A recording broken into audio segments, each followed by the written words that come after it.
The following is a special presentation of TNN Motorsports.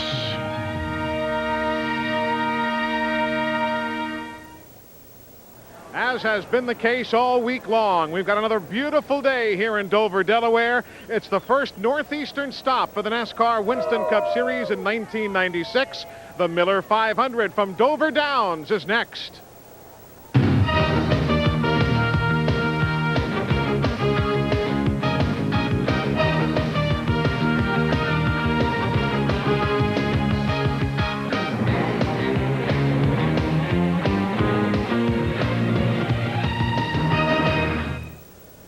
Hello, everybody. I'm Eli Gold. Welcome to Dover, Delaware. A beautiful day, and it could really be a beautiful day for Pontiac and for Kyle Petty in particular if they can repeat the performance of 1 year ago. What do you think his chances are? Let's find out.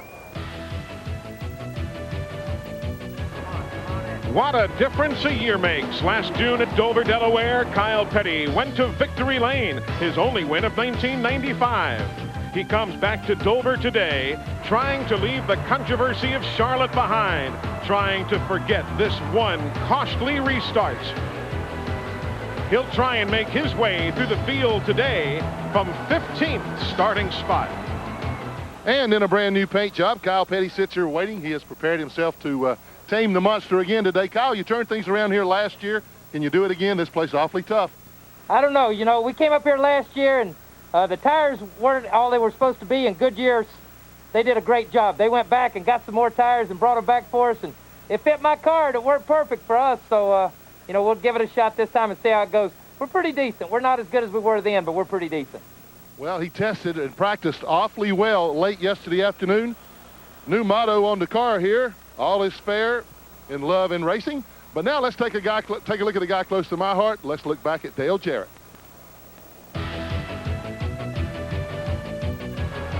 Last week at Charlotte, Dale Jarrett dominated en route to victory lane and a win in the second leg of the Winston Million. He starts 6th today, looking to gain ground in the all-important point race.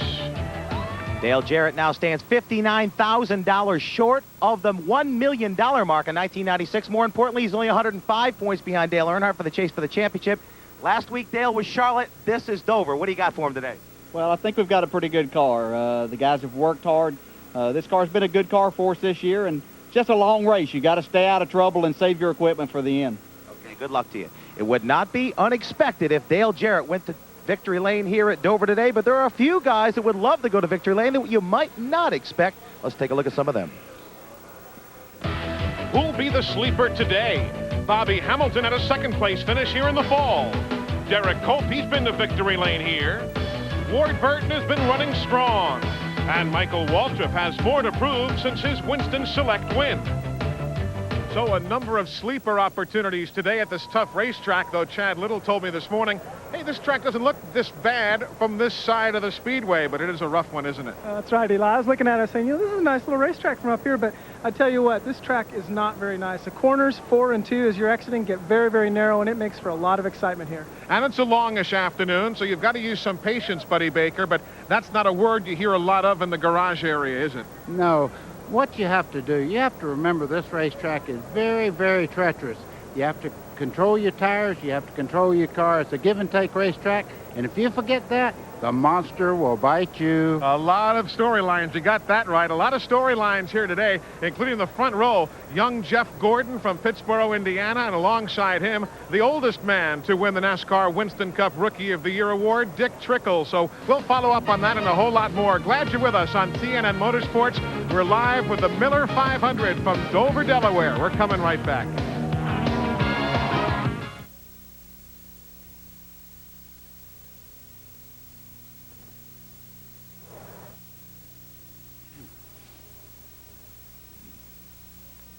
Hello. Hello. Hello. Hi. Yes. Okay. How are you? Thank you. Don't go changing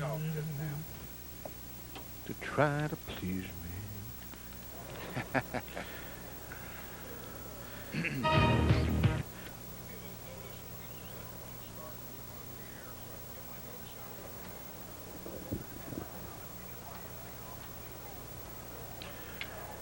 Ready?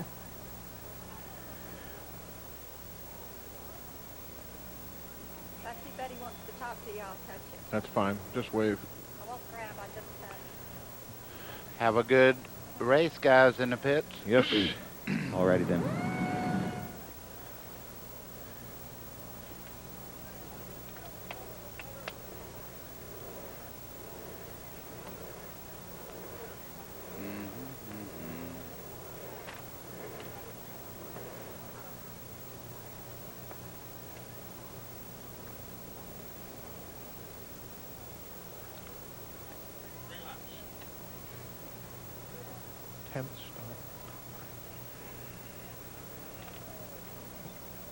Three pace laps? Yeah. Until all hell breaks loose. Yeah. And you saw it on TNN Motorsports.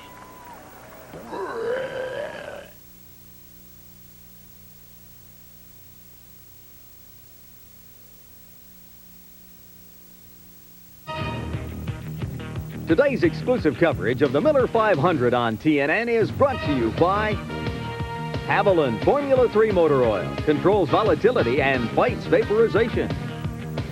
By the Miller Brewing Company, proud sponsor of the Miller Racing Team. We race for beer. By the more than 1,300 AutoZone stores across America.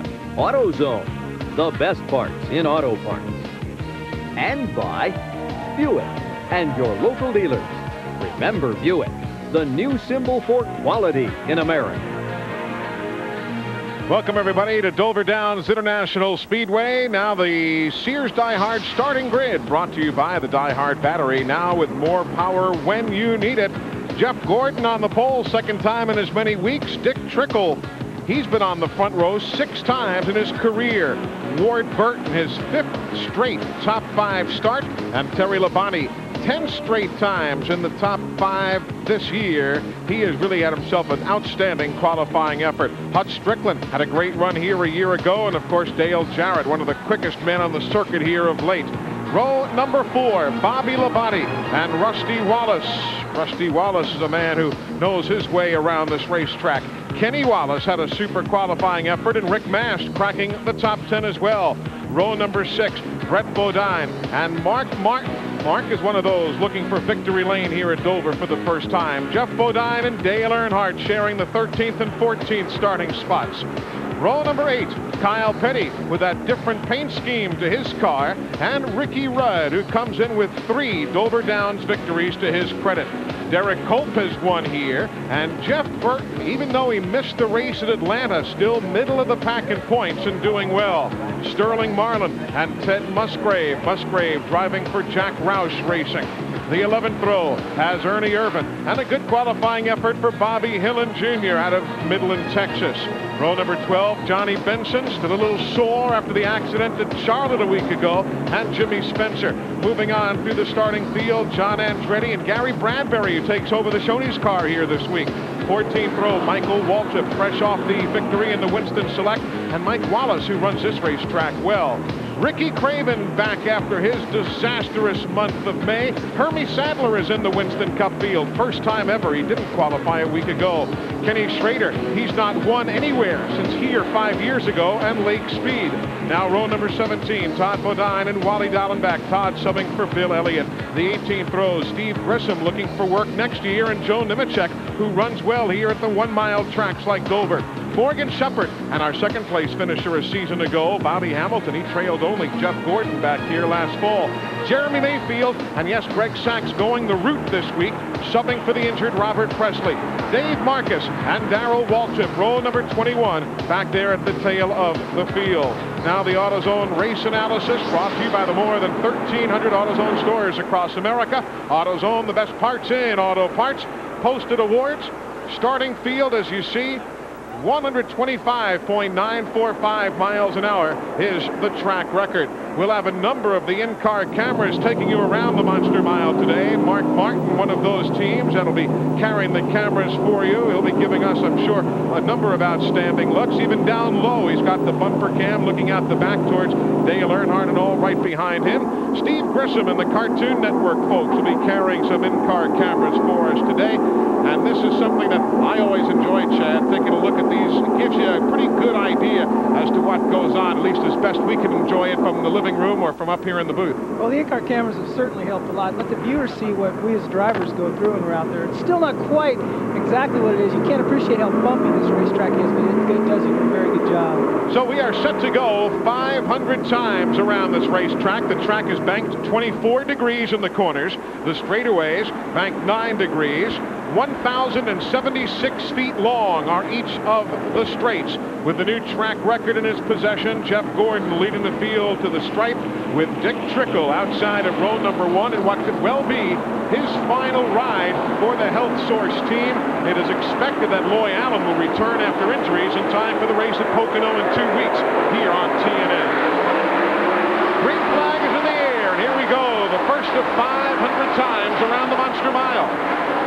Eli, you can see them all trying to get to the inside groove. The fast way around this racetrack is right around the bottom there, right on that racetrack. And if you get up there, you see the dust already starting to build up on the outside. I was just going to say the same thing, buddy. The goal of restarts is you got to get down the inside. You're telling your spotter, let me know when I can get in, because that's the key in getting around this place. One lap so far, so good. The 9th race that Jeff Gordon has led here in 1996, as he does take the first lap and head back off to the turn 3 area. Riding with Bobby Hamilton in the STP Pontiac. He was second to Jeff Gordon here last fall, remember. Now you've got Bobby Labonte just ahead of Dale Jarrett. That's the runners in 6th and 7th spot right now. Just behind them is Rusty Wallace. He is really running well in practice yesterday. Eli, they told me one thing. They said, watch out, because the further you run in a run today, the right front starts getting tire buildup. If you actually go from 48 pounds in right front to 60 pounds. So the car, that's why they're pushing so much. 3 laps complete in the early stages here of the Miller 500. Ted Musgrave, middle of the pack, out of the groove. He can't get back in line. He's losing a number of positions. While you're watching the scramble from Dick Trickle in second on back, and here comes Ward Burton. He's in the 22. You see Terry Labonte taking advantage there. You see Trickle went high there. He got a little bit out. You have to just wait and gather it back up. You can't jump back in the throttle when you get wide like that. And there's Hut Strickland in the 8th car. You saw him in that fray as well, the Circuit City machine. And if you were with us yesterday, you know that Hut was involved in a big accident down the back straightaway, was limping heavily to the stretcher. They carried him into the infield care center. Glenn, how is he feeling this morning getting set to crank it up like this? Eli, naturally, he was very, very sore, but he said he was going to be okay. He said the worst part about it all was whenever he felt the vibration in the car, said it just felt like it started in his right knee and went up and hit the steering column. But says he's going to be okay. Great run for him. He runs well on this racetrack. Also, I would be remiss if I didn't wish Kyle Petty a happy 36th birthday today. Exactly. Celebrating the birthday today. Of course, Dick Trickle's grandson, Luke, or as he calls him, Lucky Luke, also in the birthday. Said, I better make sure we get that on the air. Then I can use the extra good luck. There goes Terry Labonte now around Ward Burton, as you see, with Hut Strickland right behind. That is 2nd, 3rd, and 4th. Dick Trickle has dropped back to 5th now.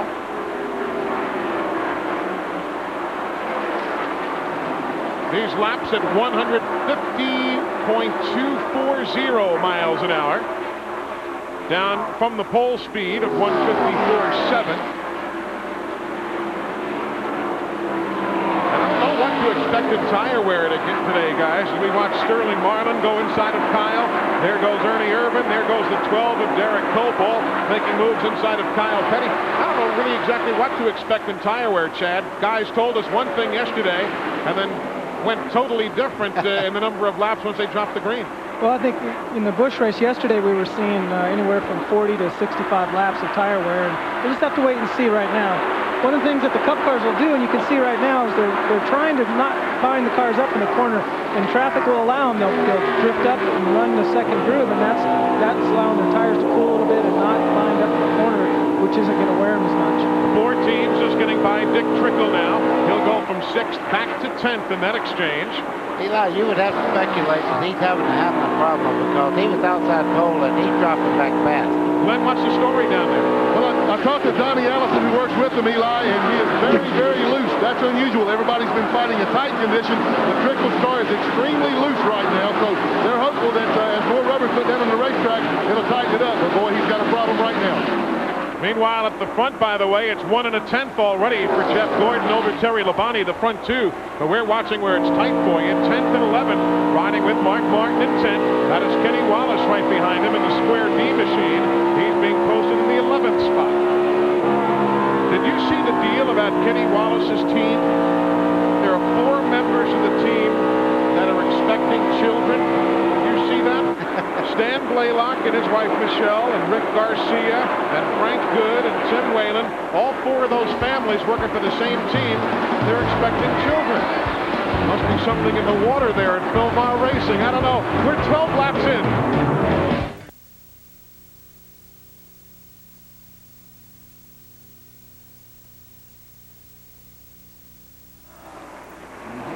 How's Winston doing? 8. Yeah, he's doing good. 37 car may have brushed the wall off of turn 4. Trickle has a right rear fender rub, possibly. Earnhardt told his team to tell them. Dale is talking about pushing coming off the corner. Everybody talking about pushing already. And let's see, 18 car pushing in the middle, loose off. Everybody has said Trickle. He says he's loose everywhere. We told you about that one at 7:30 this morning. All those guys on Kenny Wallace's team, they all got married around the same time. I can remember when they were on the Bush deal.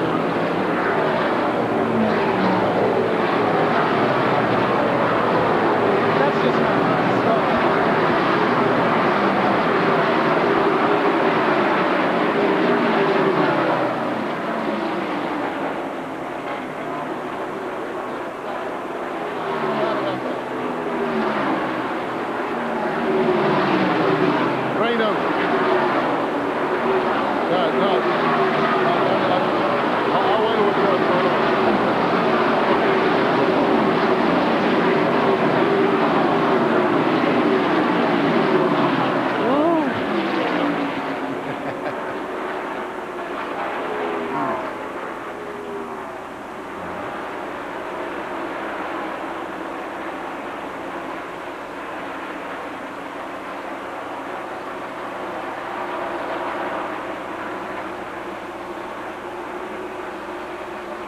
Looks like Terry might be closing just a bit.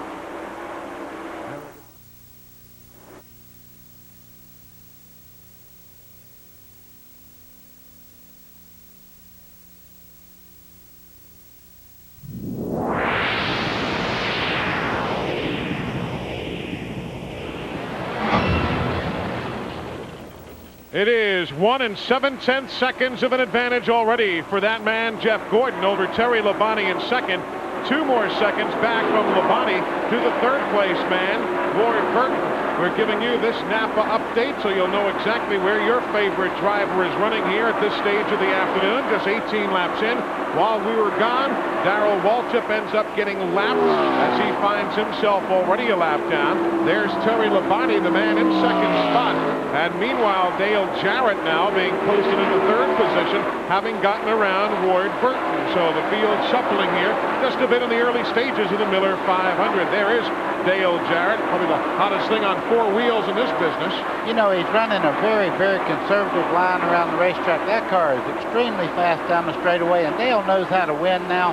Momentum's on his side. He's doing a great job today. First time in his career, he's won more than 1 race in a year in Winston Cup. He's now won at least once in the last 4 years. So Dale Jarrett, I'll tell you, Chad, you know what it's like for a team, a young team, a new team to mold together as we watch the ongoing battle from 4th, 5th, and 6th. You've got to be impressed with what Todd Parrott and everybody have done with Dale Jarrett. Well, chemistry is the key in every successful organization. And whether sometimes you ask yourself, why isn't it there? What are we missing? And they've got it going right now. They do that here at lap number 21.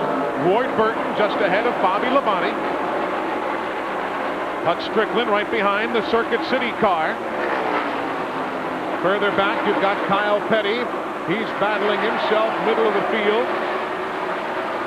We're about 21 laps into this race now, and I think right now the drivers they're getting a good feel what their car is going to do or how it feels about halfway through when most of them will probably be making pit stops. they're saying to their crew chiefs right now, this thing is really tight or it's loose, and they're trying to get a handle on what we're going to be doing here in the next few laps. That is the voice of Chad Little joining us on the broadcast here today from the Monster Mile. Darrell Waltrip makes a pit stop at lap number 22. We told you he had been lapped after just 14 miles of this event, and Darrell is already coming to the attention of the crew and may actually go right by everybody towards the garage area.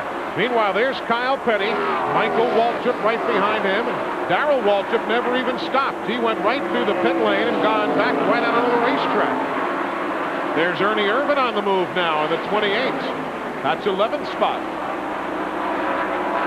Eli, they're already starting to diamond the corner just a little bit. They go in on the bottom part of the racetrack, the center part of the corner. They come up just a little bit. You see the car working up there. Now he's trying to get it back down and come off. You see him work back to the bottom of the track.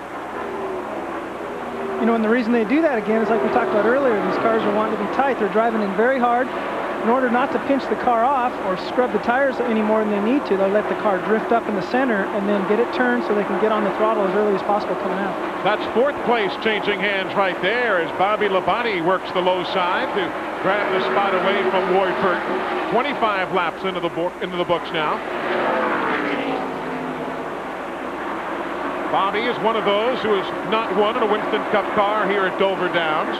Terry Labonte hasn't won here in a Cup car, nor is Mark Martin, nor is Dale Jarrett, nor is Ernie Irvan, nor is Sterling Marlin. They have had a number of second-place finishes, that group has, but none of the fellows we just mentioned has won a Winston Cup race here. Rusty Wallace working in on Hut Strickland right now. And on the clocks, Rusty is about as quick as Jeff Gordon is right now on the Speedway, while Gordon is leading and Rusty's in 7th. It's very important these guys don't lose contact to the lead car because Jeff Gordon is lapping some really good race cars as we speak. So Rusty knows this. He says, I got to pick up the intensity just a little bit.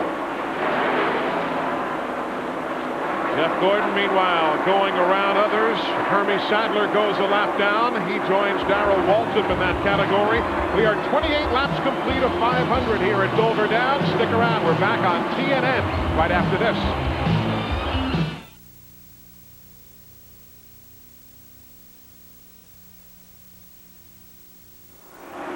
Robert Presley. Yeah, no, that's Greg Sachs in the 33, but there's a lot of good race cars already a lap Morgan, down. he's got Morgan a lap down. Yeah.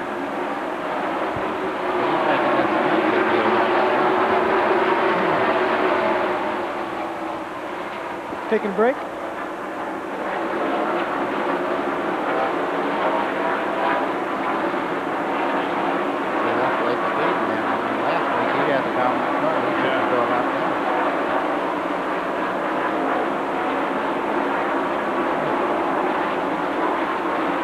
You know, it's such an ugly feeling right now as a driver when you're sitting there and you know you're going to get lapped. You're running so fast. You're trying as hard as you can. Your crew's coming over the radio going, pick up the pace a little bit. I'll talk to you about that, Chad. That's good.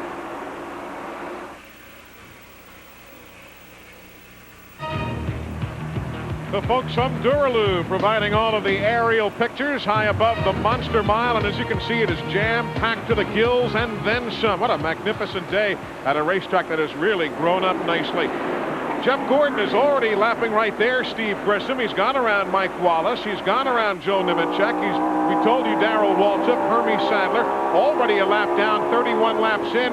What in the world do you think about right now, Chad Little, if you're a driver and you're saying, uh-oh, this is going to be a long day? Well, a couple things. I mean, you're trying as hard as you can yourself as a driver out there. And of course, your spotter and your crew chief's coming over the radio and saying, hey, let's pick it up a little bit. The leader's coming.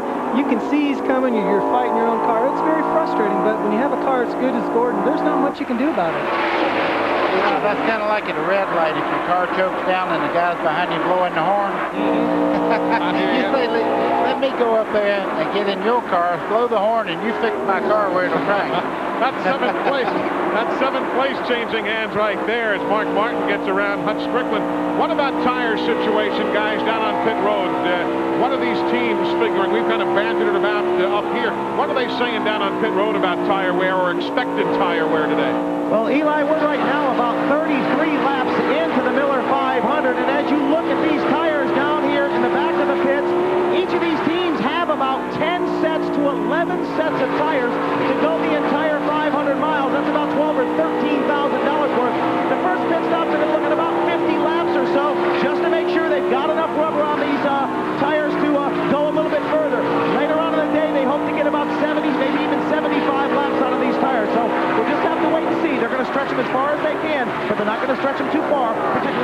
run. On the racetrack, Dale Earnhardt and Ernie Irvan going around Darrell Waltrip. Earnhardt and Irvan 9th and 10th spot right now on the Speedway. Boy, Irvan is really carrying a lot of turn speed. He's catching Earnhardt quick. As you see, Rusty Wallace and Ward Burton really having a go at it right now. All right, they're scrambling their way through traffic. You know, we saw Ernie Irvan there a minute ago. Remember the last time he ran here, June of '94. In this event, he finished second, so he knows his way around here. One of those fellows who hadn't won here, but certainly knows his way around the racetrack. And there he and Dale Earnhardt continue in their scramble now for 9th and 10th spot. Already up to 34th, as you see, having been lapped by our race leader, Jeff Gordon. We'll get the clocks on him for you here as we watch still Earnhardt and Ernie Irvan. Jeff Gordon up front, who had a 1 7/10 second lead earlier, now has 2 7/10 seconds on second place Terry Labonte.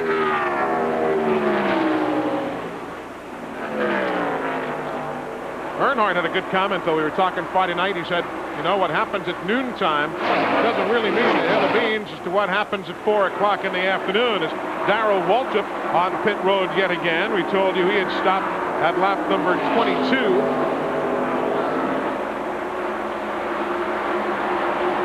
This is a good battle right here. These guys are getting with it for this early in the race. Two different styles altogether. Earnhardt's trying to hold his car much lower on the racetrack. Ernie's using that diamond effect in the corner to really let his tires take a little break.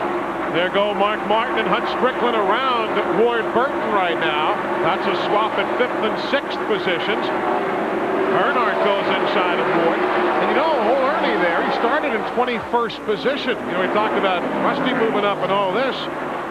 Whole Ernie started back middle of the field, and there he is knocking on the door. Hey, what's out of the grill there, Jeff Gordon? Looks like a hot dog wrapper. Those things have really been a problem this year. It's put his teammate out twice this year. Yeah, Terry Labonte's had a lot of problems with that kind of debris. What's the deal, Glenn?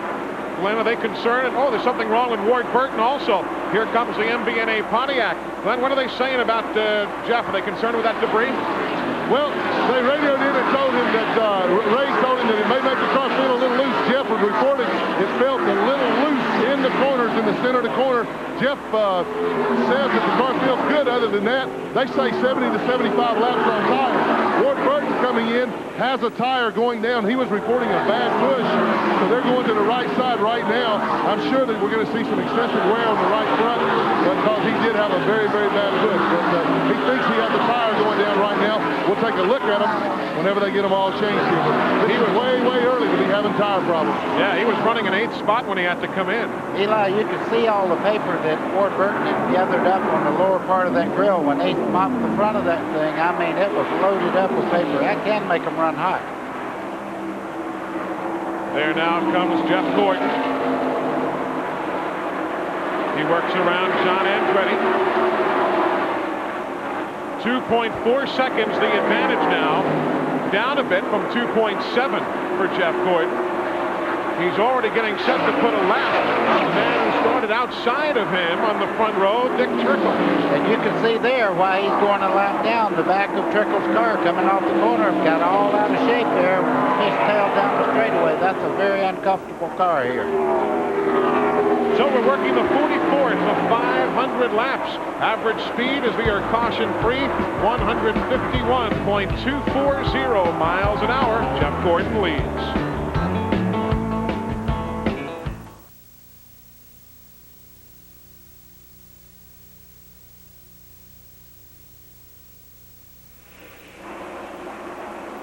I don't have copy for it. Oh, yeah, I do too. I'm sorry. Yeah, brought to you by... And that again is the guy leading at lap 57. There'll be a charity contribution. Do we know how much money it is? $1 million. All right. No chance. The Me Foundation.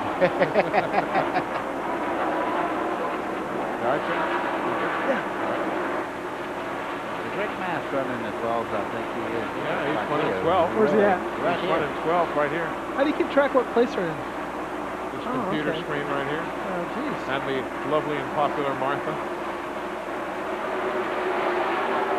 That's a good sign, you know, if he's up to 12th, because he started, didn't he start towards the back? I had two people talking to, no, I had you and Drano talking at once.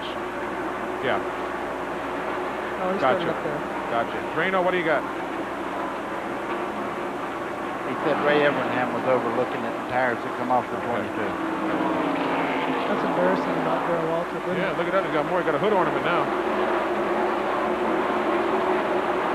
Wow. Monte Carlo hood ornament.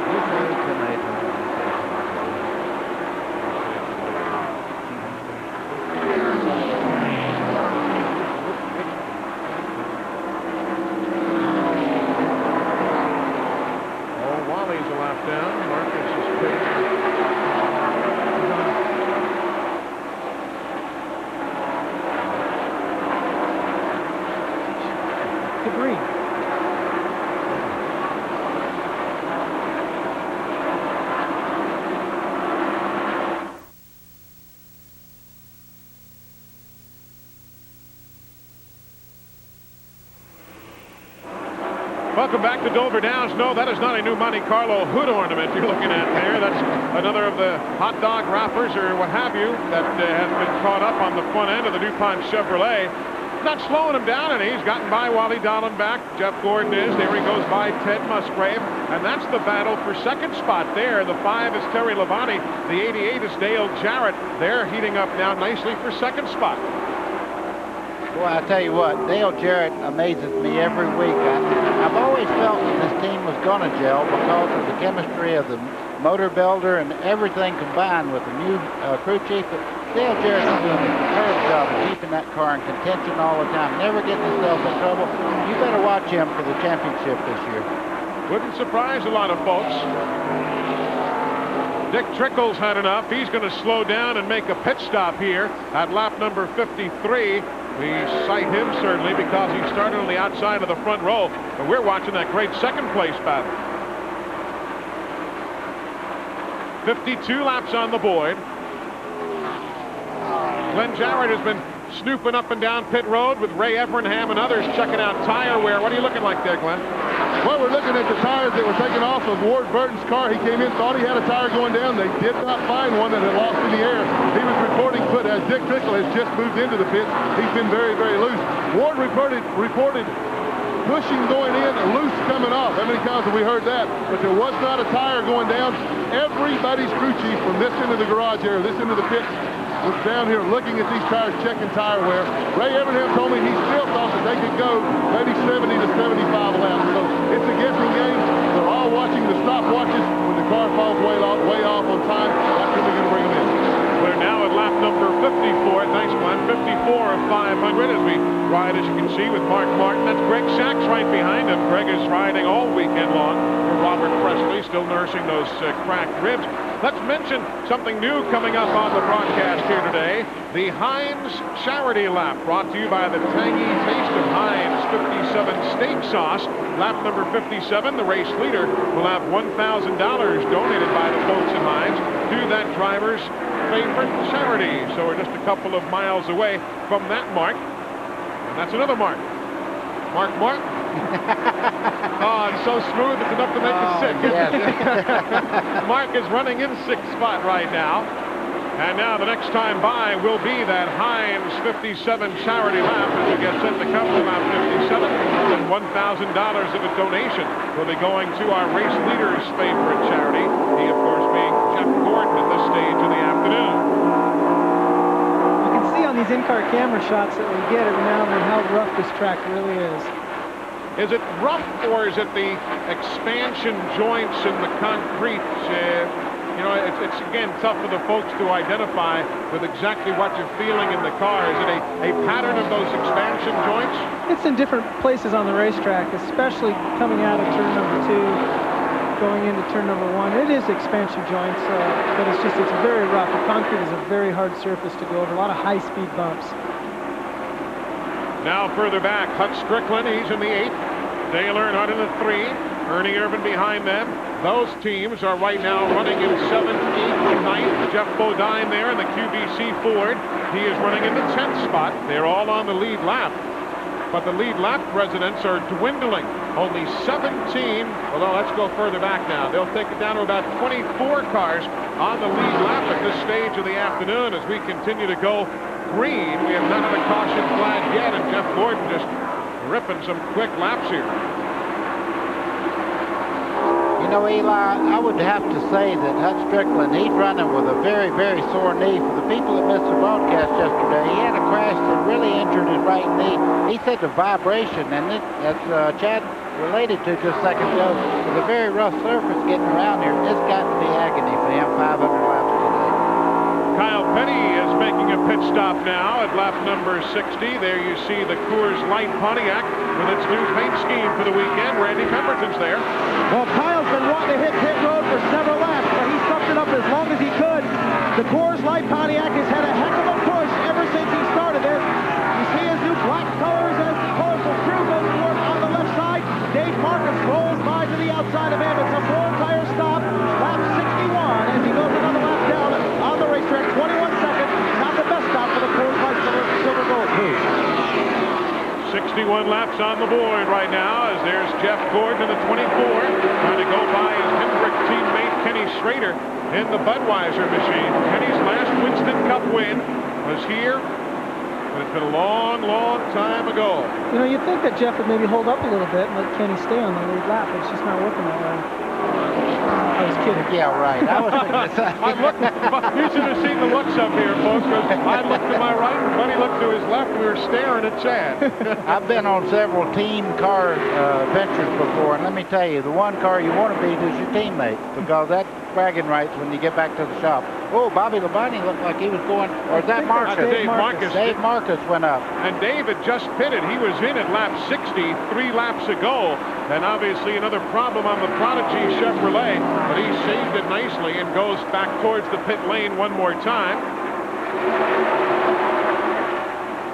We watch Jeff Gordon there in traffic. Meanwhile, there's Ernie Irvan around Dale Earnhardt now. Give Ernie the 8th spot, Earnhardt 9th, and that's Jeff Bodine in 10th spot now. He's still in that battle.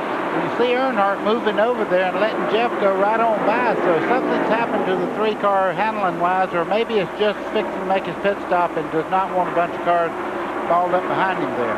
That was one thing we saw yesterday. A lot of fellas wanted to make pit stops. Everything was going so fast, you couldn't get to the entrance to pit road when you wanted to, and that's something you've got to think ahead in this business. As we see now, Todd Bodine driving for Bill Elliott in the McDonald's Ford going a lap down. 65 now on the board. There's your leader.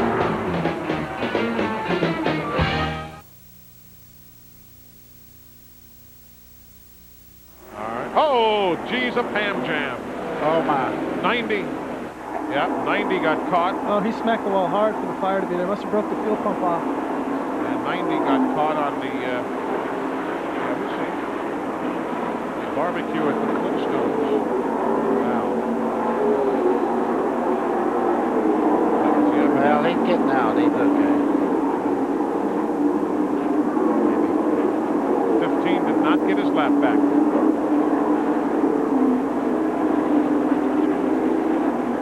Good little laser. Yeah, I believe I moved away from that burning episode there.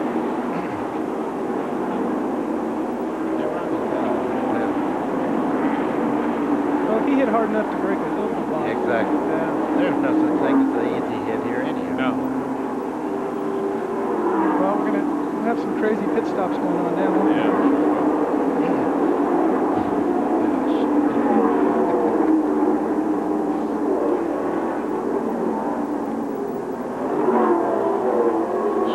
To the garage. Well, you would think. But they'd be there by now. Something, yeah. Now they're there now.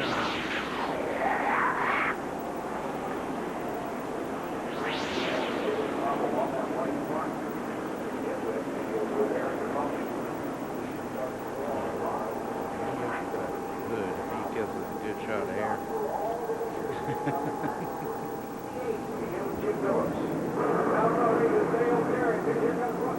No, if they do, they'll have to go to the tail end of the longest line. You're right. You want me to take it out of break? Welcome back here to Dover. The caution flag is out. Pit stop has started. Jeff Gordon has come in, and boy, were they glad to see this pit stop and the caution flag, because they were really being gained on. Number 5 there, Levani is down and wait 20 seconds on Gordon. Great pit stop for him. Let's go to Randy. Boy, a near wreck on pit road. Dale Jarrett, who had trouble with the left front, pulled out right in front of Earnhardt and just barely clipped the left front. Mark Martin followed him out, but what a tense moment. Earnhardt had to get on the binders hard. A great pit stop for Ricky Craven, but the reason for this caution is there was a bit of a fire at Bedrock. Steve Grissom in the Family Channel car, and watch what happens to old Fred Flintstone here. Boy, he had a right front go flat as he started into the corner and right up in the outside wall. You could even see some debris of rubber come off the tire as it popped and straight into the wall. That was a hard hit, wasn't it, buddy? Now we'll take a look also from the in-car camera. Let's listen to what happened here.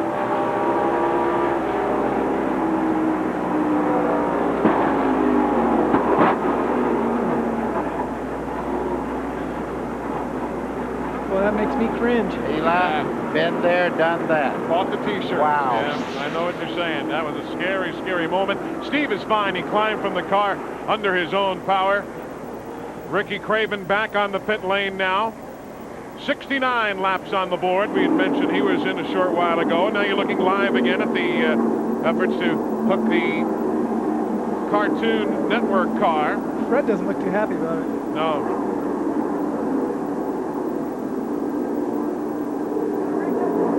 Laps on the board. Pit road was a busy place. Most everyone has been on the pit lane, and it's tough enough getting out. Watch this right here as Dale Jarrett's pit stop finishes. Pardon me, coming through.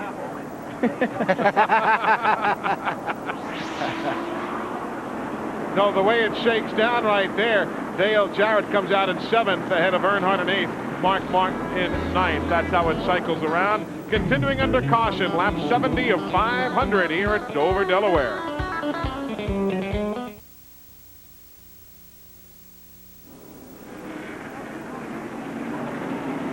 Yeah, Eli and guys, I'm coming back to the 28 gets up with Larry, because yesterday's practice, they were one of the best in the morning practice and went to absolute junk yesterday afternoon. And we have to find out why Ernie's running great. He was under the car. You ask him, yeah, but Larry was under the car this morning, redoing it. He said they screwed up yesterday and they went back to the setup from Saturday morning. Yeah, it's amazing. Yeah. Boy, that's the first time I've ever heard a right front blow on the in-car camera. You could hear it. Yeah, and Steve knew about it too. At least he had a chance to brace himself, huh? That was good camera work catching that, huh? Yeah. All right. And we got Dave Marcus in the garage, and that's it thus far, and Grissom, of course.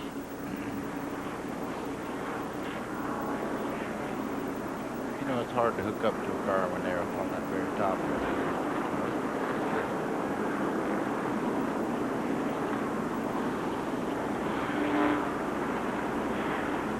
Bobby Labonte in second. He's going to have a great pit stop. Did it show you who's a lap down? Yeah. There's 24 cars on the lead lap. Okay, so Craven's the last one on the lead lap. Rusty's on the move. So Schrader was on the lead lap then. I thought we saw him get past. I did see him get lapped. But he... I guess during that caution, he let him back by. He must have. Yeah. Huh. So that was teamwork then. Yeah. All right. I'll do it. Okay. All right.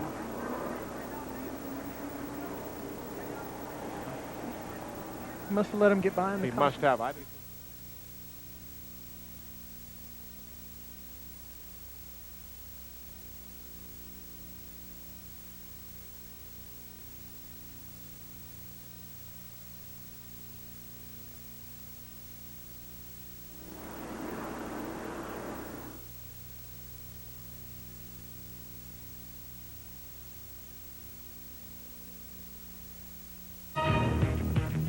Today's exclusive coverage of the Miller 500 on TNN is brought to you by Napa Auto Parts.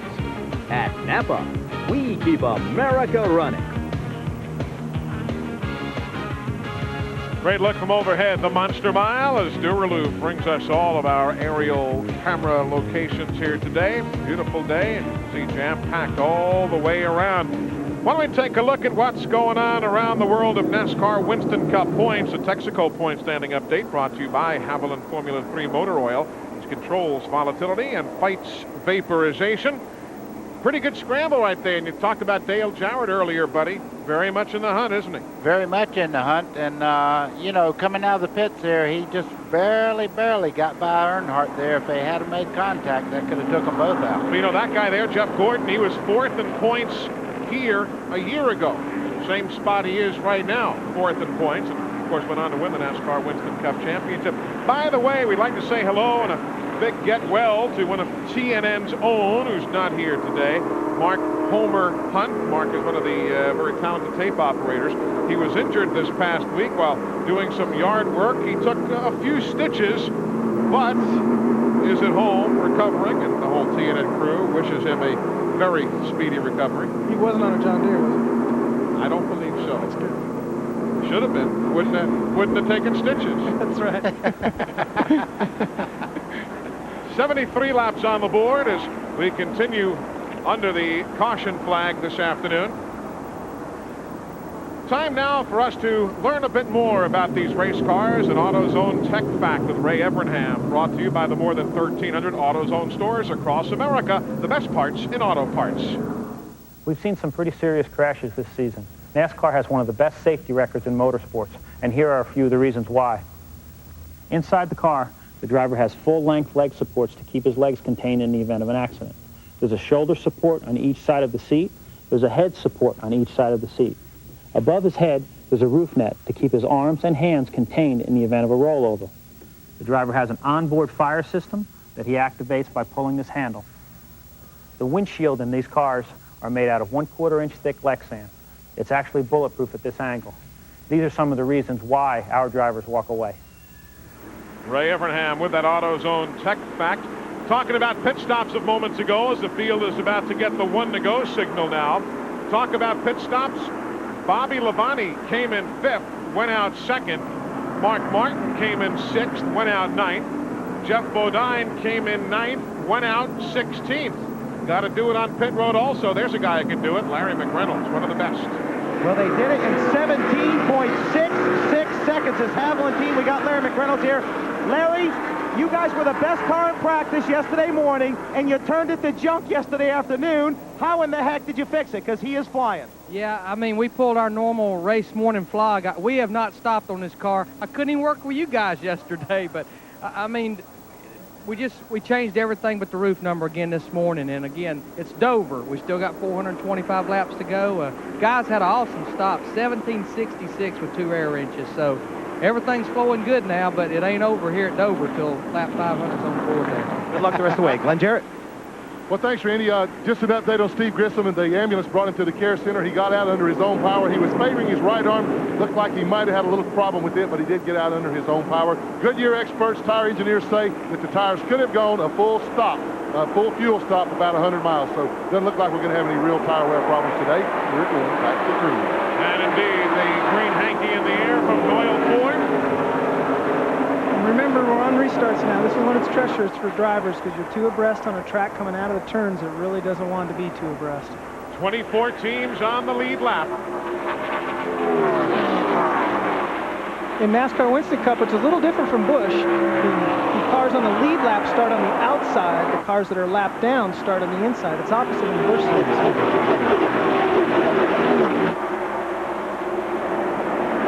see the scramble through traffic.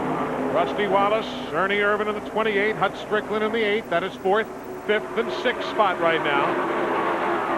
Ted Musgrave's there in the 16. He just, for the past 2 weeks, has not been able to get this car up to speed. Look at Earnhardt going under Jeremy Mayfield, making his way back towards the front. Handling the key there as he worked the low side of the racetrack. You mentioned Ted Musgrave. He's a lap down in 27th spot right now, buddy. He said last week in Charlotte he brought a knife to a gunfight.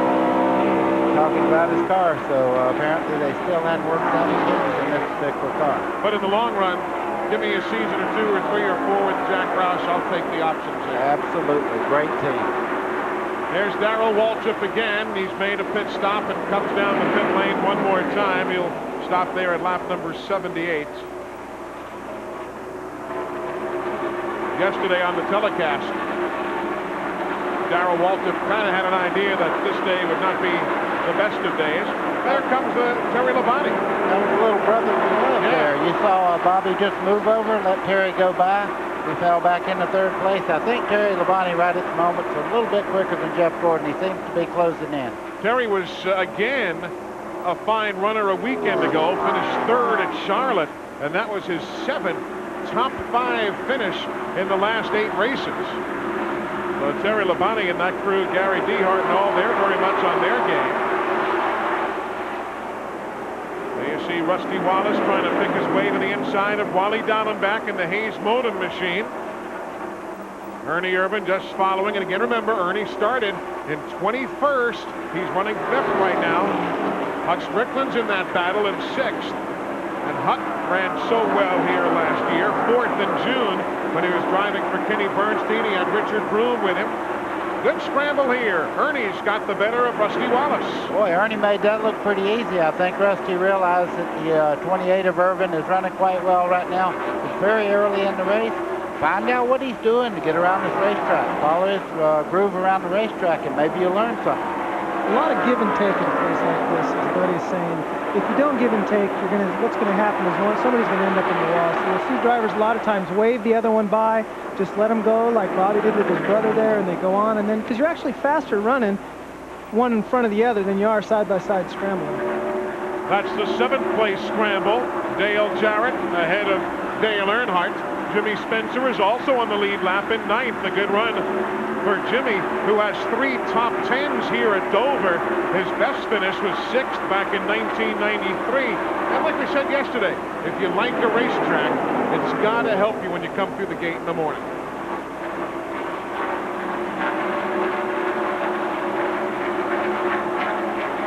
Taking their time, lap 83, not even 1/5 of the way in. Riding with the master right there. That was the 6th car going around there just then. And I tell you what, put your money on this car as far as being smooth. I think that absolutely, if you're watching this car come up out of the corner and track it perfectly, really looks good. Tell you what, he sure has a strange way of moving his hands across that steering wheel, doesn't he? That's a Mark Martin tradition right there. Well, Mark has always used both hands on the left-hand side of the steering wheel to get through the corner, and he started out that way. I asked him about it, and he said when I first started, they did not have power steering. I was a little guy, so I used both arms to turn it into the corner. Of course, I remember when they downsized these cars, Buddy Baker, we used to see your elbows fly out of each window, it seemed. You really were, he had the right elbow at the right window, left elbow at the left. We are at 86 laps of 500. Mark Martin is a man on the move, but it's Jeff Gordon who has led every single lap thus far.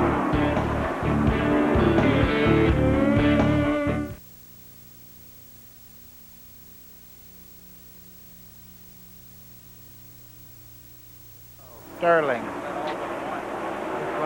For Sterling. Pit stops. For Sterling, 5th in the point. Yeah, Ricky led one lap. Will he make it back? No. Yeah, he'll make it. You think? Okay. Survey says. Yeah. Eli knows. He doesn't have that 6 cents. That's 6 cents. Well, there's a tight pack right there, huh? Yeah.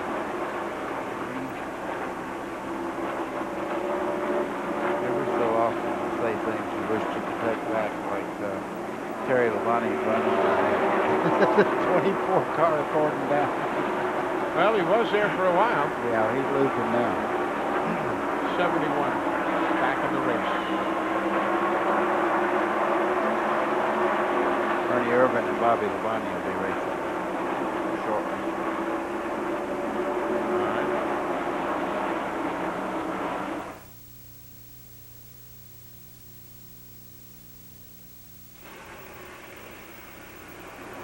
Jeff Gordon continues to lead, but we watched that great battle between Dale Earnhardt and Mark Martin. They are running now in 9th and 10th spot. Meanwhile, Sterling Marlin has gone to pit road. The hood was up, the hood was down, and they're pushing it to the garage. Not a good sign there, Randy. You got that right. He blew an engine. It will not turn over. Didn't hear a thing. He just seized up on him, and that is a tough, tough break. Early on in this race, he is 5th in points, and he is going to lose a bunch today. Big time. So Sterling Marlin in the garage. Steve Grissom is in the garage. Dave Marcus has just come back from the garage. He is now 37 laps down, but running again. Look at that mess of cars right there. That's a pack right there. Riding with Bobby Hamilton. A couple of Pontiacs there drafting off of turn number 3. Johnny Benson is in the Pennzoil Pontiac. Now you can see that car is a little bit loose getting in the corner. You can see it kind of fishtail going in. Very graphically there for that inboard or onboard camera. It makes it look so easy when you look at it through the camera. Yeah, no heat up here either. Bobby Hamilton, you see him working his way up through the running order. By the way, earlier I had said Jeff Gordon has led every lap. Let me not take away credit nor the 5 points from Ricky Craven. We mentioned during pit stops earlier that Ricky led 1 lap. He led lap 69, and then Jeff Gordon reassumed the lead again at lap 70. So if you're a maniac, a Ricky Craven fan from the state of Maine or wherever, he does have a 5-point bonus today. And how about Ernie Irvan right there? Ernie just sweeping right by Terry Labonte and moves up into the 2nd spot and pulling away. Great run. This car is really working well around the base of the racetrack. He lets it go up and diamond right as you see. He moves up the racetrack there. He's turning it back down to come off. Great line, and that car is hooked up. I don't know if you guys are watching down on pit road. Looks like Monty Hall has just shown up in the Sterling Marlin pit. Randy, are they playing Let's Make a Deal down there or what? It is Let's Make a Deal. It's door number 1 for the Pennzoil team. He gets a set. The 23 team for Jimmy Spencer. They get a set of tires. Now in comes the Jasper team. They're trying to scrounge for a set. They have no problem getting them. They're just going to have to pay for them later, but they're giving them out like crazy. This is at lap 96 as the leader is back into the corner, and there's Ernie Irvan. What a fine run for Ernie here this afternoon. You know, Eli, they were talking about with the crew chief just a little while ago about Ernie Irvan yesterday. He was the fastest in the morning practice. The afternoon, they almost give up. I mean, they had quit working on the car. This morning, they come in, made a bunch of changes. That's where a great crew chief like Larry McReynolds comes to play. I mean, I'm sure they talked last night at dinner and said, this is what we need to do. And there's Rusty Wallace and Dale Jarrett, 5th and 6th you're watching now on your screen. Running order, Jeff Gordon, Ernie Irvan, Terry Labonte, Bobby Labonte, Rusty Wallace 5th, Dale Jarrett 6th, Hut Strickland is 7th, Jimmy Spencer is 8th, Mark Martin 9th, Rick Mast is 10th, Earnhardt is running in 11th. All of these cars on the lead lap. You've got Ricky Rudd going in the 12th spot. Then Kenny Wallace ahead of Derek Cope, Ken Schrader, Bobby Hamilton. He's in 16th as he goes by the 95 there. Oh, and by the way, I want to say a very happy birthday to the car owner of that number 95 Shoney's Ford, Earl Sadler. 74 years old today as you see the interval from the leader back to your 2nd place man there, Ernie Irvan. Look at the crowd here at Dover. You remember about years ago where this little section in front of us here in the main grandstand was the entire grandstand. Well, I tell you, it's incredible. They had a great crowd here yesterday for the Busch Grand National race, and today there's not a seat open. Far too early to have to talk to Sterling Marlin, but we've got to. He's done for the day. Glenn? Well, let's find out. Sterling, you brought the car in. I see a lot of work going on it. So what happened, and are you going to be able to get back in? Something had an engine going down the back straightaway. It seized up, and we're going to take a look at it and see what we got. Try to get back in there. Track conditions, everybody concerned about tire wear, but after the first pit stop, everything seemed to be pretty much okay. Yeah, we was real tight on the start and had got the car loosened up, and fell out cut a top 5 car. Kodak team done a good job, and we hate it. There's a lot of cars start this race. It's going to hurt us in the points, but we'll be back. Well, definitely will be back. A couple weeks at Pocono. We'll bring you that. I'll see you there. Right now, that man, Ernie Irvan, might be the quickest on the track. He seems to be gaining, at least on my stopwatch, about 1/10 of a second per lap on the race leader, Jeff Gordon. Still plenty early, just 102 of 500 laps complete. We are live at the Monster Mile, and we're glad you're with us here on TNN Motorsports.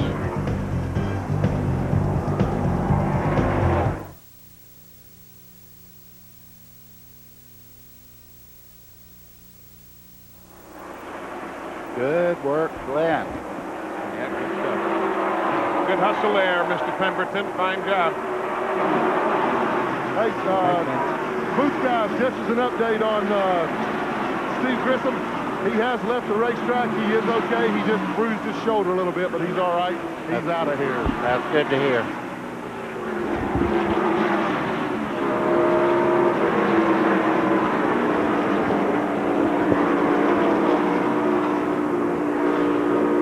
We're on top of a big story right now.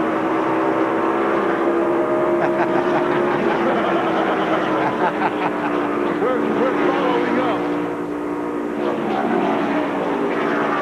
I'll tell you, this is flat amazing what this 2018 did with this car. Yeah, believe it. Yeah, wow. I've hit on it 2 or 3 times already. Wow. Hey, also Earnhardt is complaining about all the trash on the racetrack. It's really evident down in turn 1. There's stuff blowing everywhere.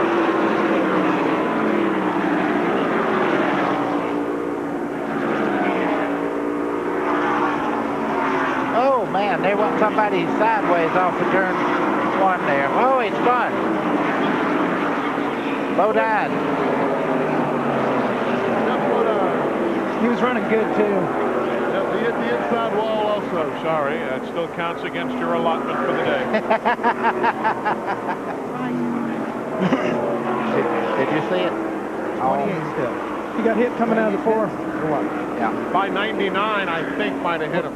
But we'll have to wait and look. Michael was behind right him, into too. the garage. okay. I got the 28 pin.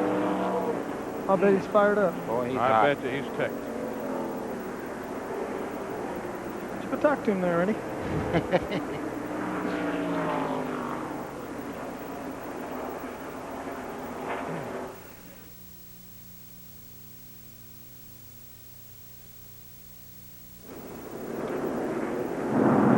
Oh, I bet you the man is just seething. Jeff Bodine, car spun off turn number 4 out of traffic when he was running 17th. Let's take a look what happened. Where is the 7? We'll watch this unfold for you. He got kind of bottlenecked right there. There, Michael Wallace. Mike Wallace gets sideways. Did a great job of saving that. And there you just saw Jeff Bodine at the very, very top of the screen. You know, just speculating what happened is the spotters told everybody to slow up because they saw what happened to the 90 car there, and Jeff got tagged from behind. Well, that was Michael Waltrip, the first car that come through behind Jeff there. But, I mean, that was just a chain reaction. They all checked up, and sometimes you make a little impact like that. A little impact. Yeah, well, it's a lot if you're in the 7 car, but I'm sure everybody was trying to miss that. Pit stops first to the Ernie Irvan pit. Randy? 4 tire stops. Larry McReynolds said, Ernie, you want to do anything to it? He said, I wouldn't mess with it. So I think they're going to just change 4 tires, send it back out. Like I said before, lightning fast pit stop on the first one, 17.66. Good stop again. That's always good when the crew asks you if you want to do anything, adjustments to the car, and you say, no, I'd leave it alone. That usually means that the thing is working pretty good. Here comes Jeff Gordon, just does beat Ernie to that line. And that is where they will score it from. So Jeff Gordon is off the front right there. Now, Glenn, is Jeff Bodine approachable? I think so, Eli. He's standing here. He crawled out of the car. He was very upset. He looked up under the car. Now he's overseeing the work on the car. Jeff, looks like you got squeezed out there. What happened? Oh. I don't know, is that bad luck? I saw the 90 car get sideways up ahead of it. Looked like they were going to wreck, so I eased off the gas. Mike Waltrip, bumped me from behind. It wasn't his fault. And on this track, when you go slide down the straightaways because of the banking, you're going to hit something. I try to stay off the walls, but slid down, hit the inside wall. Collected a lot of dirt, the grass under there. I'd take that home, put it in my yard, maybe. Now, it's really a shame. You know, we were running really good. This QVC Ford was running real good in the beginning of the race. We had a terrible pit stop. We lost about 8 spots and put us in that group of cars that was just holding me up. We had a lot better car than where we were running at that time. But here we are. We're going to fix it. I'll make some laps. This makes the race a whole lot less fun than it was before. Well, no question about that. In the bad year, the bad luck continues for Jeff Bodine. Guys, there's some divots under that car that I'd be proud of on the golf course. I hear you. You know, Jeff finished 10th last week at Charlotte. That was his first top 10 since Martinsville last September. Let's see what Bobby Hamilton's camera can show us. Well, there's the bobble by Mike Wallace. There we go. He's straight down. They're wrecking behind you. Go ahead. There's going to be a caution. That's Dale Inman's They're wrecking voice. behind you. Going around, bud. Going around. Dale Inman talking to Bobby Hamilton and saying, don't look back. They're wrecking behind you. Well, yeah, I would dare say, I think Jeff was on the money there, too. When Mike Wallace got sideways and then saved the Heilig-Myers Ford, that was the beginning of the trickle-down effect, obviously. We're under caution, lap 110. No lead change here during the sequence of pit stops. It is still Jeff Gordon leading. He's went all but one lap today.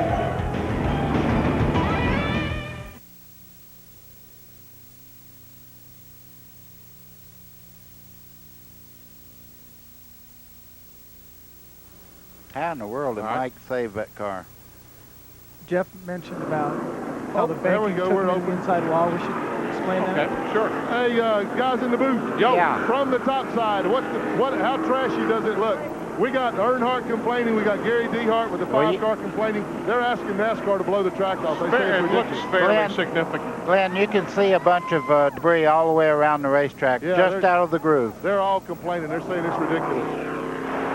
And the tractor has gone out to turn 1, starting to blow off the lower groove. Yeah.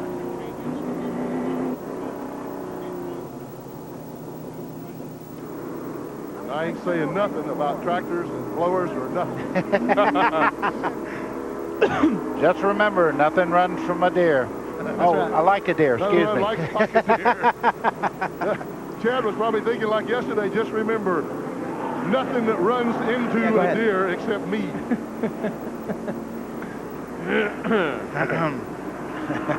Okay. Yep, check that. Yep, 5 and 24. They did it while I was talking to, or actually while I was listening to Mr. Bodine. Yeah. Yeah, right side of the car's wrecked. Other than that. Yeah, he had to be. He's made like 5 stops, Randy. Yeah, I was running to get this country music group out of Hey, cool, man. We got cameramen going on break during the middle of the race.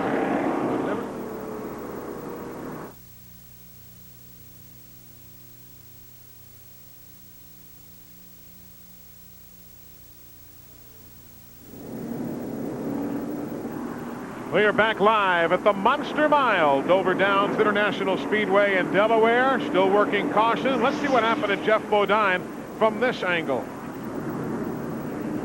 Camera mounted just off the wall on the main straightaway. And around he goes, and there's the 21 behind him. Again, totally unintentional. Everybody just trying to check up, and you do it at a different pace.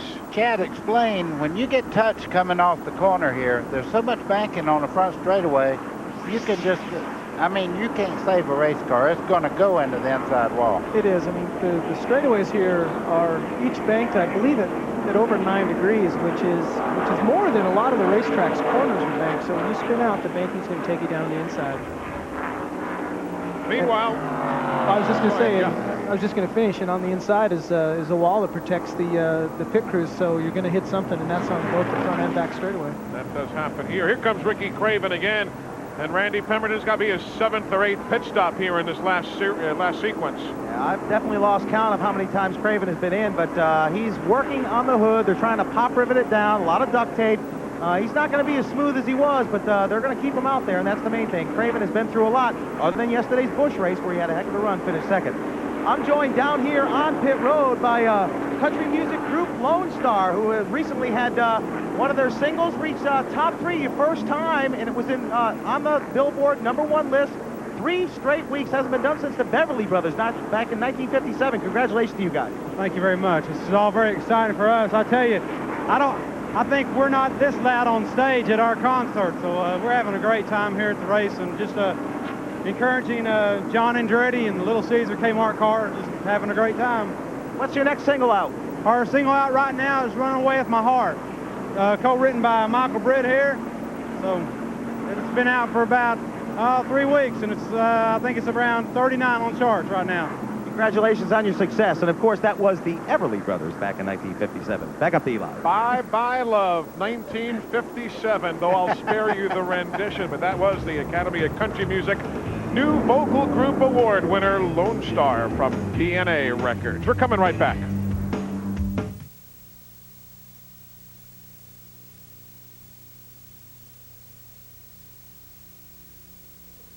Did he break his hood? I don't know. It looked like the whole fender. Bye bye love. Bye bye bye bye. Bye bye sweet caress. Hello loneliness. I'm going to cry. Yes, you have 2 billboards.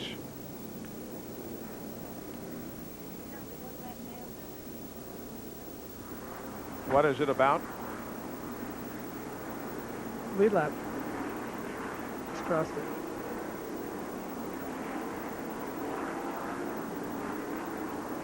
All right. Thank you. Digital. No, just kidding. I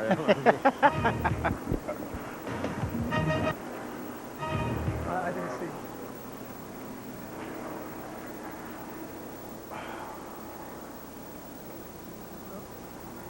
Well, we're down to 400 laps.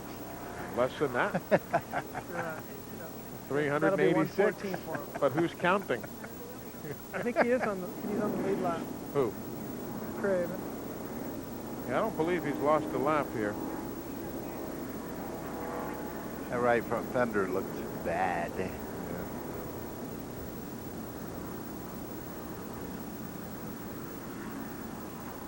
Hurry, guys, hurry.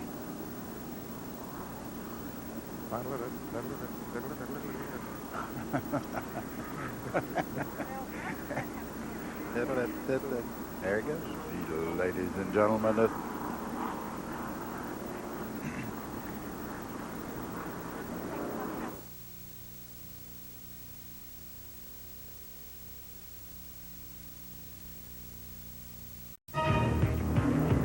Today's exclusive coverage of the Miller 500 on TNN is brought to you by Pep Boys.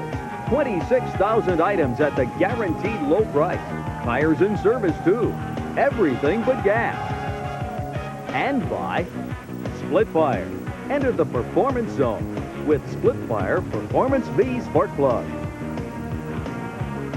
From high above Dover Downs International Speedway, the Duralube aerial camera giving us that panoramic view of this 1-mile racetrack.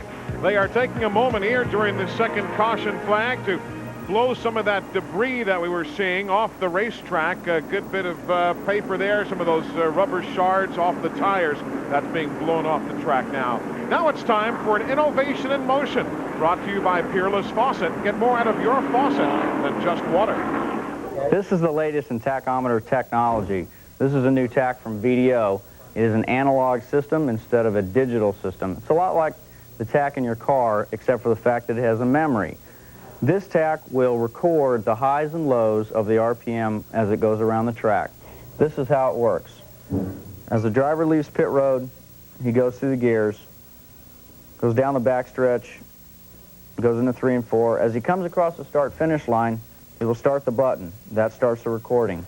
He'll end the front stretch, go into 1 and 2, the RPM will drop. He comes out of 1 and 2, down the backstretch, the RPM will gain again. And he goes into 3 and 4, it will drop. And he'll come back up again as he enters the front stretch. When he hits the start-finish line, he will press the button again, and that will end the recording session.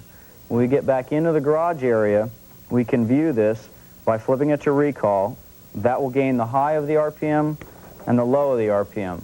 This is most advantageous to us on Friday morning when we get to the track and unload. This allows us to keep the motor in the RPM range that we would like to keep it in.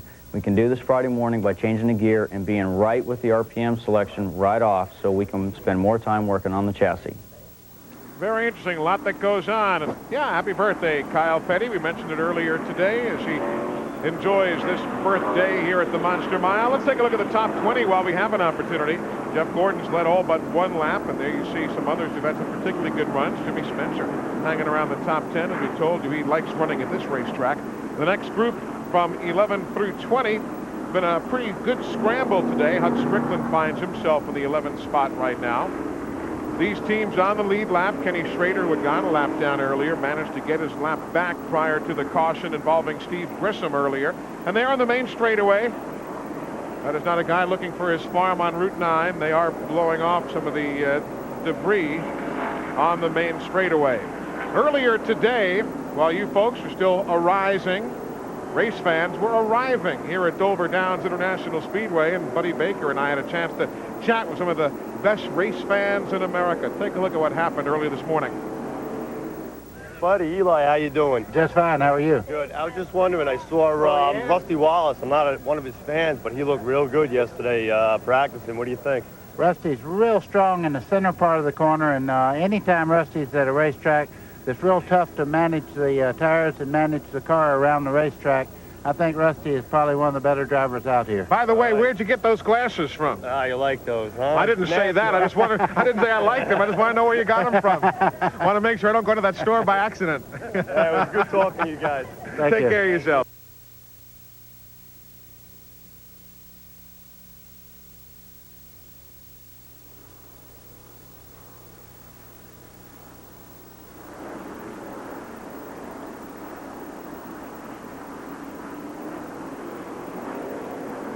We need to make sure that's clear. Look at this. Yeah, there's a lot of debris. There went Lay's potato chips.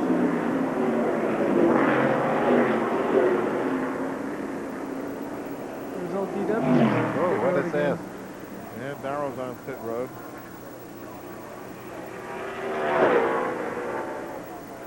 There's old DW. He ain't even on the board. No, he's been in for 30 laps. It's windy today. 39th place. He's 5. All the wind, all these people. 10 That's laps what you see down. all the rappers on there. Yeah.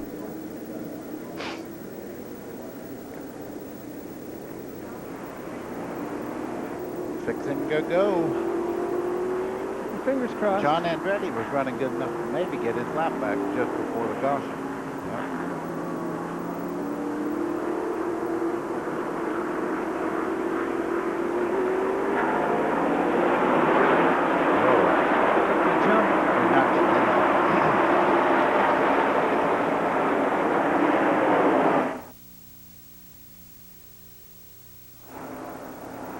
Back under green here at the Monster Mile, having just gone back to full speed racing. Ernie Irvan in the 28 trying to challenge for the lead. John Andretti, the third car in line, is a lap down, though he tried to get his lap back. Couldn't do it. Here goes Ernie.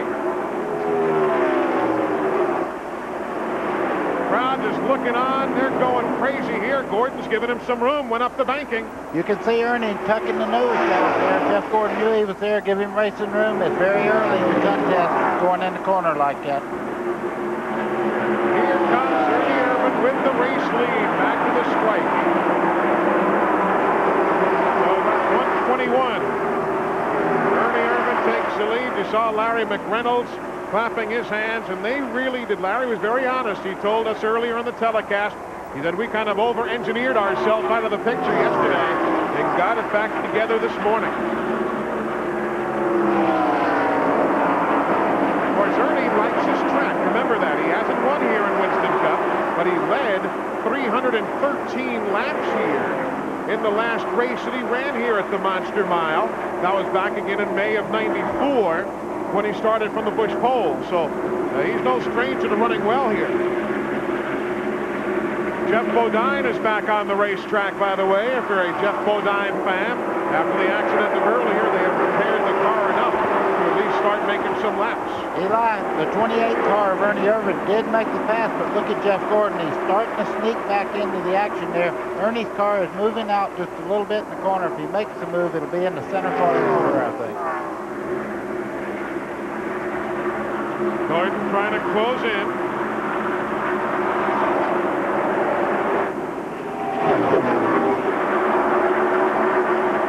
Still standing here at the Monster Mile. They're looking on. They buy a seat, but actually in races nowadays, just kind of buy airspace. I mean, nobody sits down anymore. Jeff Bodine, 17 laps down. To mention he is back on the track. He is 17 laps down. For those of you who follow the QVC Forge. Eli, we were just told that Everett Ham is telling Jeff Gordon, just sit behind the 28 and see what he has. Just kind of measure him up. Mark Martin dropped a couple of spots there. Earnhardt and Jimmy Spencer just went by. Earnhardt 8th, Spencer 9th. Mark Martin now being posted in 10th, though certainly on the lead lap. Strickland there in the Circuit City machine. He's being shown in 11th. The 33 is Greg Sachs subbing for Robert Presley, not on the lead lap. Rusty Wallace in the 2, trying to get around the lapped car of Dick Trickle, and will do so. Rusty's got Dale Jarrett and Mast behind him, and they are running 5th, 6th, and 7th. Only Trickle in that picture is a lap down.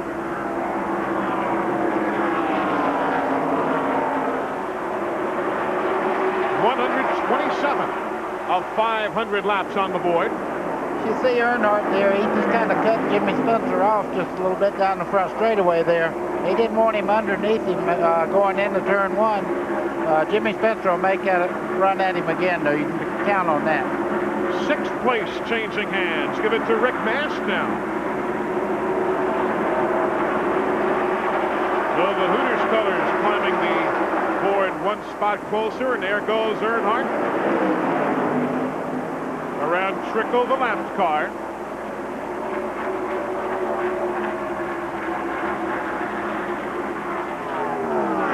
Front, it's nose to tail still. We'll keep you informed there. Still Ernie by a car length over Jeff Gordon, but we'll watch the good scramble here. And there is the leader.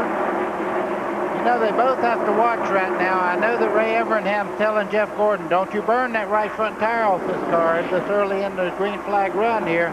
But they've got company just moving in behind Jeff Gordon there. You notice the 5 car of Terry Labonte has moved right on the back bumper of Jeff Gordon. Terry's been strong all day, then failed to hang with the leader for a while. Maybe it was time for the pit stop when he dropped back a bit. But there you see the top 3 on your screen. You know, Terry, he's the Iceman. There we go. There's Gordon slipping underneath him. He'll make a bid for the lead. There he goes. He's got it. He brings Terry Labonte with him. What's going on down there, Randy? What are they saying on pit road? Well, Ernie Irvin just radioed Larry McReynolds said the car's a little bit loose right now. Larry reminded Ernie, you've got your 5 points for leading. Don't overdrive the car. Gordon went underneath him the next lap. Leading is very valuable in this series. We were talking with Dave Marcus on our Race Talk show last night here on TNN about leading and getting those 5-point bonus points. You realize if you lead a lap in every race, even one, to staying out on caution, that will equal over the course of the year to finishing 5th in an extra race. I mean, that's how important bonus points are in NASCAR Winston Cup racing. One of these days, the championship will be decided by 5 or 10 points. You can count on that. You look back to that lap you could have led somewhere and kick yourself. They don't have that in the Busch Series, though, Chad. You like to see bonus points, or do you kind of like the point standings the way it shakes down right now?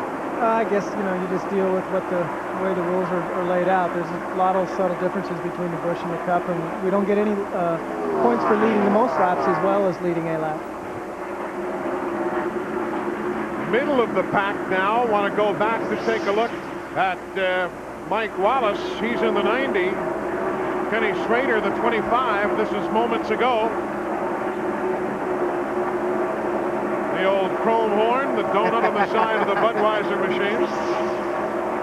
Yeah, if you're going to get hit, that's the way you want to get hit, though. That was a very, very minimal nudge as they started off the corner there.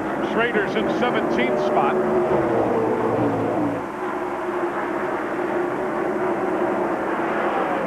135. That's the lap count right now of the 500. You really have to congratulate those two front cars, actually the top three cars, because their setups are so superior compared to everybody else to this point. That's fourth place on your screen now. Rusty Wallace, Rick Mast, Bobby Labonte. Yeah, we need to give a call to Rick Mast. He is really running well. He's moving up on the two-car of Rusty Wallace as we speak, and he ran very well last week in the Charlotte race for quite a while there and lost a little bit of time in the pit. But Rick Mast has a very fast race car today. There goes Rusty Wallace around Ted Musgrave. Ted's a lap down in 24th. I sure like to see that Pontiac of Rick Mast, too, running up there, because us people that are driving these Pontiacs have been under the gun a little bit this year, so it's good to see Rick running so good right now. Jeff Gordon running pretty well. Car looks to be pushing up just a tad versus what it was earlier, but Rick Mast has no such problems. Not quite as low on the racetrack as he was earlier. You notice the difference.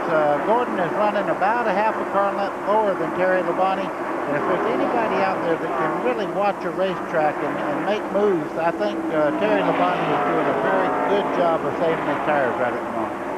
We're still early, just 139 laps, 139 miles complete here at the Monster Mile. Jeff Gordon continues to show the way in the Miller 500.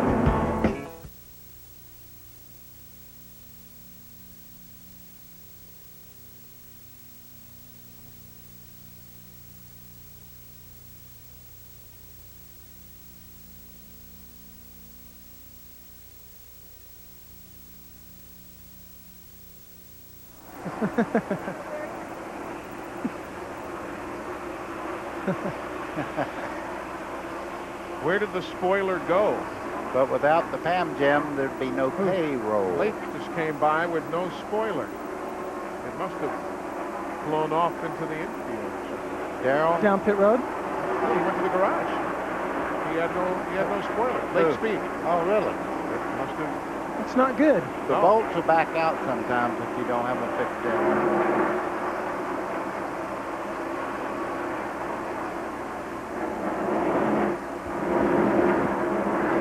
Start tightening up.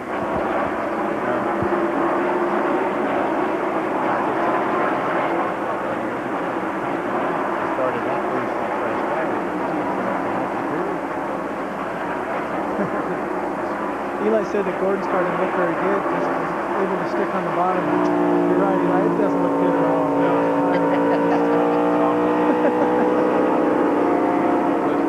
Nobody even notices John Andretti's running. I mean, he should be fourth. He wasn't off the lap.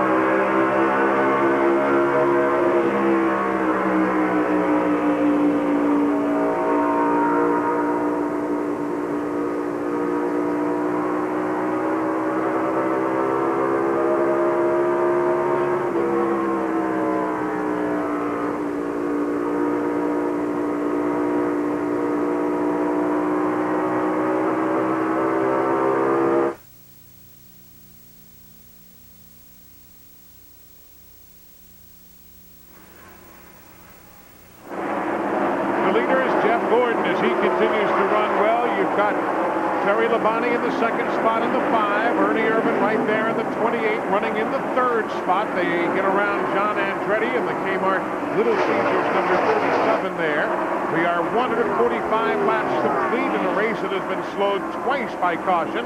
Once for Steve Grissom's accident at lap 67, and once when Jeff BODINE got spun here on the main straightaway at lap 106. In the garage area, Steve Grissom, Sterling Marlin with engine problems, and Lake Speed has just taken the Span car to the garage area, and Don't you hate it when your spoiler comes off at a racetrack, Glenn Jarrett? Yeah, part of the spam can is gone, Eli. They're replacing the right side spoiler right now. You can see that. The problem they got, all their spoilers are different angles. This is a different angle from the one that broke off. They have to get it to match the angle of the car, of the spoiler that was already on the car. What I can't understand is how that thing came off to begin with. There are about a half a dozen 9/16" bolts that hold that thing on. I just don't understand how that thing vibrated loose. Now I want to take you around to the front of the car and show you about all this paper we were talking about. When Leighton came in, there was all kinds of debris and stuff on the front of the car. Now, most of the paper has blown away. They've cleaned the grill now, but we saw them blow the track off a while ago. In fact, the paper has been pushed aside over here, but it was absolutely, the whole grill area was covered with paper. That has to make the engine run hot, and as Buddy can tell you, will make that race car get loose. Well, it actually makes it like when you qualify. You tape over the nose to make the car have more down pressure and a little more speed. And when you have those bags and things blow up on the grill like that, it locks the front of the car off and makes it have way too much down pressure to run long runs, I'll tell you that. 149 laps on the board right now. We're watching the battle for second and third.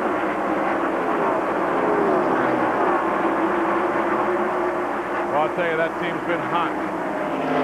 Terry's 518th consecutive NASCAR Winston Cup start.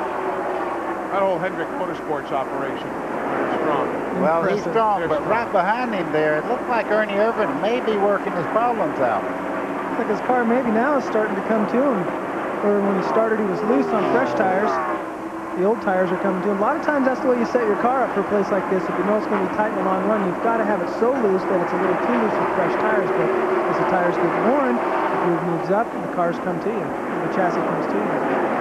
Lake Speed heading back out onto the racetrack now, so repairs have been made to the rolling spam can after the problem with the spoiler.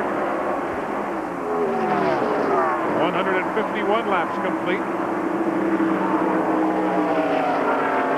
There are Hut Strickland, Michael Waltrip, and Kenny Schrader. That's for position 14, 15, and 16, all on the lead lap. Lake, we told you, is back. He's 14 laps down, for those of you keeping up with the native of Jackson, Mississippi.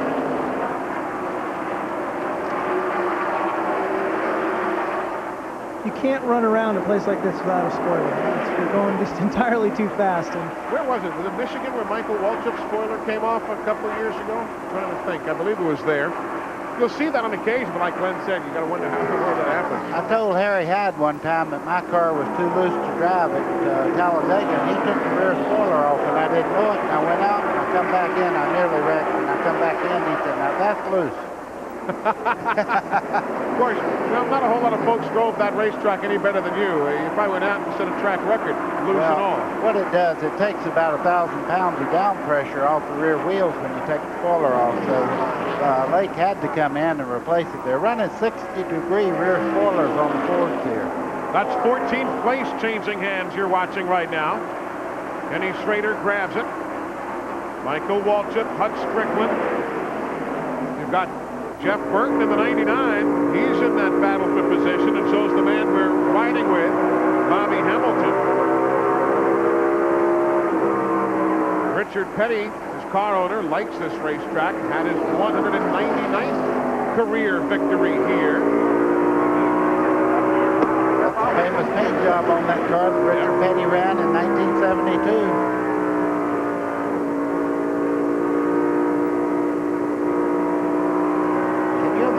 Sponsor for 25 years, Chad. I mean, that's incredible. I like it. I do too. They changed the whole idea of racing. They've been with Richard Petty for 25 years, and they'll probably be with him until he retires. Well, I think, don't they credit STP really as being the first major sponsor in auto racing, and what kind of started that idea? That and certainly the Unical Corporation, which was pure oil at that time.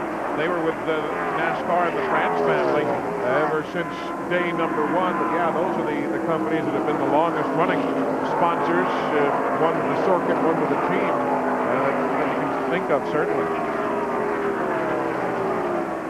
Remember chasing that 43 for years, Buddy Baker? Yeah, I looked at the shot you just saw many a time. The back end of that car going away from me. Let's check out how Jimmy Spencer's doing. There he is. He and Dale Jarrett running 8th and 9th right now.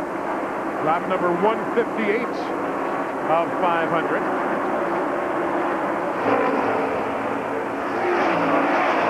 Pit stop for some taking place. Gary Bradbury is on the pit lane right now, being served by the Sony's crew. There's the Napa update, letting you know where your favorite is running. Randy, give us an update from pit road on Dale Jarrett. Well, I can tell you about Dale Jarrett. I went down and talked to crew chief Todd Parrott. I said, are you guys all right? Any problem? We're going to work on it. It's better off that they're probably tight. They think they got a little adjustment in it to get it back the other way, but they're going to work on it. Mark Martin likewise said awfully tight. They're going to have to work on him as well.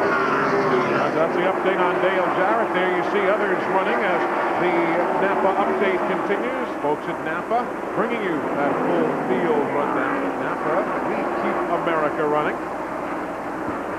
3 teams on the racetrack who are many laps down.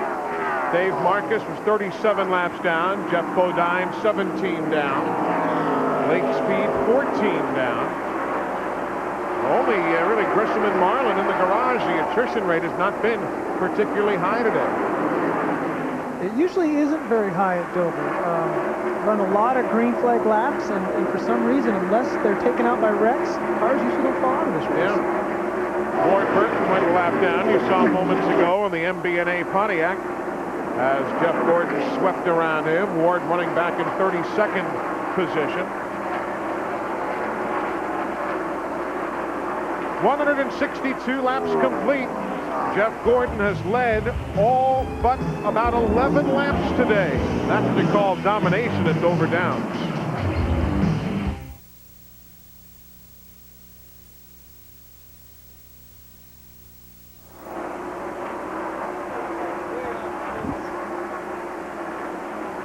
Oh, that's Hermie Sadler. Yeah, Hermie's coming in. Something's not quite right there. NASCAR's going to bring him in. Darrell Walker, he brought in too.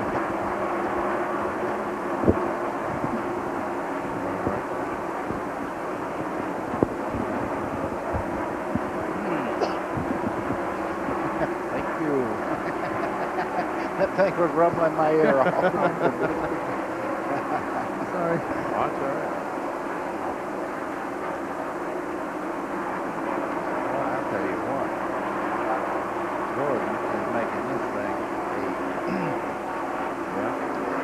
Race I see coming up is the 2-car is gaining on 28. It's been about 55 laps since we pitted, so. Yeah, the big pits. Another 10 laps, so it'll be 30 more. Most of the teams are saying about 30. 30 more laps? Yeah, here we're going to go to, we're going 80 laps. You better get with it, because Rusty's on the way. Well, if they go 30 more laps, it'll take them to 90 miles. They said they could go 100 if they had to. Rusty's coming, you said? Yeah. Sitting right behind the 28. Yep. These are tough, but look right behind them. John Andretti's still hanging on. Yeah. I wonder how he lost his lap.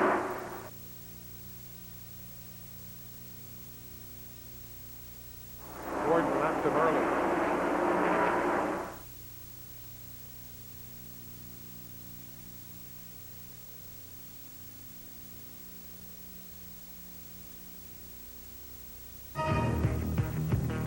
Today's exclusive coverage of the Miller 500 on TNN is brought to you by Napa Auto Parts. At Napa, we keep America running. And by Peerless Faucet. Get more out of your faucet than just water. 168 laps on the board. We're under green, as you see from high above Dover Downs International Speedway, the Duralube aerial camera. With that look, just off to the top left of the racetrack, you've got the horse stable area. That is where they maintain the horses who run here in that inside track as part of the Delmarva Peninsula's horse racing circuit. Hey, old Rusty Wallace is on the move, Buddy Baker, isn't he? Eli talking about horses. Look at this. Ernie Irvin's taking over Labonte right now, and just behind him, Rusty Wallace makes the pass also. So a couple of guys getting by Terry Labonte. He'll lose 2 positions from second back to 4th right there. Rick Mast is running in 5th. Jeff Gordon continues to lead. You know, Jeff's crew chief, Ray Evernham, said to me yesterday morning, I believe it was, either yesterday or Friday, he said, you know, this is going to be the last race for this car with this body on it. He said it's going to be time to make a few changes. And I wonder if he's going to be thinking that over after this kind of a performance. He goes, we're just missing a couple little things. He goes, we're going to discard this body when this day is done. Chad, I'll buy it for you if you want to run it. I would probably vote for leaving it the way it is. You know, in series of race said, you know, there's so many little things, so many little changes that these teams are making, and if you don't make those changes, you end up behind the 8 ball. You know, it sounds kind of strange when the team was successful. I tell you what, though, I like to cur a horse that just won the show, if you know what I mean. I wouldn't be changing that thing as long as it can run like this. You know, I always admire when I get to watch a race like this, how much give and take these guys show each other. I guess you just don't see it in the Busch Series as much, and it really, it's good to see that. The guy's running for lead there, and you saw Terry just move up, let 2 people go underneath him, and then he's back out there running again. And that's what, I guess that kind of sportsmanship is why these guys finish constantly up in the top 5. Good point, good observation. Dale Jarrett just getting around Jimmy Spencer. So Jarrett is up to 8th, and Spencer is in 9th. A lot of guys going by. Darrell Waltrip again on the racetrack. Just hate to see that for our broadcasting buddy of yesterday. Darrell is now in 38th spot. Let's get an update on that story.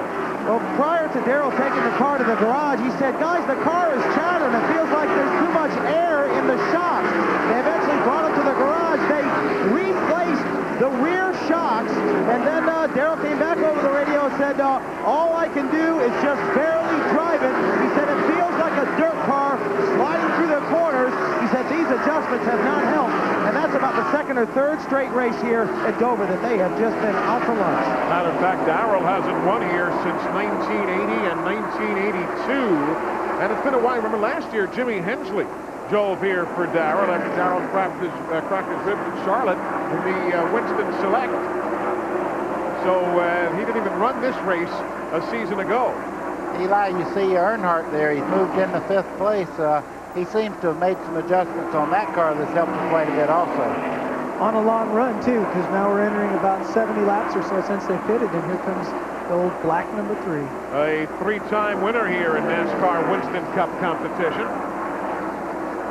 Let's go down to Glenn Jarrett in the Jeff Gordon pit. Eli, an anxious moment for all of them there just a minute ago. Jeff came across the radio and told him he thought he had a right front tire going down, but Ray Evernham radio back and said, Jeff, it's just getting worn, but they scurried around for a moment like they were going to have to come in. Right now, we're figuring on pit stops somewhere between lap 190 and 200. We're being told that they can run about 80 to 85 laps under green. That's as far as they want to stretch it. But Jeff Gordon seems to be okay right now. Rusty Wallace off the pace now in turns 3 and 4. Everybody going by the 3rd place runner, Rusty Wallace. Here he comes to the attention of Robin Pemberton and the crew. Randy, what's your brother saying? Well, he's talking to Rusty right now on the radio. I can only speculate, Eli. I saw him going into 1. It looked like he may have had a tire going down. That is about all we can say as they wait for Rusty's arrival on pit road. He is definitely going to lose at least 1 lap here on pit road. The 2 crew go to work on Rusty's car. He slides into a stop. It's going to be a 4-tire stop. Big time cleaning the grill, taking all the debris off of the grill. Want to make sure they get all filled with fuel as well.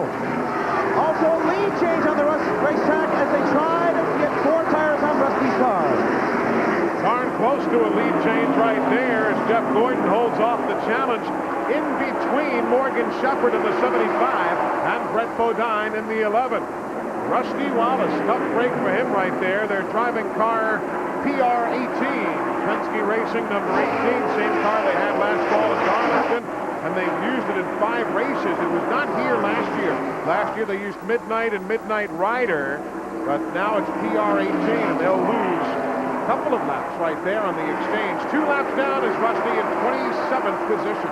Well, I don't think Ernie Irvan's car has a name, but that chassis is really dialed in now, and the racetrack has come to the 28 car. He's actually closing in on Jeff Gordon.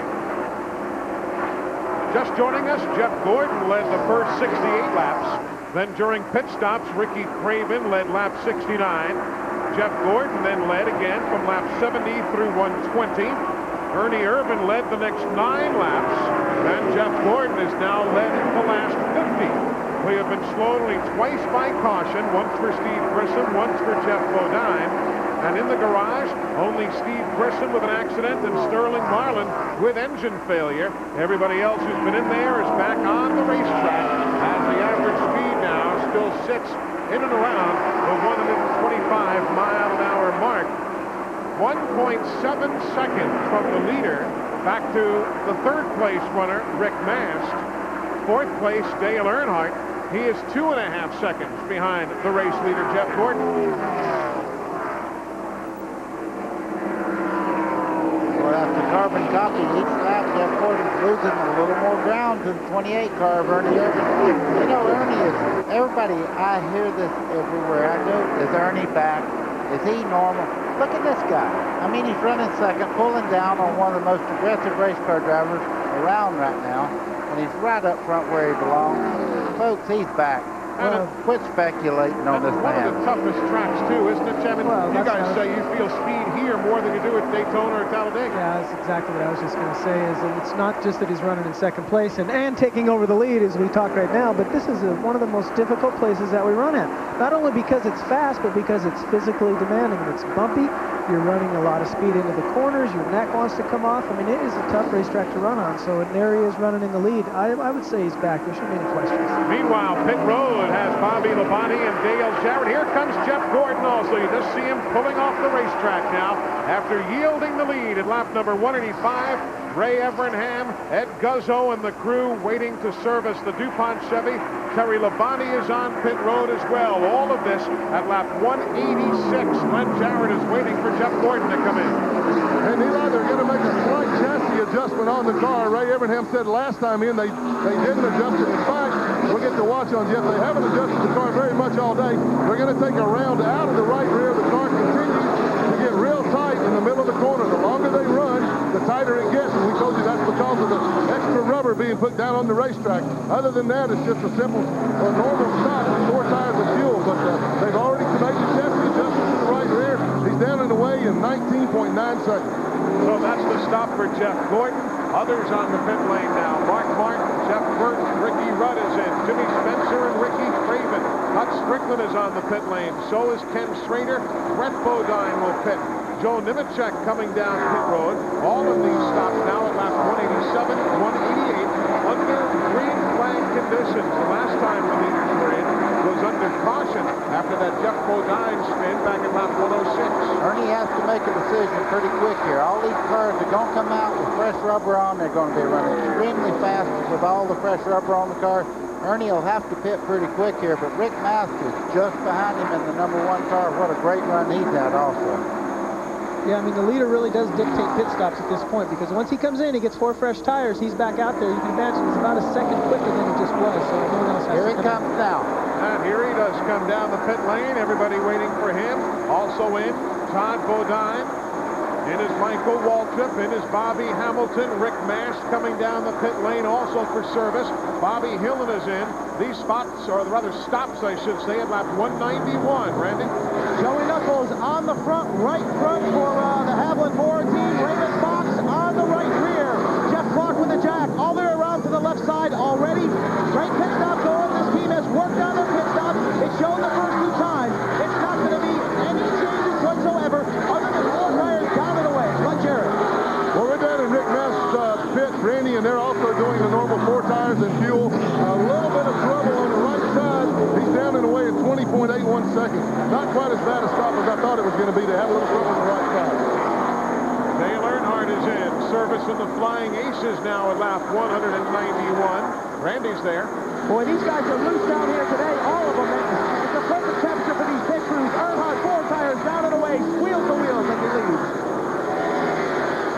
Green flag pit stops for the race leaders. Everything cycles around now. Here you see Rusty Wallace just ahead of Jeff Gordon and Terry Labonte. Ernie Irvan is next in line. Everybody trying to cycle themselves through here under green flag stops. Kyle Petty is in for service. Wally Dallenbach is in.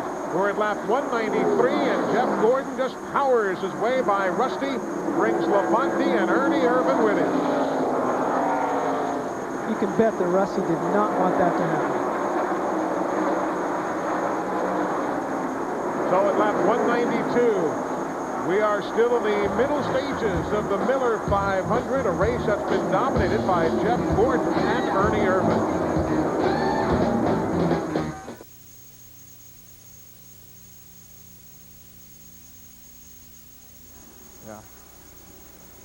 That one car, I'm telling you, if he ever gets track position, he's got a head of steam. You noticing that, Glenn? Rick Mast has got a head of steam. If he ever gets track position, he might be the fastest car out there. Did the 2-car go a lap down? No, he's up there in 4th. He had pitted earlier on lap 178. Yeah, but he was slow around the track for at least a lap. I didn't know. Oh, Rick Mast lost it coming out there. All right. That's How did he lose it? I didn't see it. He just lost it coming out 4th. Nobody hit him. All right. Oh, look at the back of that car. He's still rolling. Man, you just got to wait a couple more laps. Yeah. All right, so there's some cars that put everybody a lap down. Is that correct? Did anybody put everybody a lap down? We're going to double check. No, they shouldn't. Earnhardt should be leading. Now, Michael hasn't pitted yet. Oh, what a shame for Rick Mast. Yeah, fine. What a shame for Pontiac. Oh, he's running good, too. And Michael everybody inside. Yeah. And Gordon had the right front, had built up a lot of air pressure, and that designates that the car is fishing. Yep. 60 pounds, Glenn. Whoa. That's a bunch of air. Well, that's just what I heard. I want to... Well, then it's a bunch of hot air. I want to find out how much it built up. Who gets to talk to Rick? We're going to stop him in the pits, but... Well, yeah, we're be happy with the way the car's going.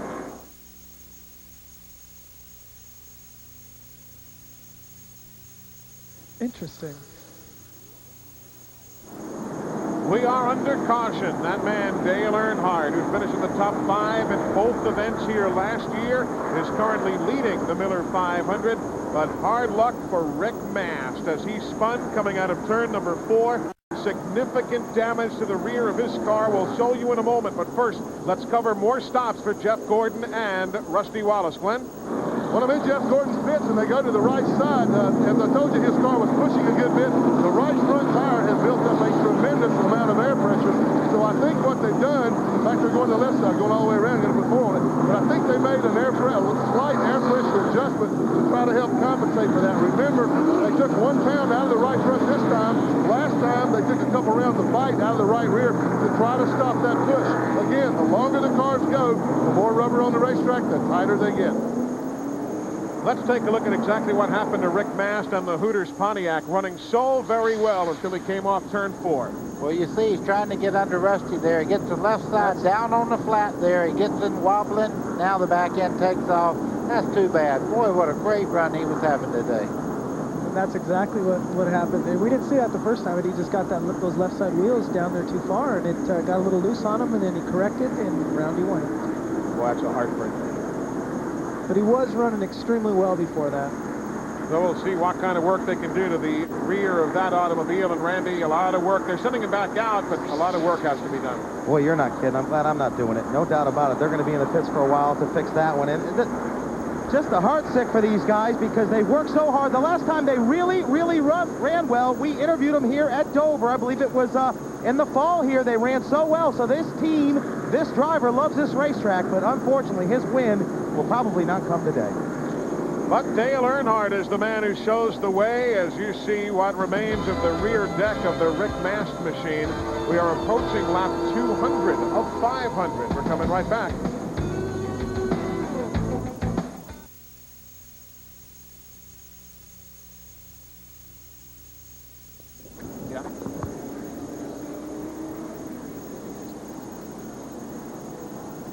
Yeah. You can see he got the left side down on the flat of the racetrack. 14th and 15th, right? Who did? No, he pitted earlier than everybody else. He pitted. Yeah. He pitted. How many cars on the lead lap? We have got 18 of them. Okay, and what, the 24 and the 2, were they the only group and the leaders to come down pit road? That's correct. Well, I don't know about Ray, but I went to Rob and I asked him why they came down pit road. He said, with the tires like this, get them while you can. So I don't know what Ray would say, but they must think the same way. Hey, Mark Martin's got a little bit of a heating problem. Is it because of the paper and stuff? Yeah, in fact, he waited in the garage.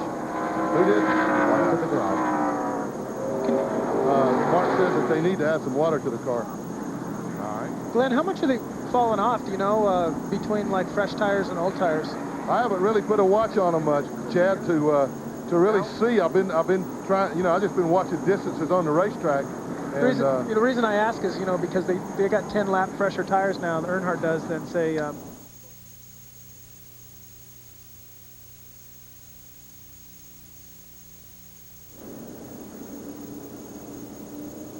And Universal Luxury Bands, the official bands of tracks, teams, and drivers throughout the NASCAR world. Call 1-800-445-2825 for a dealer near you. Welcome back, everybody. We're watching Dale Earnhardt now leading at Dover.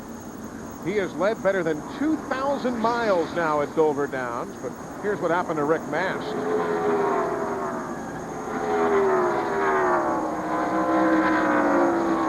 Got a feel for him right there. But yeah, Dale Earnhardt, the race leader, has now led better than 2,000 laps here over his career. The leader in that department, if you're curious. Who do you think? Who's led more David laps? Pearson. Good guess, not right. Well, thanks. How about Bill Elliott? There you go. How about that? Bill Elliott, 2024. Well, Bill, if you're sitting home watching in Blairsville, that man's closing in on one of your marks, but Bill Elliott will be back to try and wrestle those numbers away himself. We're at lap 199 of 500, working caution at the Monster Mile.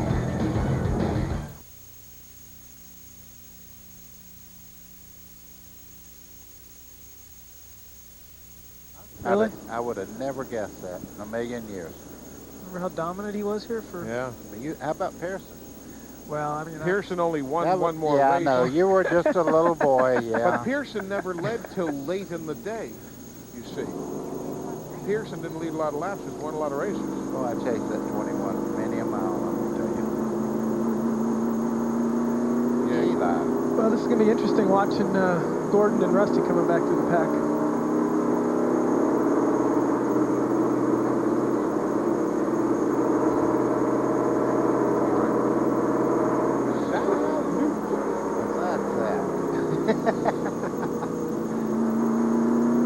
Anybody heard when Bill plans to come back?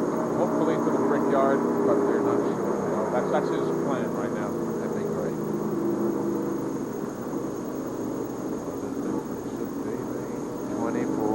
I almost got to drive that car, buddy. Did you? During his recovery, but New Holland's one of his sponsors against John Deere, and it didn't work out. Boy, it's political. I would have liked to have done that.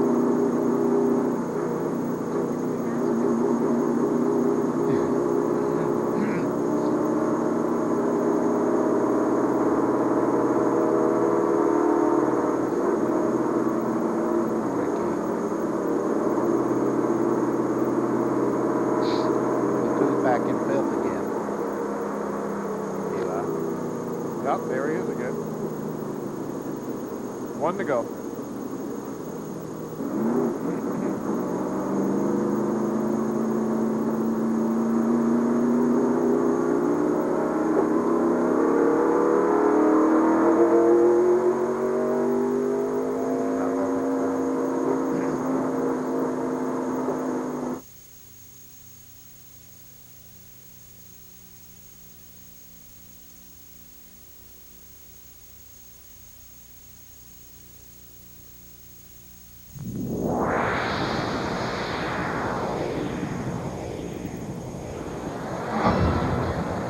That is where we are, the first state, Delaware and Dover, Delaware. Hey, don't forget to join us down at Opryland if you can. The TNN Salute to Motorsports at Opryland, coming up June 26th through 30th. Want more information? Just call the number you see on the screen, Monday through Friday. The TNN Salute to Motorsports at Opryland is also going to be benefiting a kind of big auction that's going to be benefiting the National Arthritis Foundation, and Technology 2000. That's going to be taking place, all part of the TNN Salute to Motorsports. 201 miles on the board of the 500, getting set to go back to green. Rundown for you: Dale Earnhardt, Ernie Irvan, Terry Labonte, and Bobby Labonte. Dale Jarrett's up to 5th on the restart. You've got Todd Bodine in 6th. 7th is Jimmy Spencer. Mark Martin will go 8th. Ricky Rudd 9th. And Jeff Burton will restart in the 10th spot here at lap number 202 complete. And they're up. Well, now we get to see whether new tires and management of the guys up front. Look at Earnhardt, though. He just told Richard Childress, he said, this is the best set of tires I've had all day. He's real happy with what he has on there. Of course, Jeff Gordon and a few other cars stopped a while ago. They took on 4 tires, so we'll see what happens in the long run. Got Todd Bodine in that mix, we told you. Started 33rd, now running 6th. Todd likes this track. He has 3 Busch Series wins here at the Monster Mile. Driving for Bill Elliott, he is. The man right behind Earnhardt, the purple car, John Andretti, not on the lead lap. John being shown an 18th spot, 1 lap down. That is hard to understand. Right at the very first of the race, John Andretti got lapped by Jeff Gordon, but he has run right with the lead cars for the last 100 laps. Kind of like yesterday with old Buckshot Jones, lost 5 laps early and stayed with the leaders all day. Let's go to the garage that Glenn, I believe, is caught up with Rick Mast now. Okay, a lot of beating and banging and hammering going on the Hooters Pontiac. Rick Mast, great run. What happened? Well, the problem is everybody here, the cars are pushing real bad, and you know, the last half of every run, everybody's going to push real bad, trying to keep the pressure off the right front tire. So our car was real good the last half of each run. What would happen, you start out each run on pressed tires real loose. In other words, it'd take 20 laps before you could really drive the car. The car was extremely loose, and it would get good. And I was just pinching it too hard trying to get by Rusty and just lost it. Well, that's too bad. As I said, he had a great run going. They are going to try to repair the Pontiac, get him back out there so he can pick up those valuable points, because before this day's over, there'll be others in here doing the same thing. Rockford, Baths, Virginia, Rick Mast. Very honest assessment. There's 13th spot changing hands. Jeff Gordon making his way into that position around Derek Cope. Remember, Gordon and Rusty Wallace came in for pit stops again at lap 196. So they had to start themselves back a bit further here on the restart, but now bit by bit clawing their way to the front. Wow, you can see what new tires do. He tried underneath Schrader. Now he passed him on the outside. That's very hard to do here at Dover. So the new tires are working quite well. It's a 9-lap differential on the tires. Jeff Gordon's are 9 miles fresher than Kenny Schrader's. That is a strong race car, like you just said. I mean, he tried to go underneath, it didn't work, and then he just said, okay, I'll just go around the outside of you. That's nice. That's nice to have a car like that. Oh, listen, anytime they handle good down the straightaway like that car does, and then great in the corners, of course, Jeff Gordon himself is very, very aggressive. And, you know, when you talk to him, there's a certain amount of electricity there. You just expect good things to happen around this kid. 10th place is what he's going to try and grab away from the 99. Jeff Burton in 10th spot. I'm curious, what happens when a car doesn't handle good down the straightaway? Well, you get lapped. I'll tell you what happens. They have to run all the way around the racetrack. They say it's all handling. Handling's important. They have to go down the straightaway, too. That was something we were talking about watching practice here yesterday. Buddy was particularly concerned about guys going from turn 2 to turn 3, the back straightaway. He was pointing out, you see, that guy is not making it to the corner and so on, as Jeff Gordon now moves into the 10th spot, grabbing that position away from Jeff Burton. Top 10, Earnhardt, Irvan, Terry Labonte and Dale Jarrett, Bobby Labonte, then you've got Bodine, that's Todd Bodine, Jimmy Spencer, Ricky Rudd, Mark Martin, and Gordon. There you see Todd.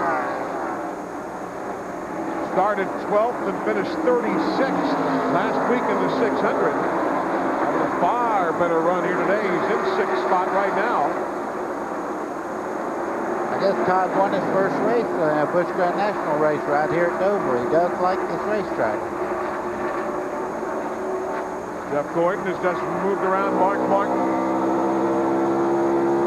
Trying to dispense with the Heilig-Myers machine now. Goes around Mike Wallace to the outside. Yeah, that first win for Todd, wasn't that the one first time around? You had to be there to take advantage. Wasn't that the one that Davey Allison had a fuel pickup problem? Right Under caution at the end, and Todd was able to get the victory, followed the pace car to the checkered flag, but he had to be in position to take advantage of Davey's misfortune that day. 214 laps on the board. If you're just joining us, we've had 3 caution flags today. Todd BODINE trying to pick his way around Bobby Hillin in the 77. Hillin in 21st position. He is not on the lead lap. He is a lap down.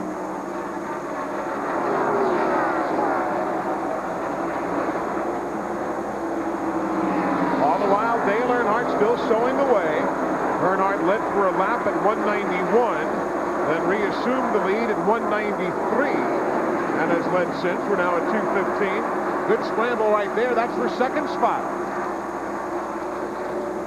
And the lap car of John Andretti still in the picture. Well, he's running good. He just got by Ernie Irvin, who's running third right at the moment. I'll tell you, that's a strong run by John Andretti. I bet he wished he hadn't got lap right at the first. Isn't that the truth? Still got a long ways to go to get that lap back, too. Dale Jarrett was closing in. There's Terry Labonte. Oh, and Jeff Burton making an unscheduled pit stop now. He has dropped all the way back from the top 8 or 9, now all the way back to 18th position. So he's had to come down the pit lane. I thought the crewman had just taken some debris off the front of that automobile. I was just looking at it. You come in, the front of the car looked like it had been damaged or had a lot of paper on the nose of it, but that's all they did was clean the grill when it came in. Yeah, the damage was the sheet metal damage, of course, from earlier, but this time it looked as though they just pulled some debris, some papers, or maybe some of that tape. Maybe the car was overheating. Tough break, though, because any kind of stop here, you end up losing a lap or a couple, and he is now 2 laps down. Jeff Burton is in the Exide Batteries entry. You know, normally a little debris wouldn't be as bad for these cars, but remember what they're doing is because they're fighting such a tight condition, they're running as much tape as possible to get additional downforce on the cars. So a little bit of paper on the front of it blocks off the air and it overheats. Dale Earnhardt, the leader. He and Bill Elliott are the only 2 active drivers to have won more than one Miller 500. Bill Elliott's not here today, but Earnhardt is the leader.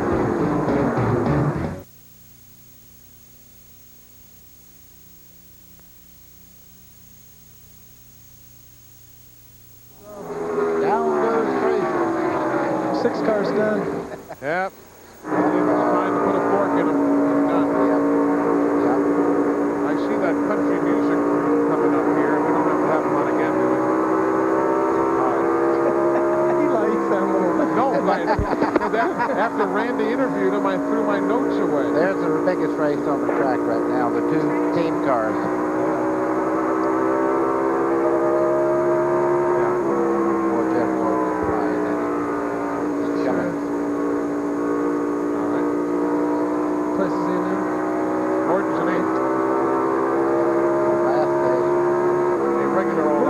Rusty started with him.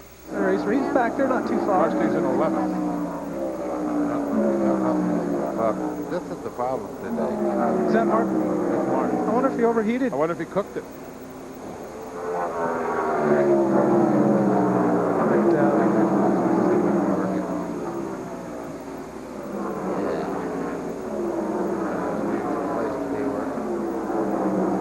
Watch them pull a paper bag out or something like that. Mark.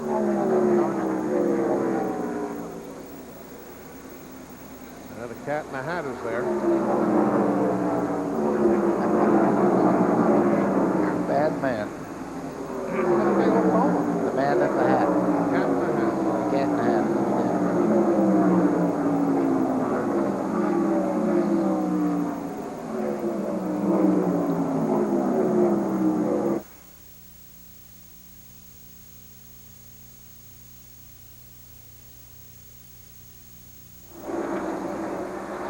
.224 laps on the board. That is the front grille of Mark Martin.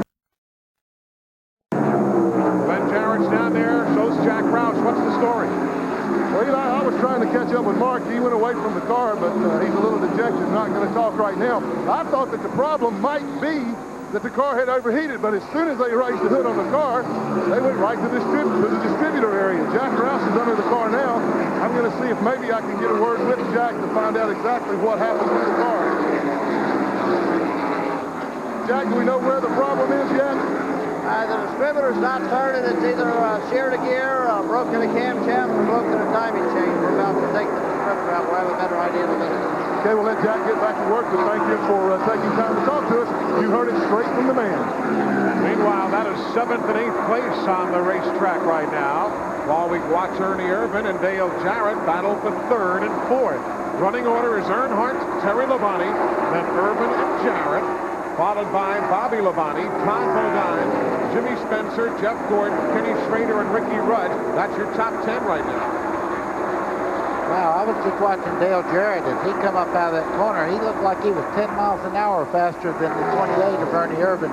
He really got a nice run up out of the corner. The team cars, Ernie just gave way and let him go by.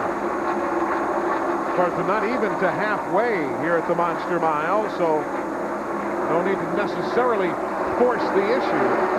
There again, 7th and 8th spot we're watching. Jimmy Spencer in the 23, Jeff Gordon the 24. Just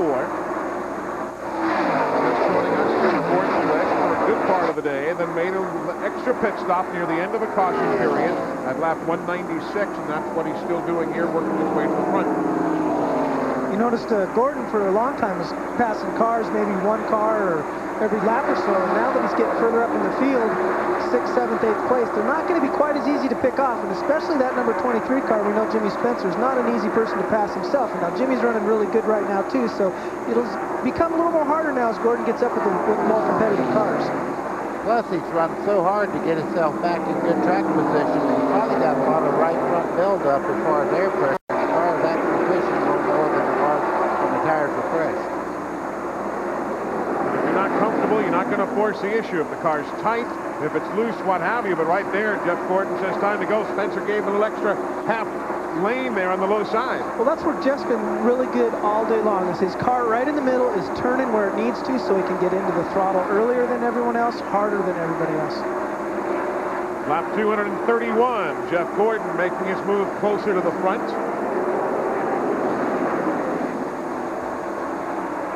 1 3/10 seconds is Dale Earnhardt's advantage right now.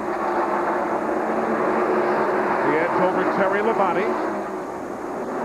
We'll show you exactly what that translates to visually as far as the interval between the front two cars. There's Dale Earnhardt. There's Terry Labonte in the 5. That's 1 3/10 seconds from first back to second. And there's the spread coming out of turn number 4. Jeff Bodine gives way. Jeff showing 17 laps now after his accident of earlier. Morgan Shepherd's on pit road, lap 233. As Butch Mock Motorsports takes care of their Remington Arms machine. Eli, you can see Earnhardt's car just then. He has that car just on the borderline of being loose. I watched the back end just dance just a little bit as he started in the corner. But as they go along and the tires wear, of course we know everybody's having a pushing condition. So he's adjusted that car where it'll really get around the corner. See how low he can run there? Working well. There's a look from overhead.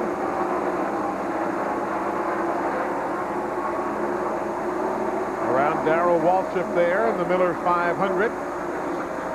By the way, they have come up with, we didn't even mention it yesterday, didn't have a chance. They have now added a brand new garage area here in turns 3 and 4 for the NASCAR Busch Series. Busch Series teams used to basically pit and have a garage area on the pit lane all weekend long. But Melvin Joseph, Dennis McGlynn, all the management folks here at Dover Downs have built a new garage area for the NASCAR Busch Series. I know, well and much appreciated. How good has Dale Earnhardt been? 6 consecutive top 5 finishes this year. That's consecutive. And 9 top 5s in 11 races this season. It's consistency. That's incredible. That's what wins championships. Yeah, exactly. These guys have been there before. A lot of times they'll give up a little horsepower, taking a chance of maybe breaking a piece or two because they know the car is dependable, and this guy will drive the wheels off the car. And how about 17 top 5s in the last 21 races, dating back to August of last year? That's what everybody's chasing today and all season long in NASCAR.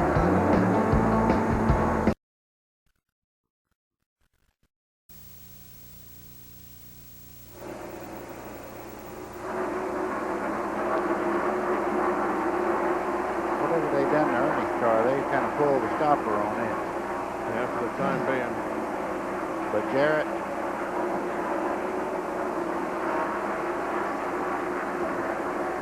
You going to Opryland to sign? probably. Yeah. I'm going too. I'll be there one day. Are you?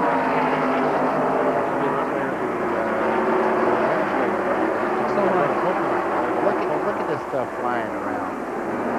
That plastic there, that'll cut the hole. And it's not the track's fault because they don't serve paper napkins or anything here. No, that's plastic. Who sells plastic? That's stuff that folks bring from their home. Hey guys. Yeah. One reason there's so much sport debris, there's about 50,000 more people here now than there used to be. And they added all these seats, all these high-rise seats. That paper, obviously there's more people, but there's also nowhere for that paper to go. It used to flow out of here, not anymore. That's a good point. And I got up and lost my seat.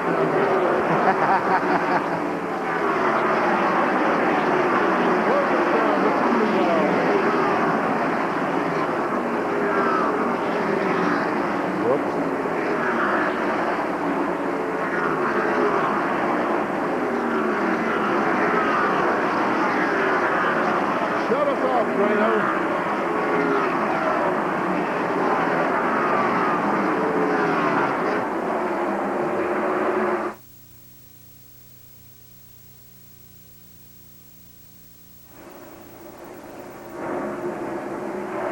We are at Dover Downs International Speedway. We'd also love to see you at Opryland, USA, the official destination of NASCAR. For more information on Opryland, call them at 615-889-6611. That's phone number available Monday through Friday. Opryland, the official destination of NASCAR.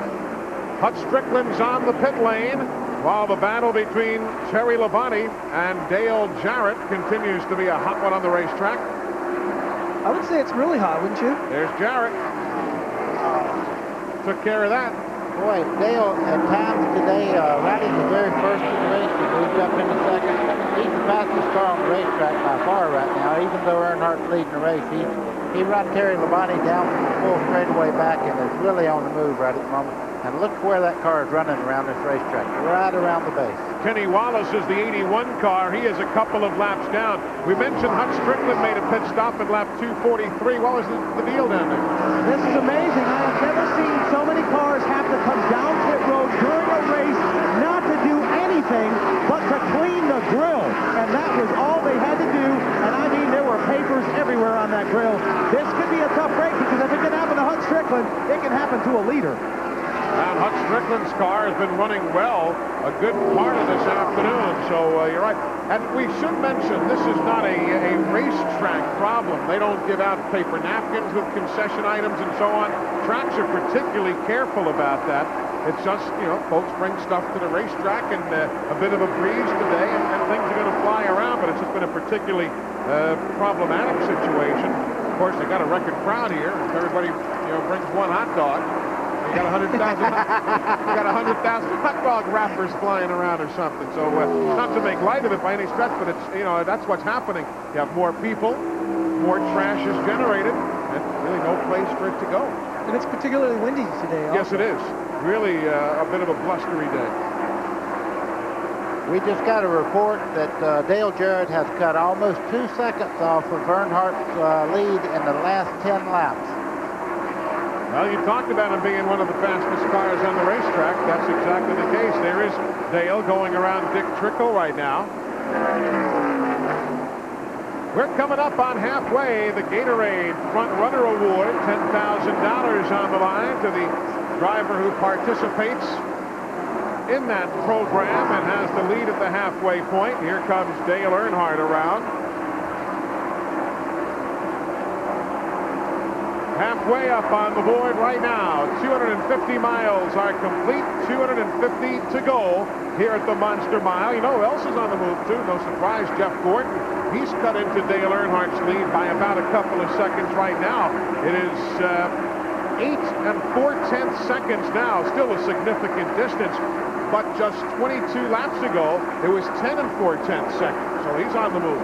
They said that Earnhardt just called in and says the 88 car on the move right now, and he said, you bet. So we're just past the halfway point. Why don't we bring you the Split Fire mid-race report brought to you by Split Fire. You can enter the performance zone with Split Fire Performance V spark plugs. Average speed down just a tick with 3 caution periods, one of which was lengthened when they had to blow some debris off the track. Grissom and Marlin officially out of the event. Rick Mast's car being worked on in the garage. Mark Martin with engine failure is likely done for the day. And there you see those who have led laps this afternoon. I'm Eli Gold, Chad Little, Buddy Baker joining me up here in the booth. Glenn Jarrett and Randy Pemberton down on the pit lane and in the garage area, bringing you all the action of the Miller 500 here in Dover. You know, this reminds me right here with Dale, catching up with Dale, is that what happened last week at Charlotte when the 88 team got everything together? They were bye-bye, see you later. And I tell you what, this is looking a lot like that last weekend. The crowd's up. We're on the front straightaway here as Dale Jarrett goes by on the outside. That is a power move. Well, actually, I think Earnhardt, more than anything, let him go. I mean, you kind of just waved him on by there and said, you've caught me, you deserve it, I'll follow you for a while. So Dale Jarrett now will take over the lead. Lap 254, it goes up on the board. Saw a little puff of smoke out of Joe Nemechek's car moments ago. He continues to run out there, but a little puff of smoke as he was feathering that gas pedal in the corner. Dale Jarrett, first time he has led here this afternoon. And he is one of those non-winners in NASCAR Winston Cup competition here at the Monster Mile. Todd Parrott is his crew chief, and Glenn Jarrett is checking out things in his brother's pit.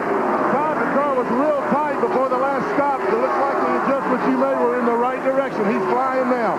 Yeah, we and all we did was put on 4 tires. So we just got one set of tires and a little bit tighter than the rest of them. And just, you can't get around here with the cars real tight. Now, you know, it shows that. We went back about a half a lap. Now everything's fine. Got a good set of tires on there. The car's running great. How much longer can you go till you have to pit now if it goes under green? We'll go about 20 more laps. We got the pit. Okay, that's the report I'm also getting from Ernie Irvin and from Terry Labonte. In 20 to 25 more laps, we'll see green flag stop. Lap 257 right now. Jeremy Mayfield in the 98. He and Brett Bodine in the 11 running for position, 17th and 18th. They are not on the lead lap, but they are battling for position. So's Ted Musgrave in the Family Channel machine. And the 99 Jeff Burton, all of those cars battling for position right now. Though not on the lead lap. That's 16th, 17th, 18th, and 19th. Up front, Dale Jarrett. Wallace in front of him and worry about Earnhardt behind him. It looks to me that Earnhardt is moving back in, but what's happening right now, I think Dale Jarrett is being real careful. He's got a lot of race car. He does not want to make a stupid mistake right at this point of the race. And Mike Wallace is saying, okay, you've caught me, but if you're going to put me another lap down, I'm going to make you work for it. They don't roll over and play dead in this game, I'll tell you. Mike Wallace runs well on super speedways, particularly in ARCA competition. He has 4 Busch Series wins also, Mike Wallace does, but now the Heilig-Myers Ford will drift wide. Whoa, easy boy. Not much room there. What a great shot from the aerial view. 95, Gary Bradbury from Chelsea, Alabama, taking over the Earl and Czech Sadler car, the Shoney's machine from Chuck Bound. 261 laps on the board. Dale Jarrett is the leader. Dale Earnhardt is second. And Terry Labonte, Ernie Irvan, and Jeff Gordon, as the fans of all ages look on.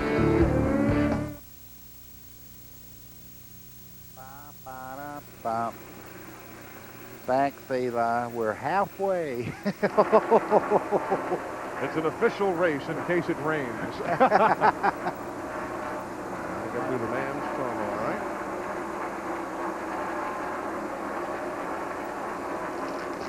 Oh, man, what the hell was that? Chad's eating up here, guys, if you hear a little noise. All right, we are... Oh, yeah, I love that. Man, that makes me sound like I know what I'm talking about. Just don't shoot me a girl. Boys are doing good down there. Keep it up. Good hustle.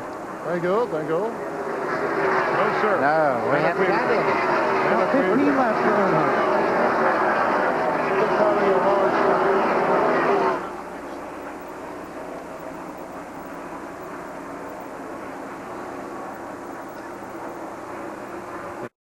Look who's coming up.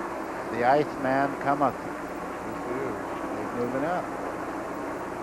He's so smooth. Look at Jeff Gordon. You talking about somebody running somebody down.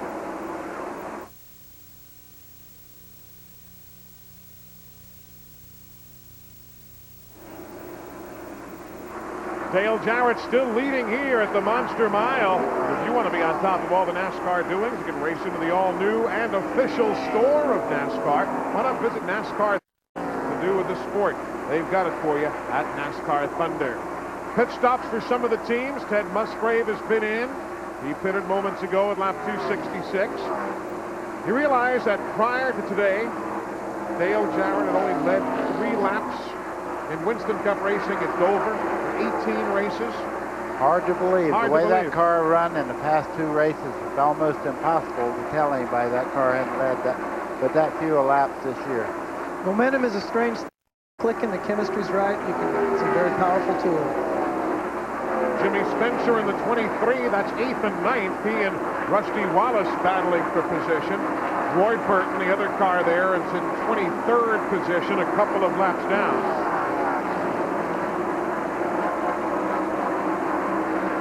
From Berwick, Pennsylvania, Jimmy likes coming up this stretch of the schedule here today. Then in 2 weeks here on TNN up to Pocono, Pennsylvania, not far from his home in the Keystone State.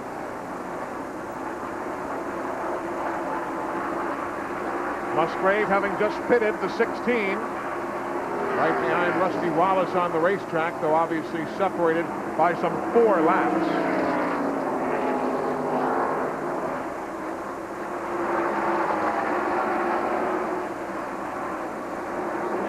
New tires. That's how Musgrave motors right by Rusty Wallace there. Wow. I'm telling you, new tires here, it's like you're on rails. The tires are real fresh like that. You can see you just put Rusty about 6 car lengths down in less than a lap. The speed's amazing in general. When Dave Marcus won the pole here 20 years ago, the speeds were about 20 miles an hour less than they are right now. You know, the cars were 20 miles less back in, too, though. You have to remember they had a 1-inch spoiler on the back. That's a good point. You know, tires didn't work as well, and, of course, the cars hadn't been in wind tunnels, so the guys that run 134 miles an hour here work just as hard as the guys that run 150 here. When you won Darlington, as we watched Dale Jarrett, it jogged my memory. Ned Jarrett, Dale's dad, of course, won Darlington once by 14 laps. How many laps did you win Darlington by when you won the race there, buddy? The reason I bring it up is because this track, too, David Pearson once won here by 7 laps over Cecil Gordon, and I'm just trying to sit here thinking about some of those wide margins of victory. Oh, yeah, but you don't see that in today's racing, but I won by 7 laps in Darlington, and it was because the car was so dominant. When you really got dialed in, you're kind of like Jeff Gordon. He is working his way up through the field as we speak, He's running the leaders down by over a half lap now, and he's in the same straightaway with the lead car. There is Jeff, while at lap number 273, where we are right now. Jimmy Spencer is on pit road for service. The Travis Carter-led crew going to work on that Smokin' Joe's machine. Now here comes Dale Jarrett. Dale Jarrett comes off turn number 4's banking, and he'll make a pit stop at lap 274. Slowly, almost painstakingly slowly. He has to get to the far end of the pit road. Glenn Jarrett's waiting for him. Well, and I don't like having to wait this long on my brother, but here he is, finally. These guys have chosen a great pit stop right in front of Victory Lane. There's a break where the cars come into Victory Lane. That way, the tire carrier for the rear tire does not have to cross the wall. He simply goes right around it at the break. Right sides are on. They're going to go to the left now. They won't make any chassis adjustments. As Todd told them, they were happy with the thing. The tires are fine. They just got to stretch and push. He's down and away. Let's go to Randy. Earnhardt is in as Perry Labonte flashes by on pit road. The adjustment for Dale Earnhardt as he pits on lap 275. A round of wedge. They've already adjusted tire pressure, pulling the right front fender out as Mr. Moore comes around with the jack. Left side's now going on a nice clean windshield, getting a good clean for Dale Earnhardt. He said the front end is skating the last few laps. Down and away. More tire change now for Jeff Gordon and the crew. Ernie Irvin is in. Bobby Labonte is in. Michael Waltrip will make a pit stop. So does Gary Bradbury. All of this at lap 276. Chassis adjustment there.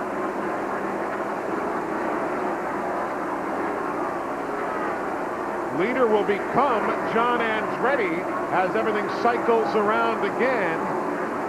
Though that certainly will change as these pit stops continue to unfold.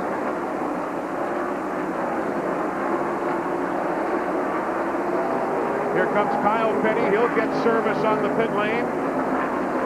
Here comes John Andretti, so things will swap around again. All of these stops under green. Andretti is into the attention of Tim Brewer and the crew.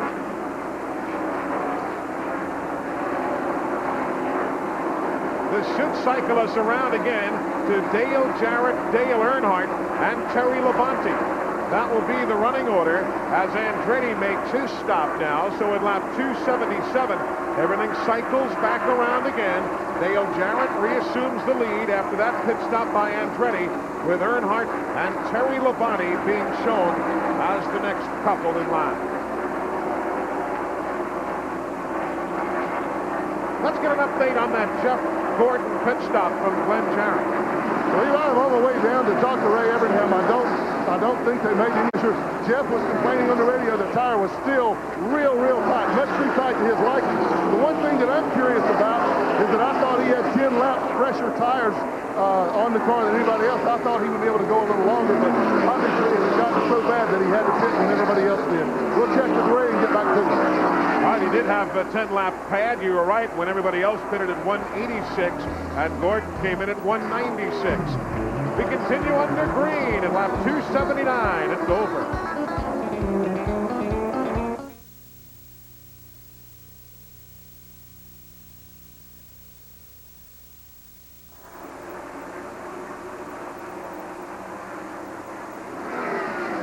Eli? Yeah. I know you're a very powerful man, so tell them to start racing a little bit. We need a race. I'll comment on why the cars are so tight here because the tires have... Hello. Oh, it's so loud you can't even hear it. Also, Earnhardt had a fender knocked in that was causing a little push on his car. All right. NASCAR online.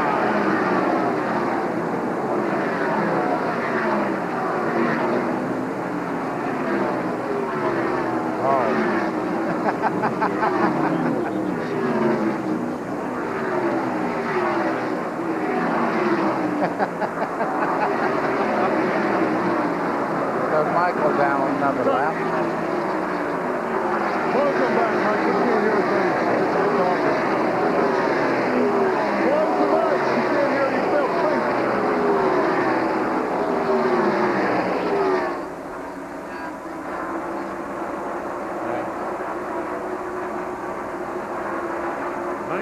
didn't pit yet, did he? I don't see how the pit guys stand. Wow. Just now.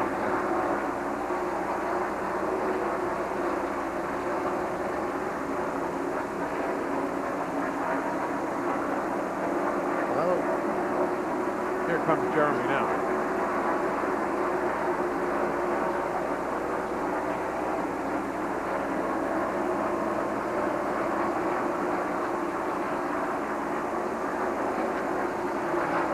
don't do that, Pam.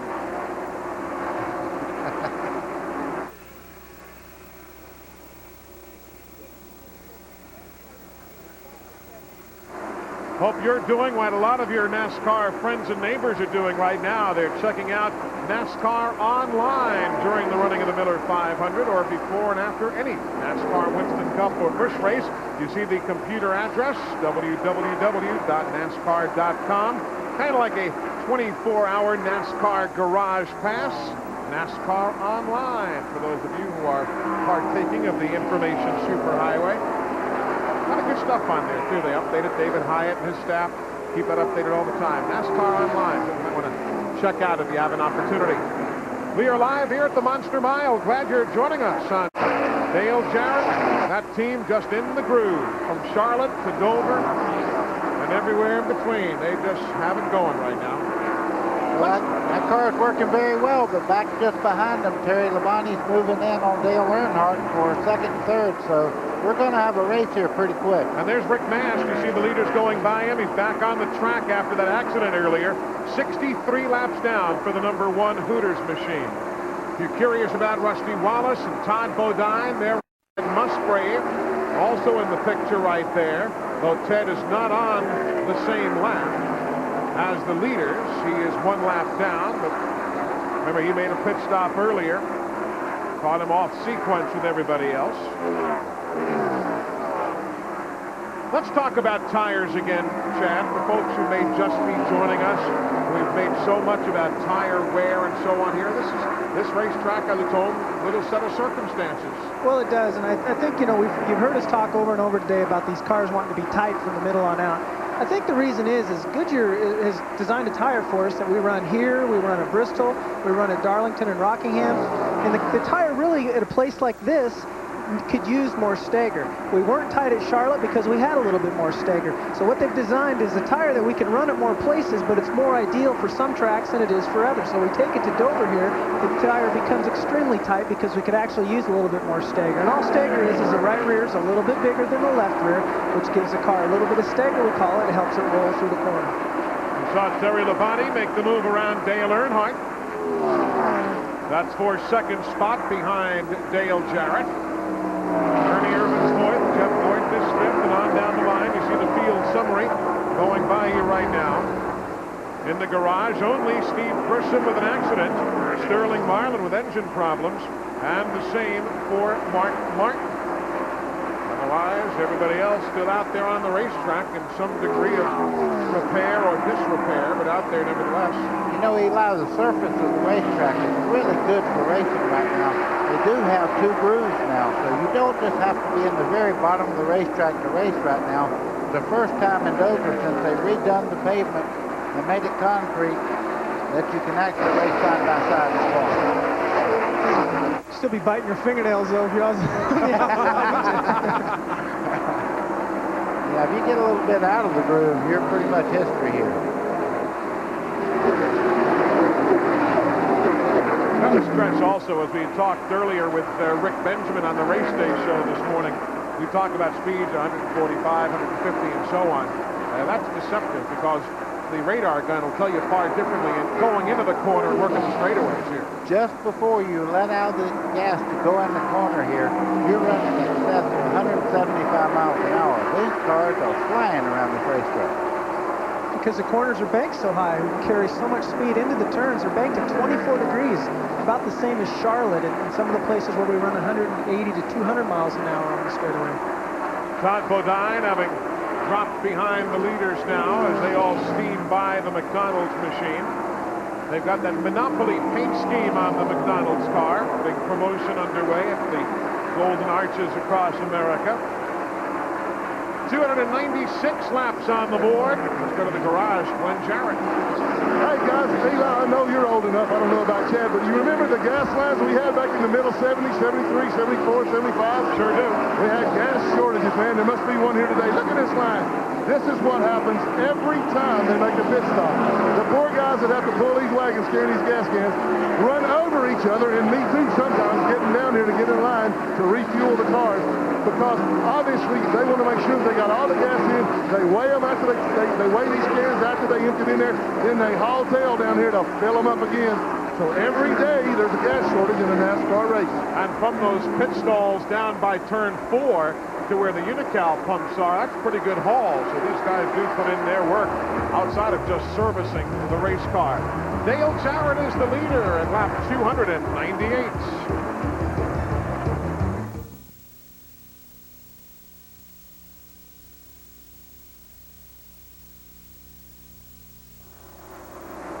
Hey, Glenn, thanks a lot. I really appreciate you not mentioning age there. I was glad to see you jump these other two guys. Hey, yeah, I didn't want to say anything to make you mad, buddy. I'm old enough to remember before gas.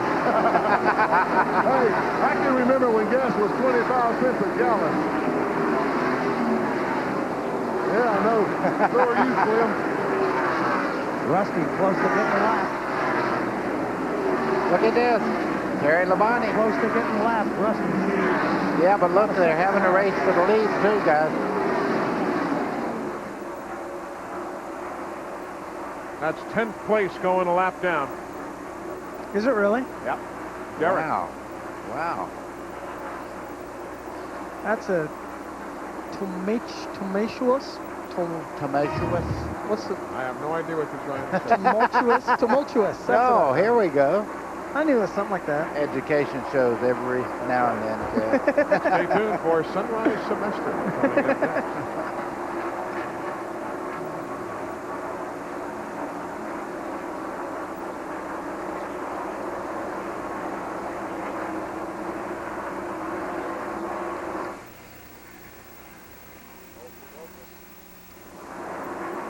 Where is Jeff? Boy, he's not making any headway now.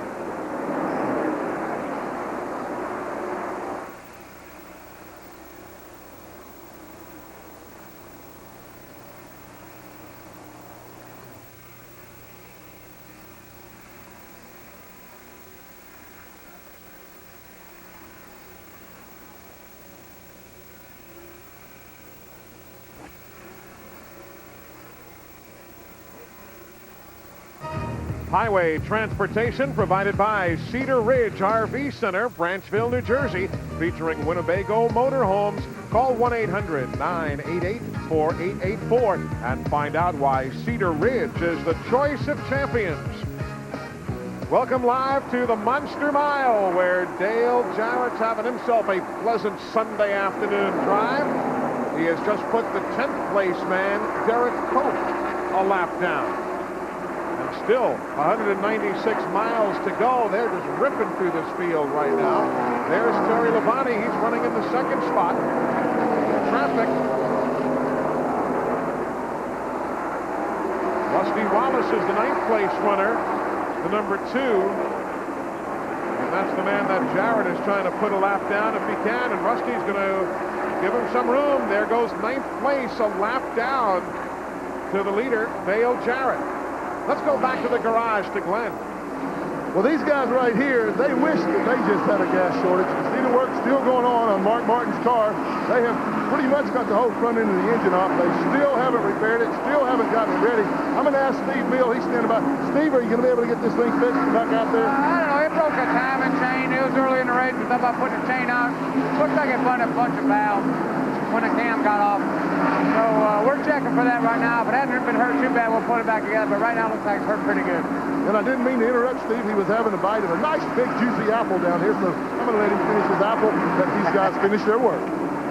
307 laps on the board right now. Of course, in the old days, no aspersions to anybody up here.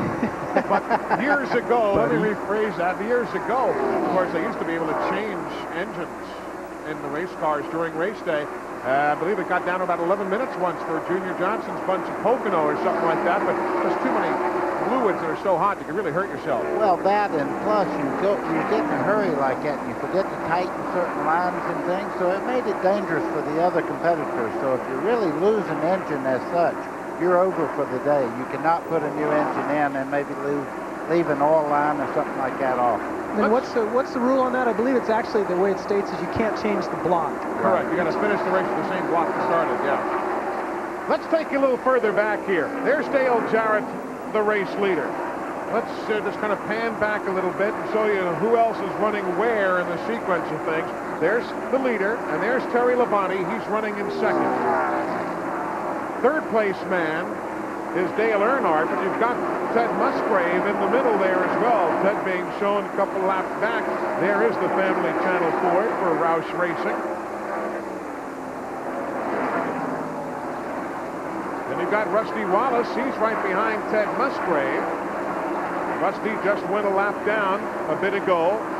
There's Derek Cope. Cope is running 10th. Rusty running 9th. Now they've swapped it around, obviously, for 9th and 10th, but they are no longer on the lead lap. There's Dale Earnhardt being shown in third on the leaderboard. Behind Rusty, you've got Bobby Hillen in the Jasper Federal Mogul machine. They were just on pit road 11 laps ago. They pitted at lap 305. We're now at lap 311.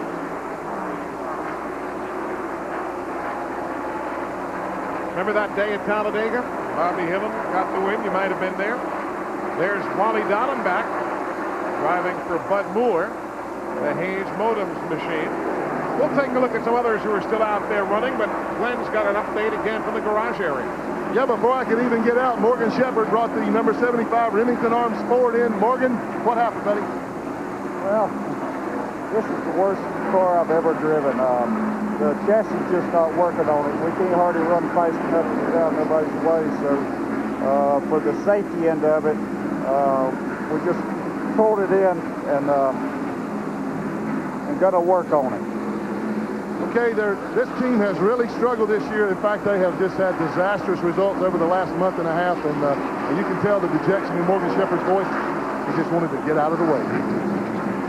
So Morgan Shepherd brings into the garage area. Continuing our look at who's out there and running where, that is Kenny Wallace, the Philmar Racing entry, being shown in 22nd spot right now. Kenny is 3 laps down to the race leader.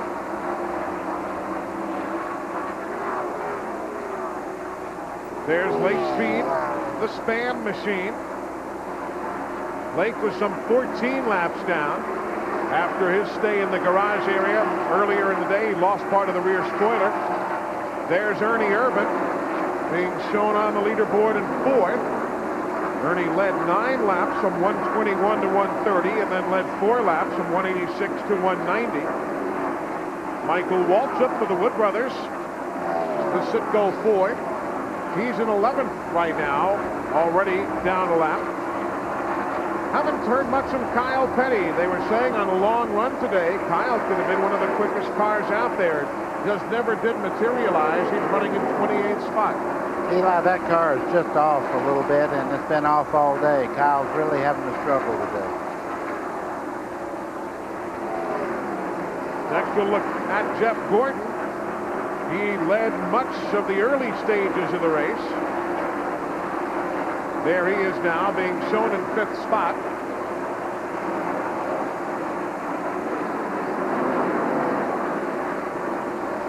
Jeff Gordon has led 106 laps today. There's Mike Wallace and Jeremy Mayfield together, the Heilig Myers Ford and the RCA Ford. 15 years ago, Junie Donlevy, who owns the 90, went to victory lane with Jody Ridley. Of course, Cale Yarborough's driver, Jeremy Mayfield. Also running, there's the McDonald's Ford. Todd Bodine, he's dropped off the lead lap. He is 12th now, a lap. Only 5 Winston Cup starts at this racetrack for Todd. There's a guy who runs well here, Ricky Rudd. Not talked that much about Ricky today. 13th position, a couple of laps down. He's one of those who's been to victory lane on a consistent basis, Ricky Rudd has. There's Ward Burton. the MB&A Pontiac for Bill Davis Racing. Ward's had an up and down kind of day, being shown in 23rd position now. He's some 4 laps down. There's Bobby Labonte. Bobby's on the leaderboard in 6th. Looking for his first ever Dover Downs win in a NASCAR Winston Cup car. And there's Ricky Craven. Ricky has had himself tough month of May, month of June in encouraging fashion. Up front, Dale Jarrett still showing the way. Works around Jeff Bodine and others at lap 321 of 500. Hello there. They're coming right back.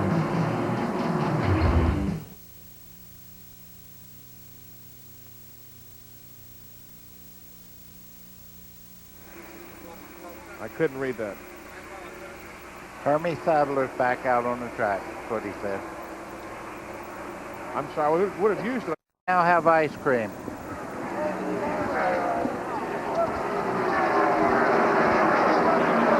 I have strawberry ice cream up here. I'm down here charging Bill Weber for drinks he's getting from the team. So I'm making money, man.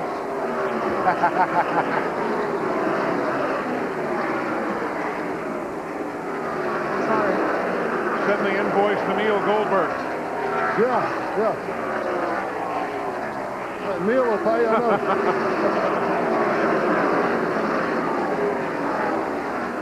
Okay, the next story I'm going to do is on all the grass that came out from under Bodine's car. How's that, guys? I don't think so. Look at the stuff, Chad. Look at the stuff on the track here. All that most of that's tire rubber. Yeah. Throw something big on the track. Buddy. Yeah. Go jump on the track. Yeah, really. I bet you, I'll just throw in there. The drivers are wishing for a caution right now as bad as we are. I guarantee they're starting to suck it up. It's a long time of green flag racing. Yeah.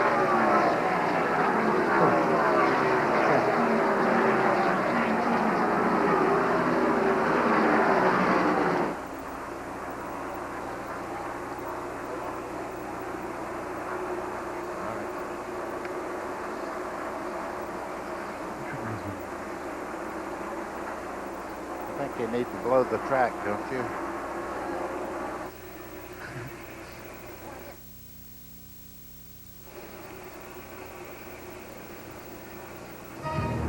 Commercial transportation for this telecast has been provided by Ryder, the official transportation company for Opryland. Welcome back to the Monster Mile, where Dale Jarrett continues to show the way here on the Miller 500. Terry Labonte trying to close in. You see the interval. There's Dale and Terry. It is getting a bit shorter here at lap 327. We have been green basically now since that Rick Mast spin way back at lap 193. So about 125, 128 miles, give or take 1 or 2. We have been green, and that's going to be tough for these guys. It really is. I mean, it looks easy when you're watching on television, when you're sitting here and watching it. But it's a lot of work in those cars. It's hot out. Like we talked about how rough the track is. You have to muscle these cars around. And a lot of these drivers right now are not only hoping for a caution for another set of tires and a small chassis adjustment, but they need a break. And on a caution, that's a driver's chance to relax a little bit. There's very little time to take your mind off of what's going on the racetrack. You have a couple seconds on each straightaway, and then it's back to work in the corner.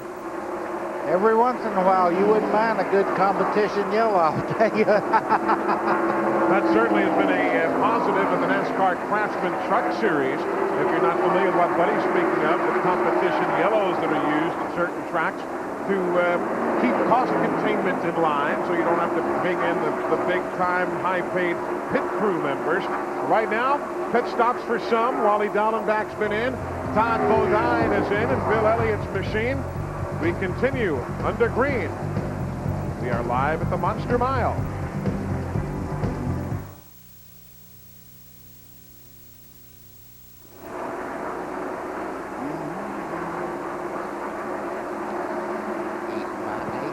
Boy, this is really good, Randy.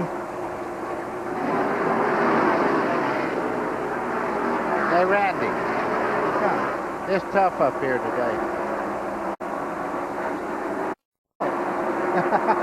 Well, Dale Jarrett's still leading down the front straightaway. He heads into turn 1.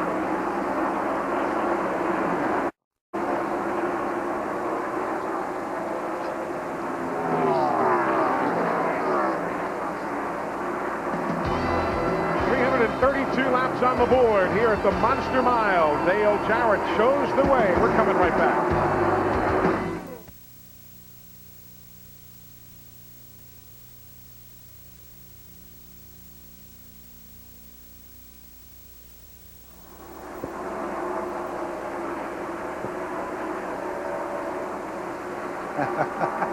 Damn, I didn't know what to say.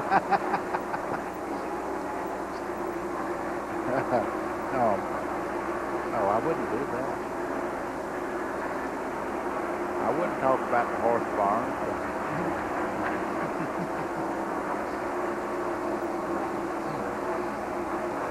That's why we always keep quiet. You know? I'm glad I wasn't kidding with Glenn and them. Wow.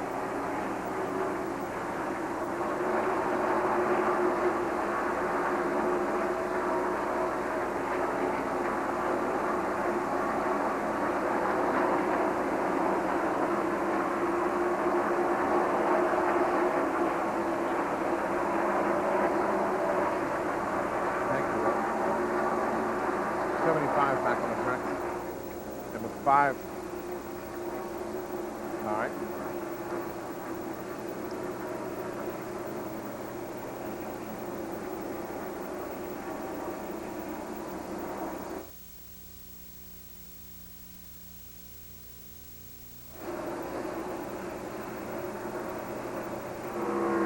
.336 laps complete here at Dover. Don't forget, coming up in a couple of weeks' time, the UAW GM Teamwork 500, presented by Pro Motion Engine Treatment, is live from Pocono International Raceway. Hope you can tune in Sunday, June 16th, 1 o'clock Eastern Time. We'll have it all for you right here on TNN Motorsports. It doesn't get any closer. Caution on the Speedway. A piece of debris has just come off a race car going off into the corner, and caution is on the Speedway, lap 338, and Terry Labonte had just caught up with Dale Jarrett, too. There was going to be a potential pass to the lead coming up right there, and then the debris came off on the main straightaway going off into the number 1 corner, and at lap 338, caution is on the Speedway. It'll be our 4th of the day, and we'll have to get that debris off the front of Dale, or at least, yeah, off the Dale Jarrett car right there. The caution might have come at a good time for him. Yeah, boy, Terry was right on his rear bumper. Well, you know, he might have been looking at the water gauge and watching the water temperature go up. Maybe he eased off of it a little bit. That's true. But look on Terry's, front of Terry Labonte's car. He has a couple of wrappers himself on his car. So we'll be seeing pit stops upcoming. We told you Morgan Shepherd was in the garage earlier with handling problems. He is now back on the track, 60 laps down, but he is back on the Speedway nevertheless. So Morgan Shepherd back out on the racetrack, and here come the leaders. Lap 339, let's go to Randy Pemberton. Dale Earnhardt is in, Dale Jarrett is in, Terry Labonte gets to his pit. It's going to be 4 tires for everybody. For Dale Jarrett, no chassis adjustments, just the 4 tires. Dale said, please give me 2 bottles of drinking water. By Jarrett. Well, Terry Labonte is in right now. He had a piece of debris on the grill. They're cleaning that off. Gary DeHart-Gucci said, no. We also got a report, Terry Labonte's down in the way. We also got a report that Dale Jarrett wanted that other protective boot that we showed you yesterday. He's got a couple of hot feet. That's something that is now available to these teams from Simpson Safety Protection. They heat-resistant boot that can either cover both the full foot or just the heel area. And Chad's already nodding his head, especially in the Busch Series, where the heat is even more intense than it is in Winston Cup. Well, it gets about 30 to 40 degrees hotter inside the race car than it is outside. It's even warmer than that the lower you get towards the floorboard of the race car. So down by the feet there, you're looking at about 60 degrees hotter than it is outside. That's pretty warm on the feet. So we are under caution here at Dover Downs. Remember earlier today, Buddy Baker and I had a chance to chat with the fans. Why don't we go back to this morning and check in on another conversation. Pam? Good morning. How are you, gentlemen? Good. First of all, I'd like to know how to get a cushy TNN job. A cushy TNN job? That would be your department, yeah, my buddy. department. How do you get the cushy job? Well, you have to have first off, you have to have a real Yankee accent to get a job at TNN, okay? Okay.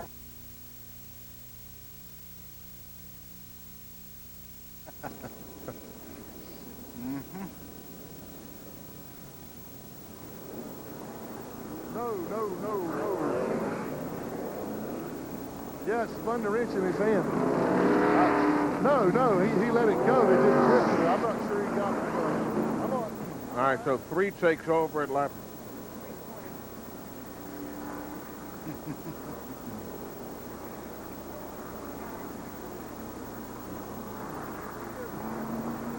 Says it's okay.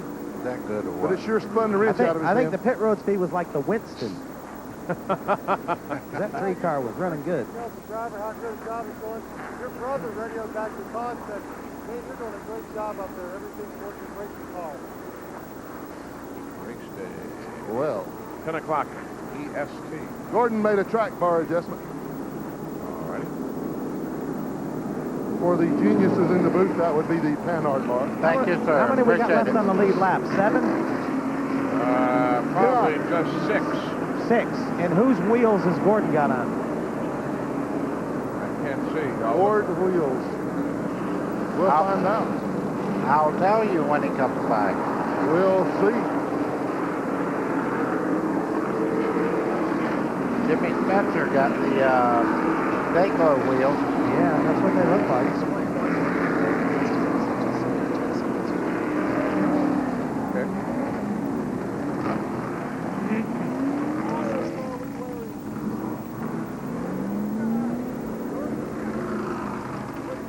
Well, Buddy said he thought it was different colored wheels. What, on Spencer? No. Oh, I thought you said Ward. No. Gordon. That was Randy asking about Gordon. Gordon's got the pretty Oh, wheels. Gordon. Okay. All right. That's 29. That came off of GRISSOM. Ah. Yeah. Thank you. Spencer has those too.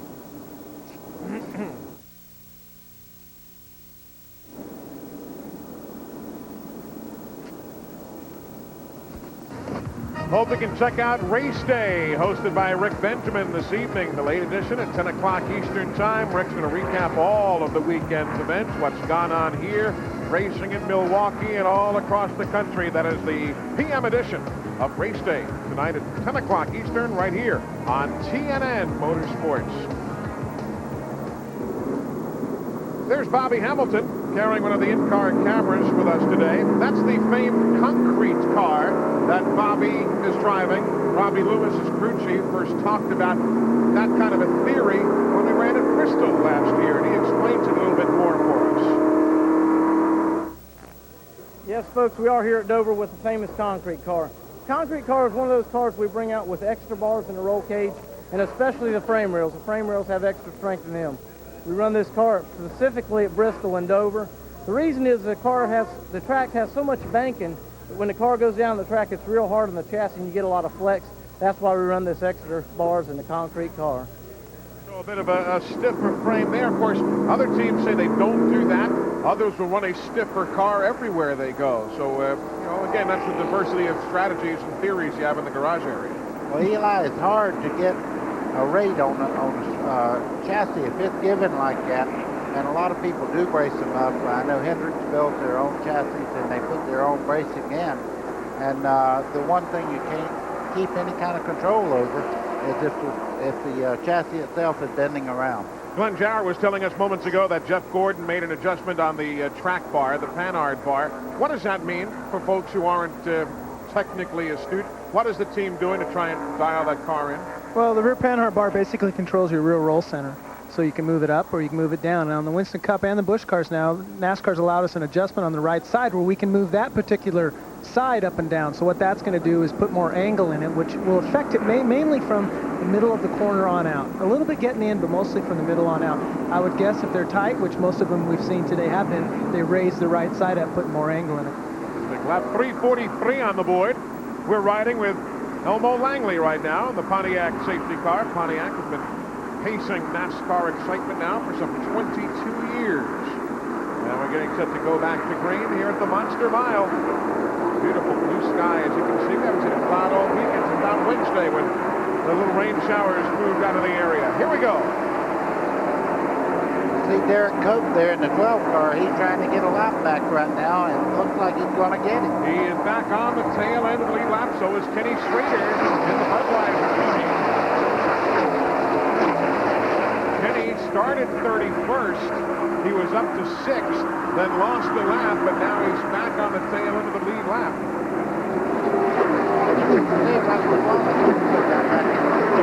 These guys really have to fight hard right now to keep Earnhardt back if they possibly can and stay in that lead lap, and hope for caution they'll bring them back up. So 10 cars on the lead lap right now.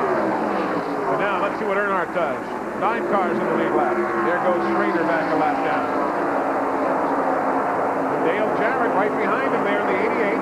5, the Kellogg's car. Terry Labonte, he's running in 3rd. Ernie Irvan is 4th. Jeff Gordon 5th.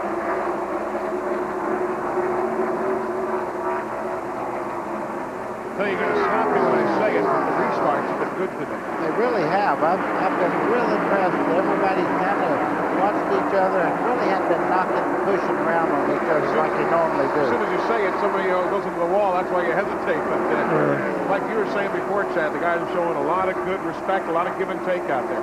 Well, again, you know, we talked about it earlier. There's a little bit, here goes Earnhardt trying to get Rusty a lap down again. There's a little difference in restarts in Busch. Down Busch, the fast cars start on the inside, and it's opposite in Winston Cup.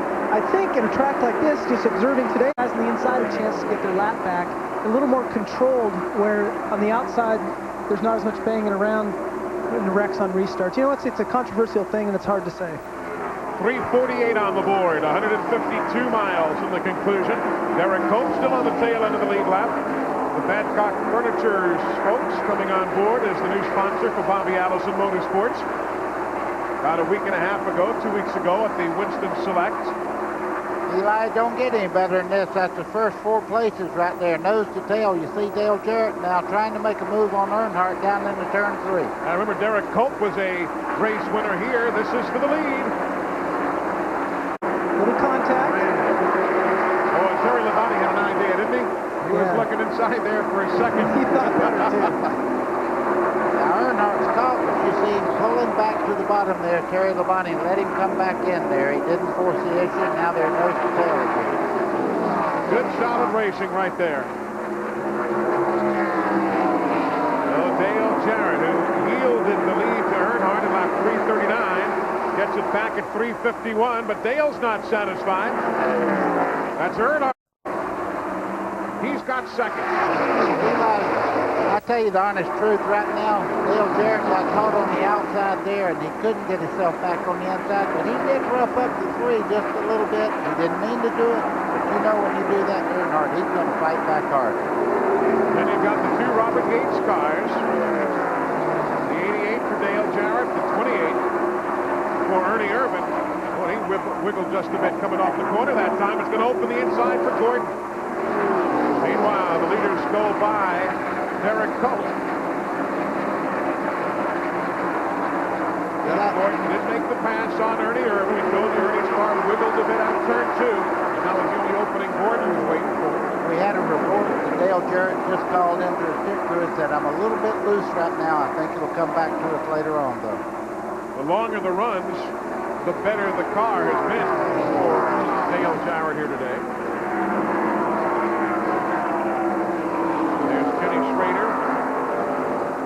He's in 10th spot right now in the 25. We check back up front.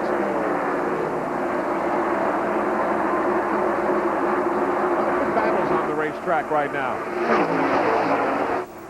If Dale is a little loose right now, you can probably bet in about 15 or 20 laps we'll see him coming right through the pack and get in front again, because what will happen is those tires will wear out, he'll tighten up a little bit, and away he'll go. Dale Jarrett all day long has had that race car that about the first 10 laps, he's kind of dropping back, and then about 15 laps into the run, he really starts running the lead cars back down and been able to pass them and go on. If you're a Dick Trickle fan, he started in the front row. He's 6 laps down now, running in 27th spot, but he's still out there. We're at lap 355 as you look at the folks in audio, bringing you the sounds of today's race.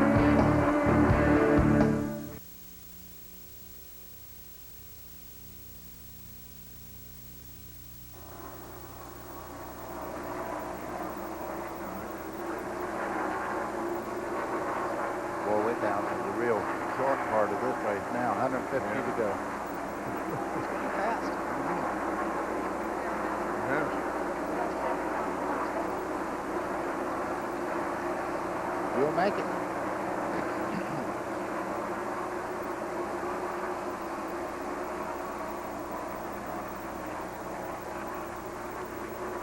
How can Rick Mass run that fast? Look at that run.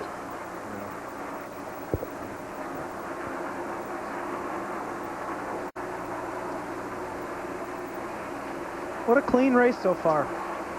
Really. You never know what you're going to get here. That's a good race. Terry Labonte picking up on Earnhardt a little bit.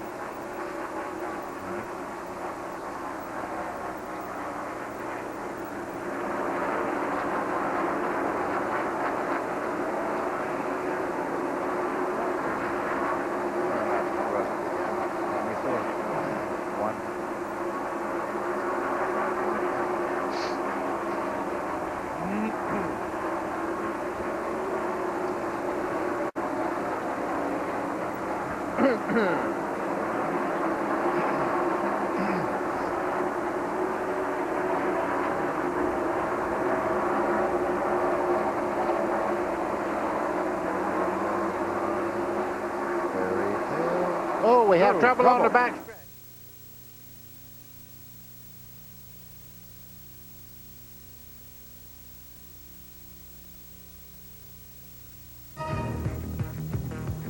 Today's exclusive coverage of the Miller 500 on TNN is brought to you by the more than 1,300 AutoZone stores across America.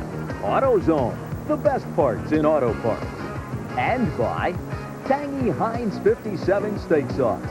Let's eat. We are looking from high above the Monster Mile, where, as you can see, the pace is slowed. The Duraloop aerial camera shows you the aftermath of the caution flag out for the 5th time, and it's caught Dale Jarrett in its midst. Gary Bradbury seemed to have a problem, and Dale Jarrett was right there and spun his race car. Now we'll have to see how extensive that right side damage is, the right rear, and we'll go down to the pit. Here he comes, Randy. And they're waiting for his arrival. As you know, these guys can't tell how bad the damage is. They're stomping their feet down here. They don't like it. It doesn't look too awfully bad at this particular time from my vantage point. The right front is probably towed in, though. That is going to be a problem because they're going to have to fix the tow in. Right side of the car goes up. They're going to go ahead and probably work on the problem, pulling out all the sheet metal. Wow, what a tough break. Said he got into some oil, no question about it. So they're going to work on the damage, probably come back in possibly and change the left side tires as the other leaders pit. Glenn. Terry Labonte has brought the Kellogg Chevrolet in. Of course, they're all going to take advantage of this opportunity here to change tires. They will at any time. Again, there will be no chassis adjustments. They were very, very happy. In fact, you may mention, guys, that he has already started to pull in on Earnhardt. His car seems to come to him after about 10 or 15 laps. Left side are on. He's down and away right behind Earnhardt. So Terry Labonte hangs on to second. So caution, as apparently the oil from Gary Bradbury's machine catching Dale Jarrett coming off that turn 2 area. The racetrack narrows up, and we're under caution now, working it for the 5th time today.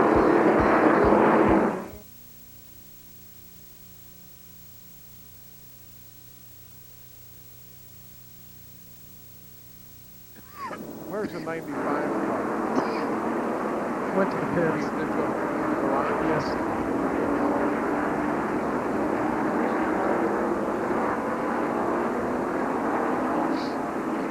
No, I didn't mean to hit the talk back. I was talking to you.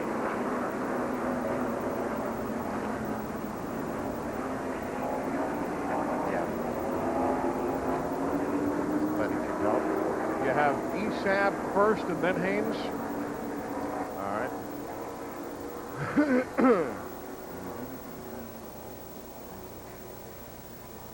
Gotcha. Is he still working, or did he go back out to... No, he's still on the pit road. The hood's up. Oh, okay. That's the second lap down. Yeah, I mean, you can't hit the wall without having major damage. Is constitutional. Hello, Barney. Yeah, it's still here. Not as much as before, but it's still here.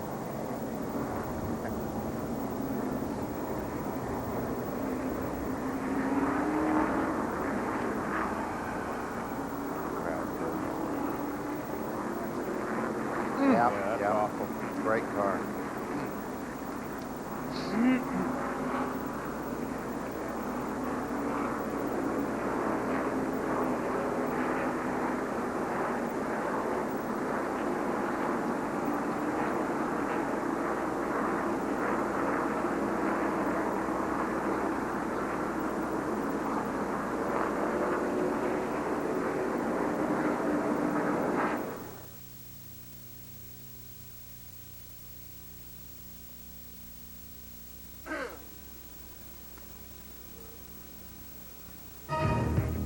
ESAB is the official supplier of welding and cutting products for Petty Enterprises. Race fans call 1-800-HAYNES-2U for blank Haynes BPTs, only $4.99. 1-800-HAYNES-2U. Call them now. Welcome back. That is the scene down in Dale Jarrett's pit area. The hood, as you can clearly see, never should be in that position, and they have already lost a couple of laps after the problems that he had on the back straightaway. You'll take a look at what happened with Gary Bradbury's engine and then the Dale Jarrett aftermath. Here's Bradbury low. And Jarrett goes around. Eli just got the right sides in that oil, and around the car came off. And it's so tough because what were the 2 or 3 guys had already gone by before Dale got there, but they were not in the same tire tracks. No matter what anybody tells you, racing is a game of inches. If he'd have been 2 inches higher, he'd have probably missed the oil. And Glenn, your brother had led 83 laps today. That's a heartbreaker. Yes, it is, Eli. He's got a bent right front tie rod in. You can see the tie rod in that they're working on here. What that does is that connects the spindle to the drag link that connects the left side steering to the right side, so it all works at one time. Tie rod end is bent. In fact, when he came in, both the left front and the right front tires were pointed at. This is the one that came off the car. You see the bend in it? That's what it's supposed to look like, so you can see the difference there. That's a great amount of bend. As I said, both front tires are pointed in. Tough break for Dale. Well, the lights are out, as you see, atop that Pontiac safety car, so we're getting set to go back to green. And Jeff Gordon lined up directly behind Elmo. Took the lead at lap 363 when everybody came in for their pit stops. Behind Jeff Gordon, Dale Earnhardt, Terry Labonte, Bobby Labonte, Ernie Irvan, and Jimmy Spencer. Those 6 teams remain on the lead lap. Everybody else is at least 1 lap down. We'll have to see if Derek can get as good a start as last time and try to stay out in the lead lap. Looks like he's going to be able to do it getting down into turn 1. Look who's going with him. Earnhardt sneaks a little look on the inside of Gordon. He's trying to get by him on the inside, and it looks like he's going to make the pass down the back straightaway. Earnhardt's going for the lead. Derek Cope just got back on the tail end of the lead lap. Cope is a former winner here, and Earnhardt makes the pass coming through turn 4. So another swap of the lead. Dale Earnhardt back at the point. Dale anticipated that move from Derek, and he didn't waste any time at all getting down low to take advantage of it. What's the key to a good restart like Derek's been getting? I mean, a lot of guys can anticipate the gearing as such and the good launch, as Rusty likes to call it. Well, he had great patience there. If you jump the lead car, they bring you in. So he had to wait for the outside car, Jeff Gordon, to really take off. What he had to do was maintain that low line and let him know that I'm close enough up. You can't close the door going in the corner. And then he just had the preferred line through there. There's old Derek. Couldn't quite hang on, though, as the leader goes by and puts him a lap down yet again. What Derek's hoping for is to jump out in the lead like that and then catch a quick caution. And what that'll do is that'll allow him to come back around and be on the lead lap. Only had 5 cautions today, one of which is for debris on the racetrack, so we've not seen many of them. You see the third car there, that's Terry Labonte. Just behind him is his brother, Bobby Labonte.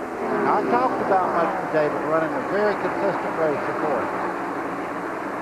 Terry Labonte, the only driver to have led 9 races this year.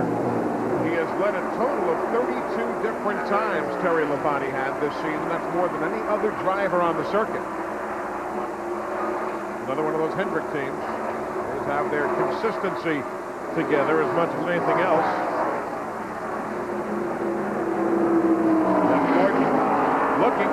Here he comes on the bottom side. That'll open up the door for the team car also. Terry Labonte will probably take advantage of this. So Jeff Gordon and Terry Labonte making the Hendrick sweep to the front now. We've talked about today the importance of a car right in the very middle being able to turn. What that allows the driver to do is get on the gas just a little bit earlier than the guy in front of him. If he's got the car turned and he's able to get on the gas, and he'll get position underneath him, go down the straightaway, and like we've said, the car on the inside is going to have the preferred line. Here comes Earnhardt fighting back under Terry Labonte. He's not giving up easy, is he, Eli? No, that's second place right there that they're scrambling for. And the green car right behind him is Bobby Labonte. Bobby's just kind of hanging back and saying, okay, you guys, you do your thing, and I'll just wait back here to save my tires. So when you guys are done playing, then I'll pass all of you. We'll see about that. They pitted now. Let's make a note of this, too, should it be a factor later. The leaders pitted at lap 362. So if they go roughly 100, 450, so they'll have to make a pit stop again with about 50 miles remaining in the Miller 500. Settled on pit road as well as it could be settled on the racetrack. You know, I just looked back there, and just behind the lead cars there, Ernie Irvan's making a move in the 28 car. He's in 5th place right at the moment, but he's moving very well. The other team on the lead lap, Jimmy Spencer. Those 6 cars we've been talking about are on the lead lap. Glad you're with us. We're here at the Monster Mile, Dover Downs, on a magnificent afternoon as Richard Childress, Earnhardt's car owner, looks on.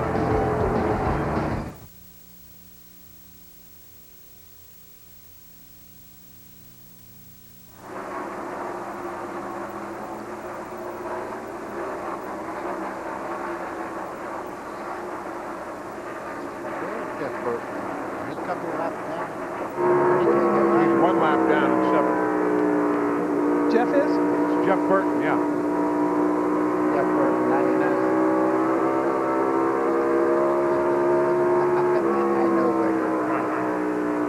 That in the can, please. Now that ice cream made me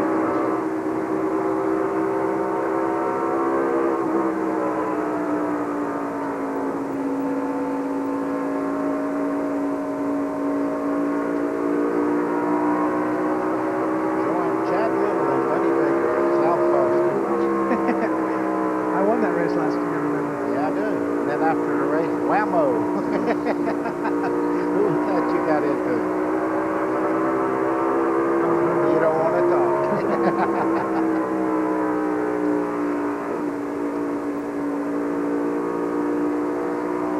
Well, that's just racing. Yeah, Mr. 5 just took care of that for you.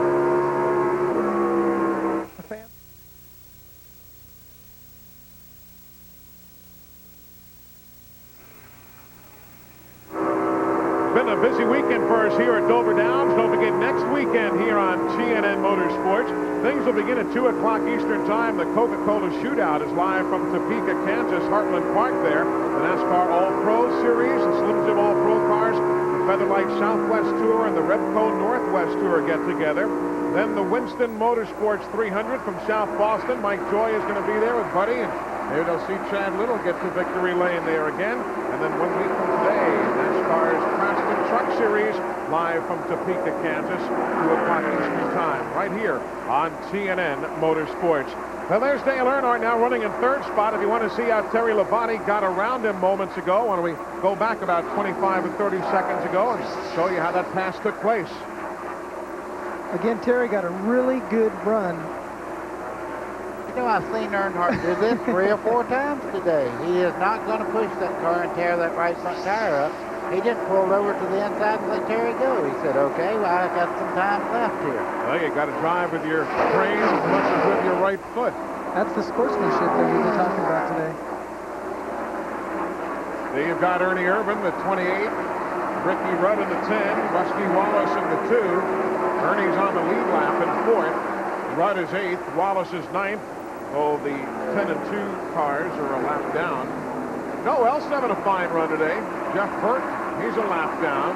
Young man from South Boston, Virginia. He's running in 7th spot.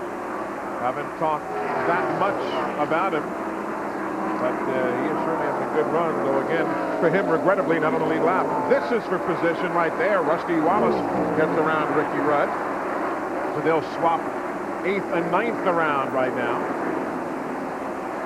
Eli, you see Rusty there. If you've ever listened to him on the radio and just listened to him talk to Robin Pemberton They actually set that car up as they make a run, a 100-lap run. They'll talk about their chassis at least 8 or 10 times and try to make that car better all through the race.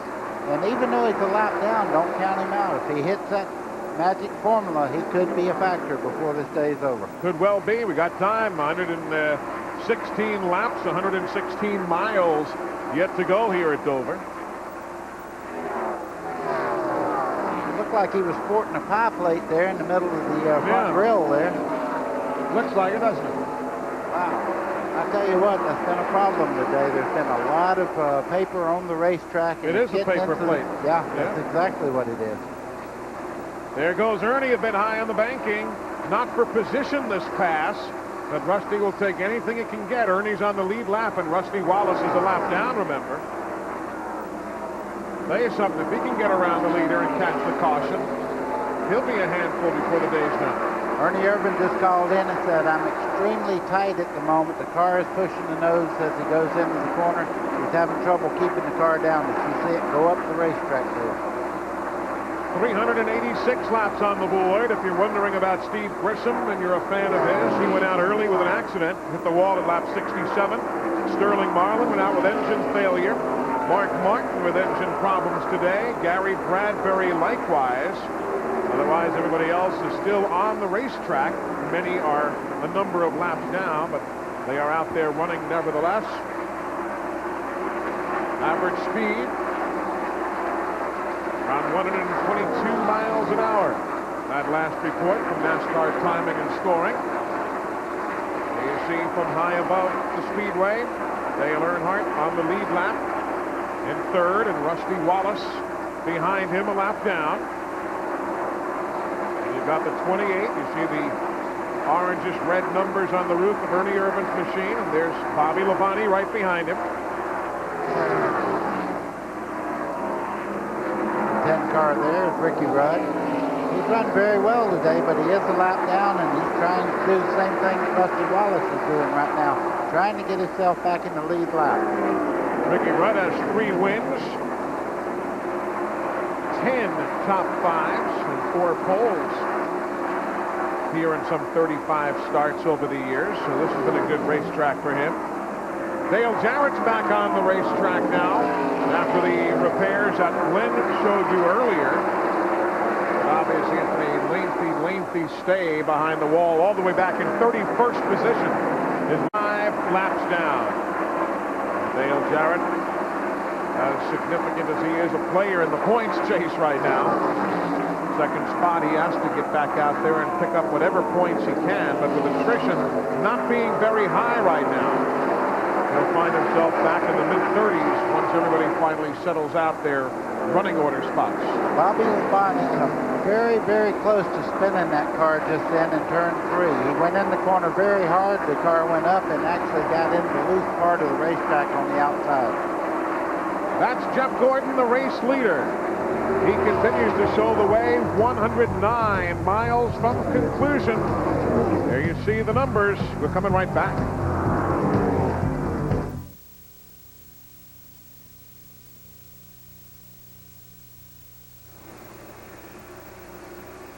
'88 to the garage. Garage. Wow. Yeah. All right. Did somebody say carrot to Gordon? Man, he took off.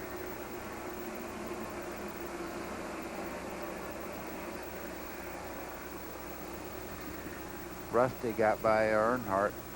He's closing in a little bit on the lead car. The 99's for position too, right? Yep. 99 and 2, yeah. Yeah. 99. Ooh and 2. So long. Oh, 99. 980. Boom.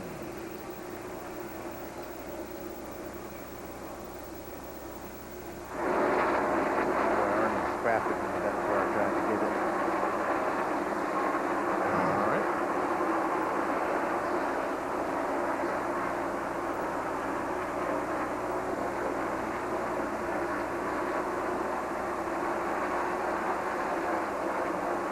Well, you can sure see the importance of staying on the lead lap, huh? Bobby Labonte just got by Ernie Irvin. Good spot. Be careful. Look out, Hermie.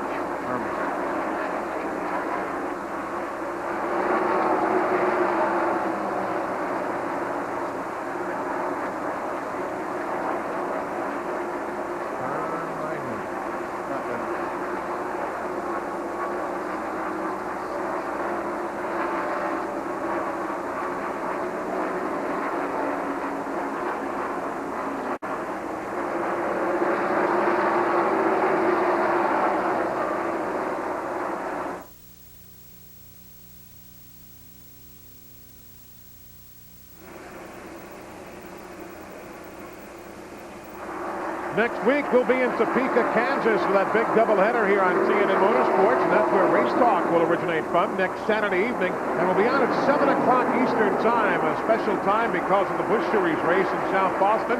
We'll have a couple of special guests and some calls. That is Race Talk. Next Saturday, special time, 7 o'clock Eastern, right after the race at South Boston Speedway in Virginia. Let's go back to the garage area as we watch our race leader, Jeff Gordon, continue to move around the racetrack. That thing didn't hold up for Dale Jarrett. He's parked it again, Randy. Well, actually, he pulled it right behind pit wall here, right in front of victory lane, where he wished to be at the end of this race. We'd stick the mic in there and get a word from him, but I promise you wouldn't hear from him. The problem is he's got a big vibration in his car. They have been all over it. They don't know where to look. The one thing that they're possibly speculating right now is the drive shaft might be a little askew in the car. So they believe that the vibration could be coming from the drive shaft, but they're just not sure. He cannot drive it. That's a heartbreak now as he is all the way back to 33rd position and continuing to backslide even more as we are now at 400 laps, 100 laps remaining, and that man is in the catbird seat. Let's go to the Jeff Gordon pit. Well, Ray Evans told me, Eli, that, we reported a few laps ago that they had made a track bar adjustment. Ray said it simply did not work on that last caution flag when Dale Jarrett wrecked. They put the car back exactly like it was when they started the race, and boy, is it the Jeff lightning right now.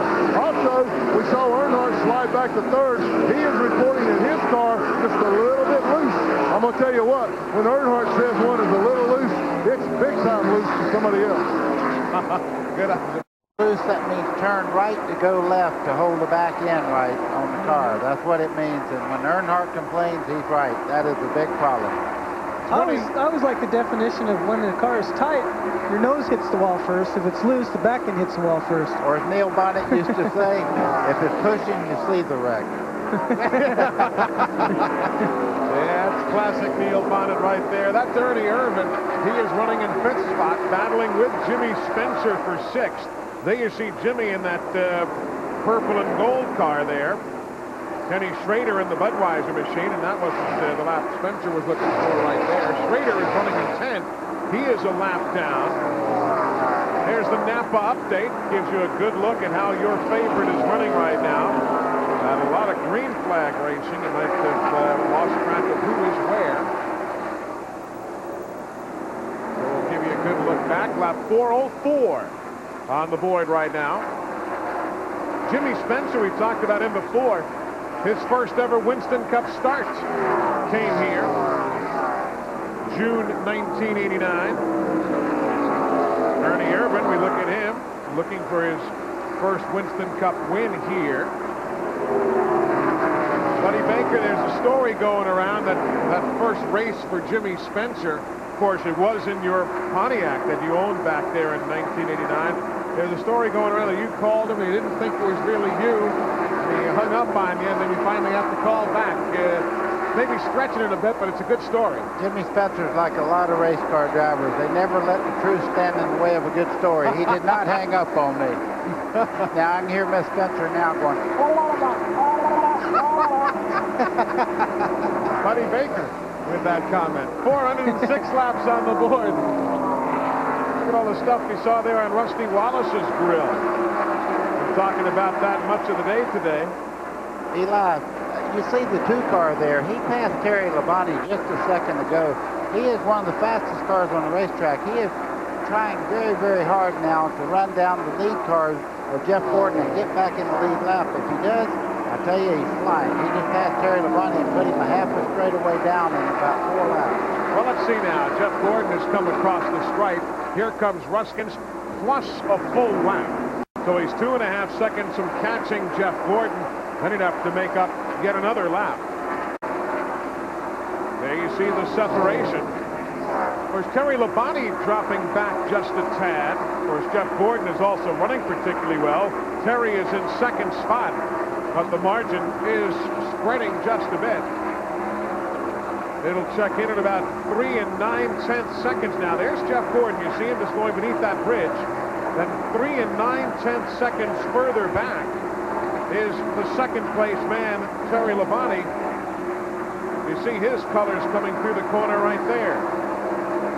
Right now, it's a comfortable run for Jeff Gordon, who led the first 68 laps, then lost the lead for 1 lap during pit stops, led the next 50, led 50 laps later in the day, around, now has been in control since lap 371. Terry Labonte has 1 2/10 seconds over Dale Earnhardt. That's the spread from second to third. Jeff Gordon has led 149 laps today. So who's your favorite? Is it Jeff Gordon? Is it Dale Earnhardt? We were talking with the fans earlier today, remember? And we asked the fans outside the Speedway, who's going to win? Earnhardt or Gordon or somebody else? All right, let's start arguing now. Who's the better driver, Gordon or Earnhardt? Go ahead. Earnhardt. Gordon. Earnhardt. Gordon. Earnhardt. Earnhardt.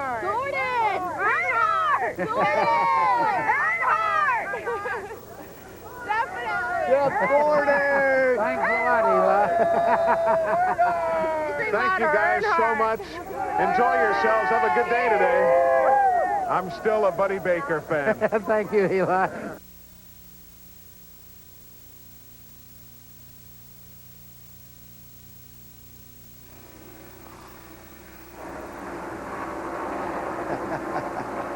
That's cute. I like that. Huh? Bubba shot that well, too. The way he moved the camera. Yeah. That was good. A Bubmeister?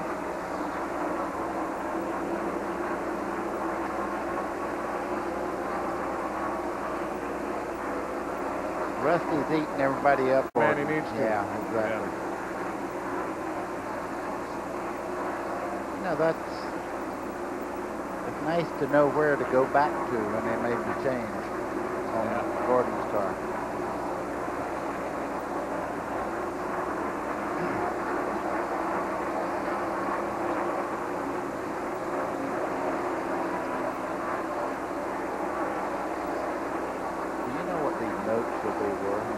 Huh? I mean, now he has a great setup. He won the last race here last year, if you remember.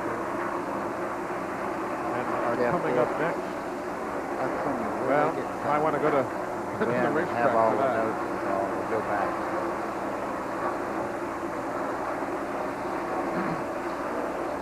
I'm going through the computer and looking back, and there's no battle on the Speedway right now. 99 and 5 and on the same line. How about 15 and 30? Where are they? 15 and 30, are they going for position? We may have a race between Labonte and Earnhardt in just a few minutes. That's the only thing I see. 15 and 30 are on the same, 3 laps apart. See Earnhardt moving up on Labonte.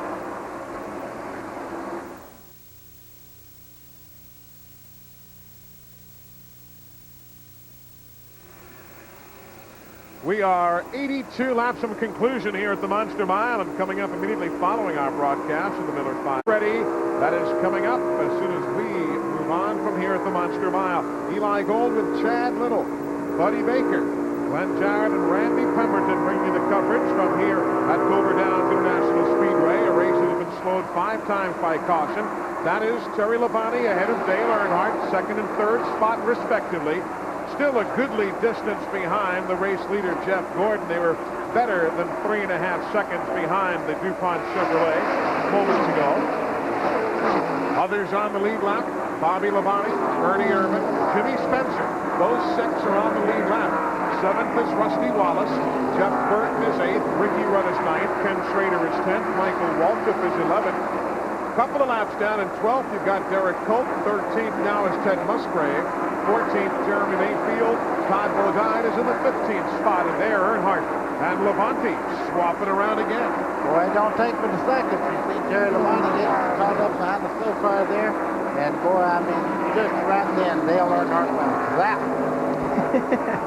How was that? Yeah, made the move. Yes, he did. Around Derek Cope right there. We were giving you a bit of a rundown. We told you that 15th was Todd Bodine.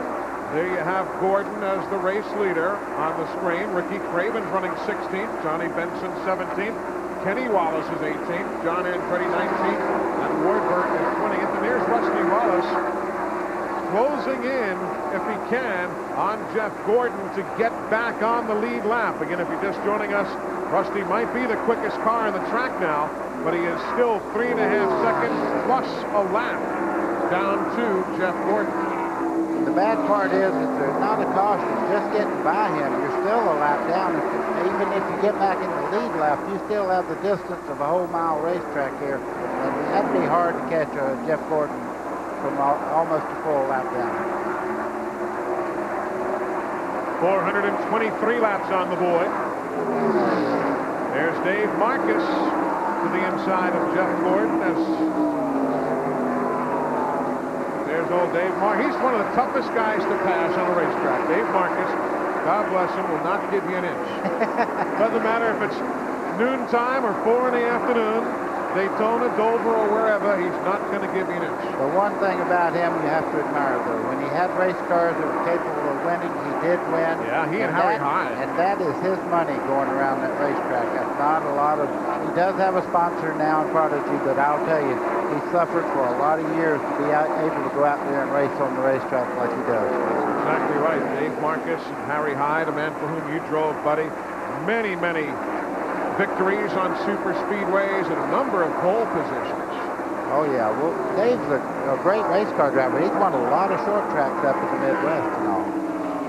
Ricky Rudd making a pit stop at lap number 425.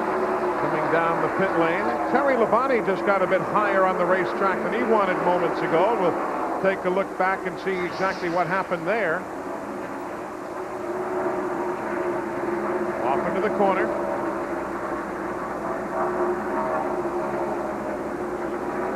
And there goes Jeff Burton beneath him. Jeff Burton, we've told you, running well. He is a lap down in 8th spot right now. Eli, that's when you say, wake up, Leroy.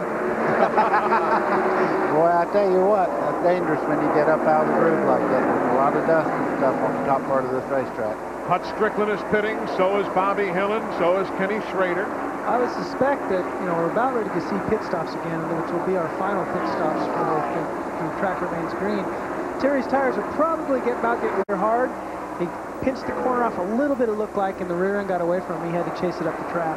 Remember, we were talking about the numbers earlier. If everything stays as is, we should be looking at pit stops inside the next 20 miles, depending upon everybody's own strategy. So we're going to break away and come back in time for those pit stops as we're with you on coverage of the Miller 500.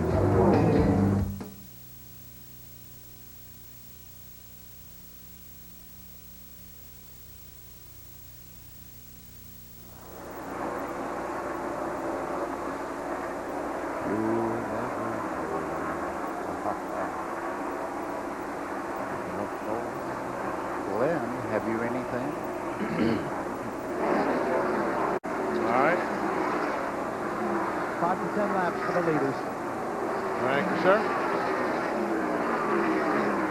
Earnhardt did not like that set of tires when he started this run either. Okay. Rusty's going to go ahead and try and make up some ground now by getting fresh tires 10 laps early. He's coming in now. Here he comes.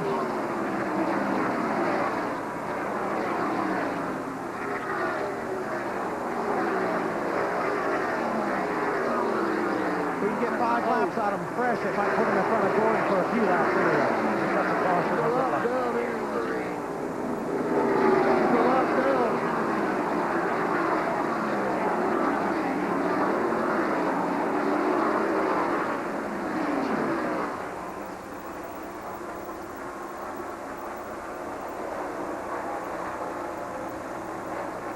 That would be a big deal. Yeah, it would be. Put the gas in.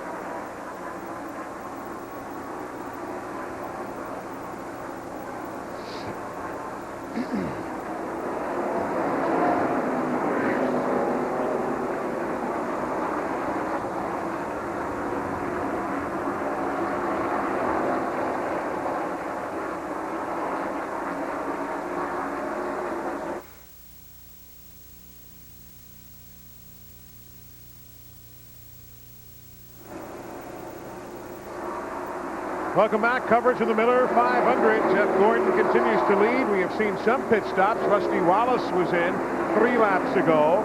Bobby Hacks, John Andretti, Michael Waltrip, they have been in, and the hood is up on Andretti's machine. Jeff Gordon still shows the way, and Rusty Wallace said, heck, I'll come in early and get tires and see what happens. Well, it's a gamble. He rolled the dice just then. If he can run real fast right now, everybody else is on used tires, and he would catch a caution, it may put him back in the lead lap. Let's go to Randy on pit road. Well, there's a heck of a discussion going on between Dale Earnhardt and Richard Childress. Richard Childress wanted to gamble a little bit and go ahead and pit early like Rusty Wallace had just done moments ago. Try and get a few more laps on fresh rubber, therefore make up some ground on the track and try to reel in Jeff Gordon. Earnhardt said no, does not want that to happen, because if he comes down pit road and Gordon stays out there and they catch a caution, he's pretty much done for the win. So they're going to wait for a little while. Earnhardt won that war. And Hut Strickland had apparently an engine failure. He's gone directly to the garage, as you saw, but the caution flag is not flying as we remain under green. Lap 436 of 500. Here comes Bobby Labonte down the pit lane now. He'll stop at lap 436. All of these are the final scheduled stops of the day. Jimmy Maycar and the crew waiting to service the Interstate Batteries Chevy. Randy? No chassis adjustments that I see so far, just making sure they get all of the fuel in. Catch can man holds the catch can with his leg. 4-tire stop around the left sides. Once again, a good clean windshield for this driver. Nice and smooth, no problems on the stop. Down and away. Good stop for these guys. Ernie Irvan is in. Jimmy Spencer is in. Ted Musgrave making his final stop. There's Ernie, and again a chassis adjustment for that crew. Well, Chad, what would you do right now? Would you come in and take on fresh tires, or would you stay out there on old tires and maybe lose a lot of ground to the cars that stopped this year? I think the best thing to do is like we saw earlier. You come in, get the fresh tires early as you can, try to make up a little bit of ground. Why there's a big difference between old tires and fresh tires. Let's go down to Glenn Jarrett. I talked to Ray Evernham about what they were going to do. He said, we're not going to do anything until we see some other guys pit. They're just waiting them out. They didn't want to be the first guy to pit, didn't have a caution come out and get caught a lap down. So they can conceivably go to lap 450 with no problem. They're just waiting them out. The car's very consistent time-wise on the racetrack. Now they're finally starting to get ready down here in the 24 pit. We understand that they will be in about 4 or 5 more laps. Terry Labonte has pitted now, and so they were on the radio back and forth. What do we do? What do we do? They're just playing the waiting game, and Gordon is beating them at them. Meanwhile, Morgan Shepherd losing his bumper right there. The Remington Arms team going to work, trying to, of course, you know the old days, Junior Johnson used to do that by himself. He'd go back there and rip that bumper off. It's taken 3 guys to do it. But Morgan Shepherd with a problem on that car. John Andretti's machine being pushed to the garage area. So he apparently is done for the afternoon at lap 442. And now with the bumper pulled away from Morgan Shepherd, he returns. But it's that long, lonely push to the garage for the Kmart Little Caesars team. And still no Jeff Gordon on pit road. There he is. I'm sure they're taking times off the cars that stopped just a little while ago, but I would say in a few laps. Here he comes, the suspect. Here he comes. Johnny Benson right behind him in the Pennzoil Pontiac. Here comes Earnhardt also. Dale's coming down the pit lane right behind Jeff Gordon. Final scheduled stop, lap 444 going up on the board as Gordon crosses start-finish to head to his pit stall. Let's cover the stop as he goes slowly down to the turn 1 end of pit road. Also, Dale Earnhardt is in also. Let's cover both stops. Well, Gordon Winston is my Chevrolet in, guys, and as you said, Eli, should be the last stop. He's very, very happy. This is the first time all day I haven't heard him complain on the radio about how how the car is working. Now, let's go to Randy. The left side of Ron Gordon's car. He'll be down in a minute. Randy. They're just hoping they get a good set of matched tires on the good red Chevrolet. He's down and away. Excellent pit stop for the Earnhardt crew. Pressure is on. Those guys are performing as well as their drivers are. They practice all week long for that situation right there. Going to the garage area. The Peebles Department Stores entry. His first NASCAR Winston Cup start for Herbie Sadler. Running in 37th spot.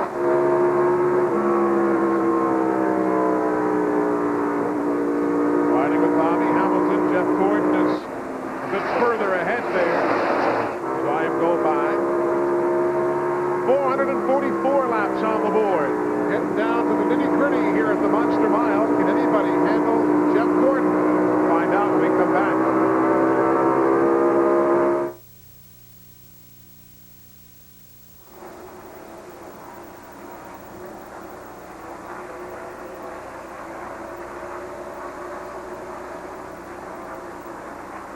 Where is he getting these tires from? Look at the wheels on Gordon's car. They're all somebody. They're day-glow colored. Probably Steve Grissom. You see them? Look how orange. Just to show you what that strategy did, if Rusty was to catch a caution here in the next few laps, it put him about 3 seconds ahead of Gordon by getting those tires early. Now, Gordon might eat him up here. We don't know that, but if his chassis was as good as it was before, he might be able to stay in front of him. But that just goes to show you about getting tires 5 to 10 laps prior to. You report that about Rusty. Yeah. I don't want to mess it up. Well, Randy, we'll come down to you. Let you do that. Your story.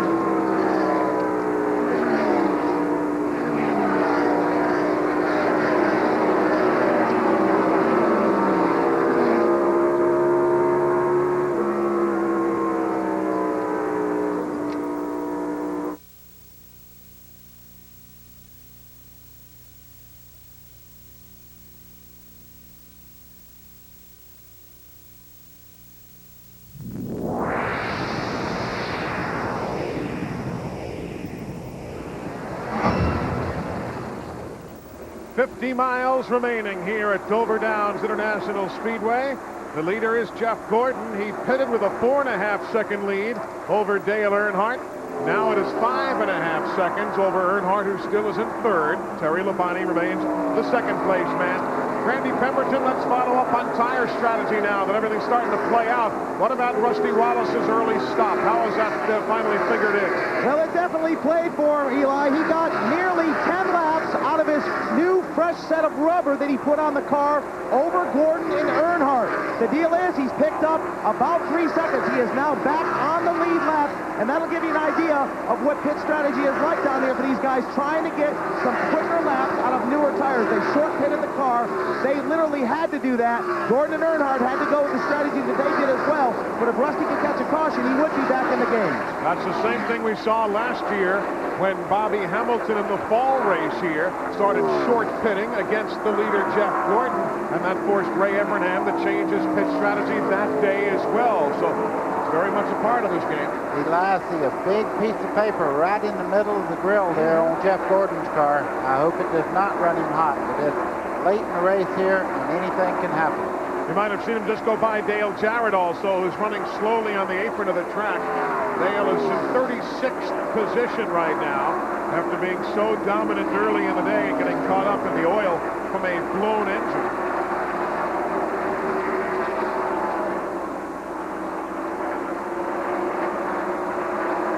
Dale Earnhardt, top 5 right now. He's in third. Remember what we talked about earlier? This will be his 7th straight top 5 finish for Dale Earnhardt if nothing changes or anywhere in the top 5. What do you think? Are we going to get another caution? I wouldn't think so. You know, you never know, certainly. Exactly. That's what I was thinking to say. Yeah, you never know. I see a bunch of cars running side by side out there. Anything can happen at any time. It was a good move on Rusty's part. It was the only way he could get back in the lead lap. It's obvious now that Jeff Gordon has the fresher tires and is making up some ground on Rusty Wallace. Steve GRISSOM, a single car incident, brought out a caution, lap 67. Jeff BODINE in traffic, spun coming out of turn number 4 earlier in the day. Rick Mass tried to cut the car too hard to pass Rusty Wallace. And there was debris on the track, and then Dale Jarrett getting into the oil put down by Gary Bradbury. We have had only 38 laps of caution today, and yesterday in the NASCAR Busch Series race, the Goodwrench Delco 200, middle of the day, there were already 45 laps of caution through about 125 laps of racing. So by the overall scheme of things, this has been a very clean one. A lot of folks may not remember, but when Bobby Allison won here in 1971, of course, the speeds weren't blazing like this. But when Bobby won here in 71, that race was caution-free. Not a single yellow through the whole day. I remember the day well. When I walked in the shower down here, there were 31 drivers on the floor trying to recoup. I bet. Let's take a look back further now. There's Ernie Irvan. He's running in the 4th position. Ricky Rudd behind him is not on the lead lap, but Ricky is in 8th place for the day.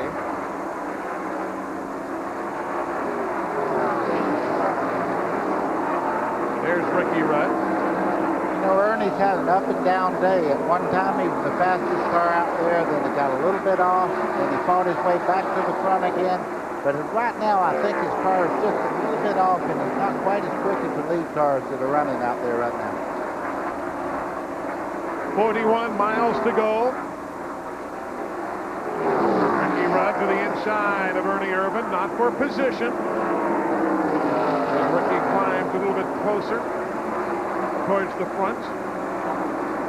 Ricky Rudd's been coming here since 1976. You might remember that old Chevrolet he drove back in those days. Finished 23rd. Also won 3 times here. There you see Jimmy Spencer in the middle of that pack, the 23. Rusty Wallace trying to hang on. Here goes Jeff Gordon to the high side, trying to dispense with the Miller car. Let's go down to Glenn Jarrett. Well, I was just about to update you on that very thing, Eli. Jeff, after he got out and got running on those new tires, really started reeling Rusty in, and that's the strategy Rusty, but he never got that caution that he wanted. Jeff's car has remained amazingly consistent over the last 100 laps or so. The lap times that I'm timing are very, very close each lap. That's the reason nobody's able to do anything at all with them. Doesn't matter what they do, if Jeff makes a mistake, it's his race to win or lose. Well, Jeff Gordon's on the way. Chevrolet having a good day right now. The top 3 are members of the bow tie contingent before the first Ford checks in, Ernie Irvan. And you've got Bobby Labonte in the Chevy. Another Ford for Spencer and so on. Won 3 spots right now, held down by Chevrolet. For Chevy starting on the pole today also with Jeff Gordon, who if he wins this race, wins from Unical as part of the Unical Challenge that rolls over each week. Ooh, I mean, that was a wreck right there. They just didn't hit anything. Jeff BODINE was on the outside of Rusty Wallace. They made a little bit of contact, and I thought they were on their way to the outside wall. There's Ernie Irvan. He's just not up to the speed he was earlier. Crew says that there might be a tire problem, or at least, Randy, I guess that's what Ernie might be thinking on the radio. Yeah, he's really falling off the pace, Eli. Thinks he's got a right front going down. They pulled the binoculars out. Larry McReynolds tried to focus in on it for him. They obviously do not want to bring him in here and lose a lap and a half in the pits trying to change tires, but in the same token, they don't want him to lose one and lose the race car and possibly hurt the driver as well. But Ernie's trying to nurse it right now. But this pit crew is ready for Ernie Irvan. I'll tell you that Robert Yates bunch has had some kind of luck today, huh? With Dale Jarrett's problems, and now Ernie fearing they might have a tire going down. 35 miles from the finish. Jeff Gordon now working his way around Jimmy Spencer, putting him a lap down.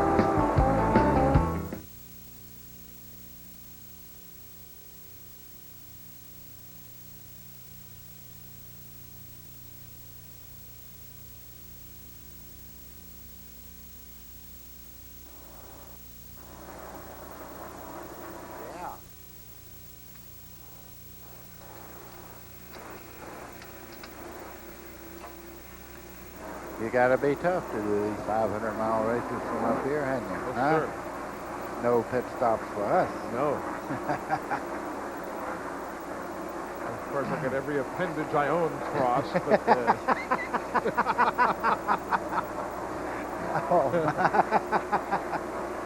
Of course, darn proud that I can do that, too. Oh, me. Is the pit? No, don't open the pits. We don't need that.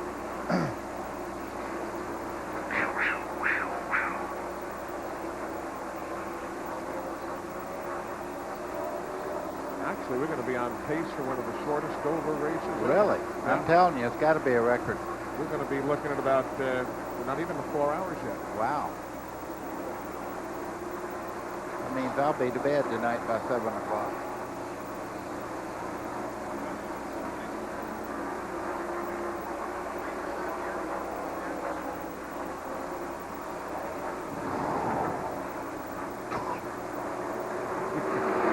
Does Gordon had a good car today or what? Yeah, boy. Aaron, huh?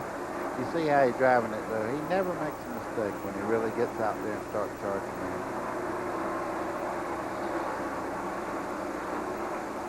Looks like you last year.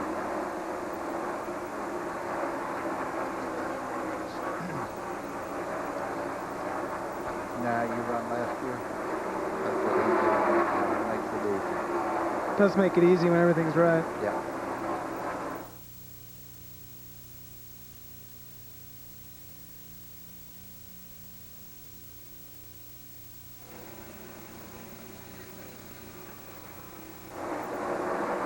It is a DuPont kind of day here in Dover, Delaware. Corporate headquarters just up Highway 13 in Wilmington, Delaware. The car is leading, and the chief mechanic, Ed Guzzo. Turn around, Ed. There you are.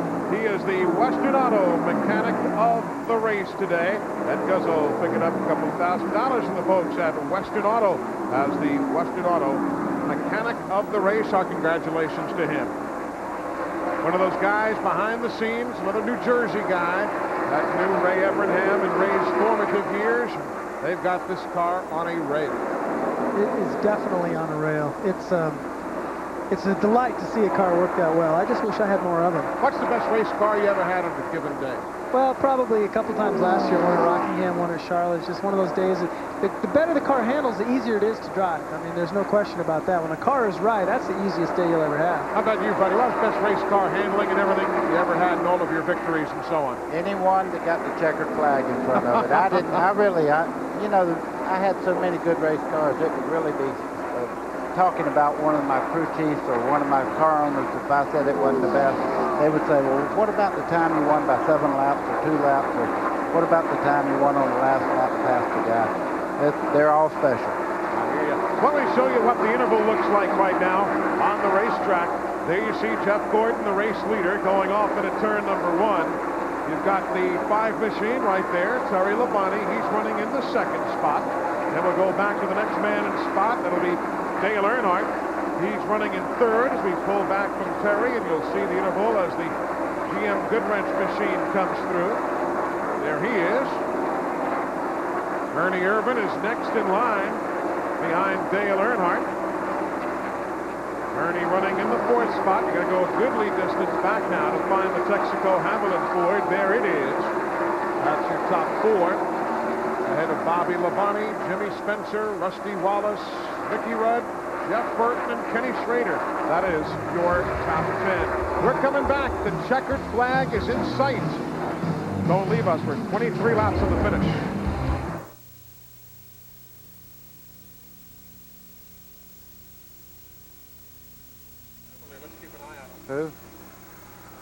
Who is smoking? 19, real bad, in case he... Take a trickle? Boy, would that be something if the caution comes out now. Yes, it would. I would like to see that. Yeah, because you're up here.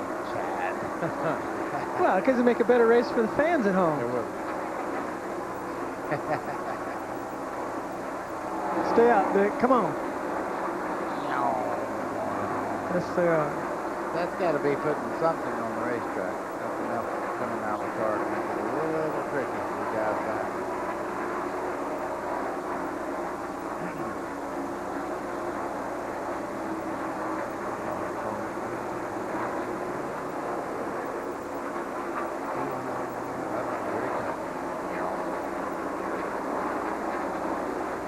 70.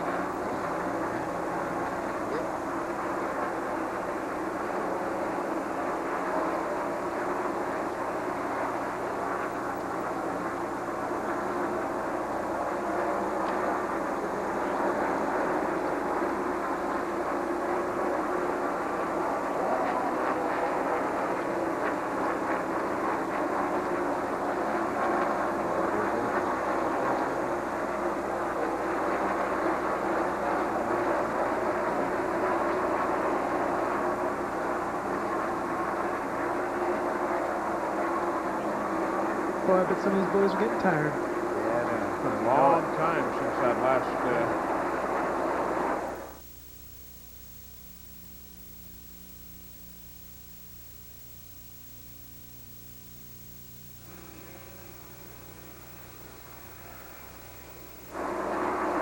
winding our way down to the final 18 miles here at Dover Downs International Speedway. Jeff Gordon has had the lead since lap 371. We are now at 482. Everybody waiting, watching. If you're in the 24 bunch, you're tickled. If you're not, you don't know what you can do to handle. There you see a field summary. Jimmy Spencer, a lap down. That would be his best finish of the year. Of course, Jimmy's got 2 wins in his career in Winston Cup, but he had a 7th-place finish at Atlanta earlier in March. So this would be a best of the year for Jimmy Spencer. They've had a good run today in that Smokin' Joe's car. Good steady run, and you know, a few breaks here and there, and he might be in the lead lap with a chance to win. He's been up there all day. That's what's important. Next to be lapped, the 5th-place man, Bobby Labonte. And Jeff Gordon's got him in the crosshairs right about now. There you see, 18 is on the left of your screen. The Interstate Batteries car. That's the man who wants to put him a lap down. Ray Abraham right now is just telling Jeff to take it easy. There's only 14 laps to go. You take your time now and don't do anything silly. Going to catch a little traffic.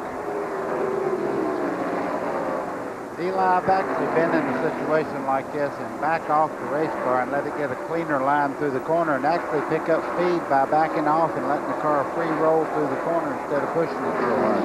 Interesting. Kind of like a road course sometimes. The slower you drive, the faster you go.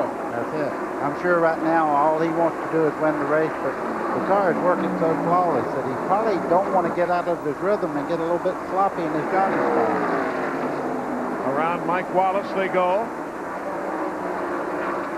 Mike Wallace in 19th spot, 5 laps down, now 6 laps down as Gordon goes around him. 14 miles from the finish. And there goes Bobby Labonte. 5th place is now a lap down. Kind of reminds him of Harry Gant's run here a few years ago. Remember, he lapped everybody once and up to 5th place twice that afternoon. Remember that one? Yeah, but at least when Harry had this dominant car, he was running up against the wall and he was going, he's going to hit the wall this time. No, he made it. There you see Jimmy Spencer now and Terry Labonte. Spencer going a lap down a short while ago. Labonte still running in second.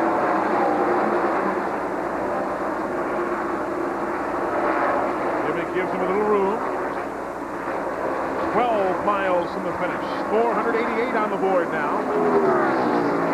This will be one of the quicker 500-mile races at Dover. Over the years, many of these events have gone 4.5 and closer to 5 hours. But this has been a clean event, and it's moving right along. The quickest one we ever had was Bill Elliott's win in 1990 in September at 3 hours and 58 minutes. We're a bit over that mark when we get to the finish, but we'll be darn close to it. Eli, we're overlooking one thing. At a race this long where you don't have time to relax under a lot of caution, you get a lot of fatigue and you make mistakes that you don't normally make when you're not really tired. But doesn't the second wind kick in right about now when you see 10 laps to go? Jeff Gordon, yes. If you're running a lap down, nothing changes. The lead car, that adrenaline really runs through you. But if you're back here and you're not gaining anything, no positions or anything, it's just another lap after lap after lap. What's that old saying? Unless you're the lead horse in the train, the view never changes? That's it. Something like that. 491 on the board, and they are refusing to lose. Jeff Gordon trying to work himself up again. Last year, this race, 4th in points coming in. Oh, boy. Today, 4th in points coming in. I bet Hendricks is saying, you know, I finally got it all right. These two cars are really flying around this racetrack. There you have Rusty Wallace trying to chase down Jimmy Spencer. That would be for position. Spencer, you see, in 6th. Rusty is in 7th. Dick Trickle taking his car to the garage, done for the day with a rear end problem on the health source entry. Couldn't quite make it to the finish for the man who started outside of the front row. Again, Rusty closing in on Spencer, has 7 miles to catch him. Rusty's car has been very fast, remember, as the later stages of his tires. Meanwhile, though, Jeff Gordon continues to show the way. It'll be 5 laps to go next time for Jeff Gordon. This is Jeff's 7th career start here at Dover Downs. In the 6 previous starts, 1 win, 2 top 5s, and 3 top 10 finishes. So he's done himself quite proud here. That's incredible. It really is. These guys are such a great team, and when they go to Dover, I mean, they have notes from last year when they did win here that they could use again this year, and boy, that pays off. Looking for his 13th career victory. There again is battle for position between the 23 Spencer and the 2 Rusty Wallace. Dale Earnhardt, who you see there in the 3, he is on the lead lap in 3rd spot. And now he'll act as the buffer for the moment between Spencer and Wallace, who are battling a lap down. 4 miles to go. I'm a little surprised that Rusty didn't put up more of a fight for Dale, but Rusty must be figuring the last few laps. And when these tires start giving up, you can only do so much, and I'm sure he's sliding and doing all he can. But, you know, Spencer's not an easy guy to catch. He knows where he's at on the racetrack, and I'm sure his spotter says, hey, the 2 cars coming, do what you can do. Only 4 cars on the lead lap as we near the finish. Gordon, Terry Labonte, Dale Earnhardt, and Ernie Irvan back up front to Jeff Gordon. He has worked himself around through traffic with no problems now. This would be his 4th win of the year if he holds on. He has won at Richmond, he won at Darlington, he won at Bristol Raceway in Tennessee, which is now Bristol Motor Speedway, by the way. They announced that with new ownership from Bruton Smith, as you well know. They changed the name. Oh, problem, clean straightaway. Kenny Wallace will spin across the start-finish line. The Square D machine. No caution. 499 going up on the board. White flag for the race leader, Jeff Gordon. Wallace continues away. There you see him. Kenny just barely scraped the inside wall, so they didn't bring a caution out. And we are now a half mile from the win. Jeff Gordon.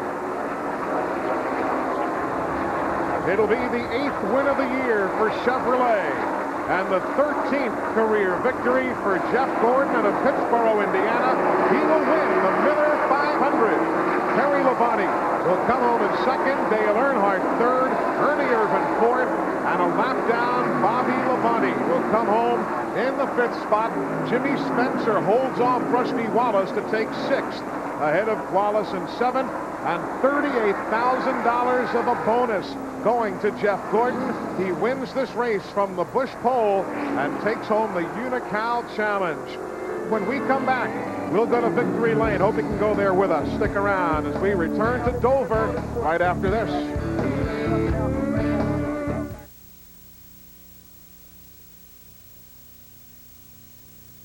About you with 5 laps to go, like, yeah, boy, just like that next week. You did a good job. You need to put those back on and say goodbye to everybody there. Oh, he's going with me. He's not running anywhere.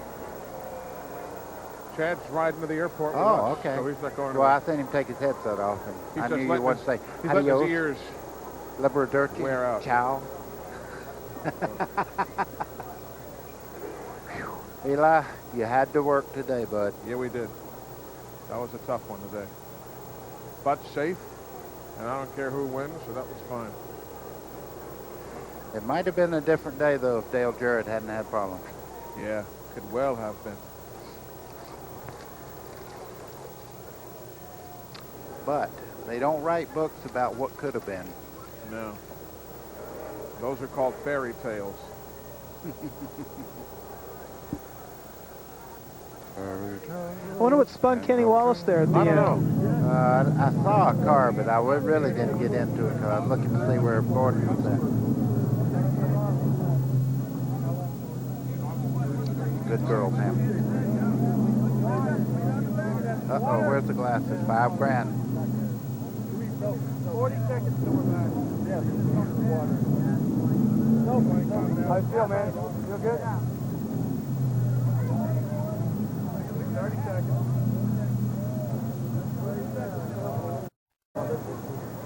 Give me 5, baby. Yeah.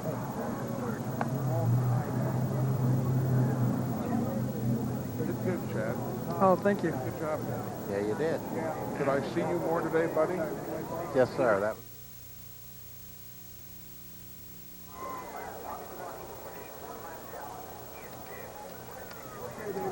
A happy bunch of folks down in Victory Lane here at Dover, Delaware. The Miller 500 goes to that young man, Jeff Gordon. Let's hear from him. Glenn Jarrett's in the middle of the celebration. Glenn? Well, he's got to do a little victory dance, first of all.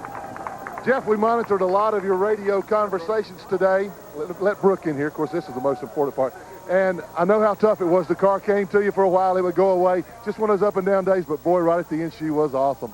Well, you know, we made a decision. We'd gone 10 laps on tires. We said anytime we go 10 laps on tires that we're going to pit. And, you know, Ray made the right decision, just got us behind. And once we got behind, the car was pushing, it was loose, it was everything but perfect. And then those guys busted off a stop, got me out front, and the car was perfect from there on. So I figured, hey, I just need to be up front is all it is. But, you know, it took us a little while to get back up there. But, again, we're here in DuPont country. It's really good to have that DuPont Automotive finish at Chevrolet right here in Victory Lane, man. What about when you got a car that's that good, you can take it pretty much, you're clearly better than the rest of the field in the last 100 miles or so, maybe 150, you're out front, do you start to hear gremlins? Oh, yeah, you know, I mean, all I was waiting for was a caution, and I thought for sure there was a caution. Once we got inside 10 laps, I thought we were pretty good, but, you know, you never know in this business. I mean, NASCAR racing, anything can happen, and, you know, luckily it went all the way. We were hoping that it would. Well, it was a lot more than luck. They had a perfect race car. Now, John Boy, I want to tell you something. If you're listening, I'm not going to try to kiss Brooke today, and if you didn't pick Jeff Gordon, you missed another one. Let's go to Randy. Ernie IRVAN with a great run for you guys today. Amazing how you made that car work. You were in trouble yesterday in the final practice session. Yeah, we were, you know, but we just went back to what we knew worked yesterday morning, and car was awesome yesterday morning, and we went back to that and actually loosened it up from there on, and you know, we just ended up still pushing today, but you know, it was a good run for the Texas O'Havan Ford Thunderbird, and we're happy about it. Ernie, a long green flag runs today. What about your shape? You look great getting out of that race car. I mean, it's probably the best I felt. You know, it's definitely better than felt at Charlotte, that 600 miles. You know, the last 50 laps, I mean, it was, you know, I got to where I wasn't handling very good, and I had saw Earnhardt and really chased him down pretty hard for a little bit, and then started pushing real bad and thought I might have a right front going down, so just had to salvage what we had. Bet you can't wait to get to Pocono. That's it. Okay, Glenn Jarrett. Well, thanks, Randy. We're still in Victory Lane, and what is more appropriate for the Miller 500 than for the Miller Pit Crew of the Race Award to be given to Ray Evernham, crew chief on Jeff Evernham's car, and boy, you guys called it right there at the end. Well, I don't know if we called it right at the end, but it's a great award because the team deserves it. You know, it was a team effort today. Got a little scared when I made that call to come down pit road, and we were like a lonely soldier, but at least Rusty came with us. But that got us behind, and they fought back all day long, and this pit crew is just awesome, and they really deserve awards like this. Got to thank God, because I think I prayed more like, please, God, no more cautions for harder than I did ever, but this award is appropriate because these guys won the race. Well, congratulations again, and I understand that I called you Jeff Evernham. I meant Ray Evernham. Jeff Gordon. Well, I'm confused. I'm always confused. Anyway, way to go. Well, thanks. We're just a lot like brothers, so you said Jeff Evernham, and I mean, that's fine. You Ray Gordon, whatever it is, as long as we stay together. Well, I'll tell you what, Evernham and Gordon won. Let's go back to Eli. All right, Glenn, thanks a lot. In all of the hubbub of the finish, we told you that Kenny Wallace spun, and we showed you the car. Here's what happened from our speed shot at the start-finish line area. TIC car right there, already breaking loose, coming off the corner and going down the main straightaway. as the leader was coming to the white flag. Meanwhile, Jimmy Spencer, a super run today in 6th, his best finish of the year. Let's get his thoughts. Jimmy Spencer, congratulations on an excellent run. 6th today in the Smokin' Joe's Ford. Yeah, thank you, man. You know, the Smokin' Joe's guys been working hard. This is another new car they built. They had a new one last week at Charlotte. The gas pickup messed up last week, but they did it good today. You know, it's one of them deals that we were just a little bit tight, and I imagine everybody else was too, but we weren't as tight as the rest to finish 6th, and we're pretty happy with that. And Donnie's done a great job this year, and so has Travis and T-Wayne and all the guys supporting us like they have. I can't say enough about them, and I hope this is a sign of good things to come. Eli, can you believe how good these guys look getting out of the car after 500 miles? I'm tired down here. And one more thing here. My kids is watching TNN, and Eli knows he has children too. Jimmy and Katrina, I love you guys. See you tonight. Mom, I love you. Pat, be home shortly. Here you go, Jimmy Spencer, and he gets the extra airtime because of a very, very fine run today, coming home in 6th. We've got the full rundown coming. We thank those folks for the sentiments. We're coming right back. Stay with us.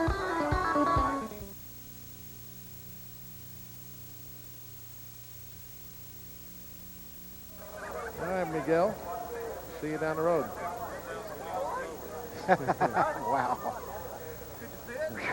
I was ready to jump off the flag stand and get a caution there one time.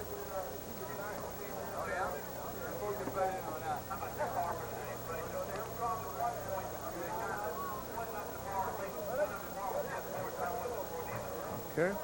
Billboards, full field points, next week's triple header, then Pocono. You got it. Do the name. Ruby Begonia, strike a familiar note. Well, now you've been with the gruesome twosome, so when we get to Pocono, you won't have any trouble. Except he's not working Pocono. Oh, no, that's Phil, isn't it? Yeah. Phil's working. Are you guys doing Loudon? Oh, yeah, we're doing like 5 races there that week. So I'll be with you at Loudon. Good. Look forward to it. Yes.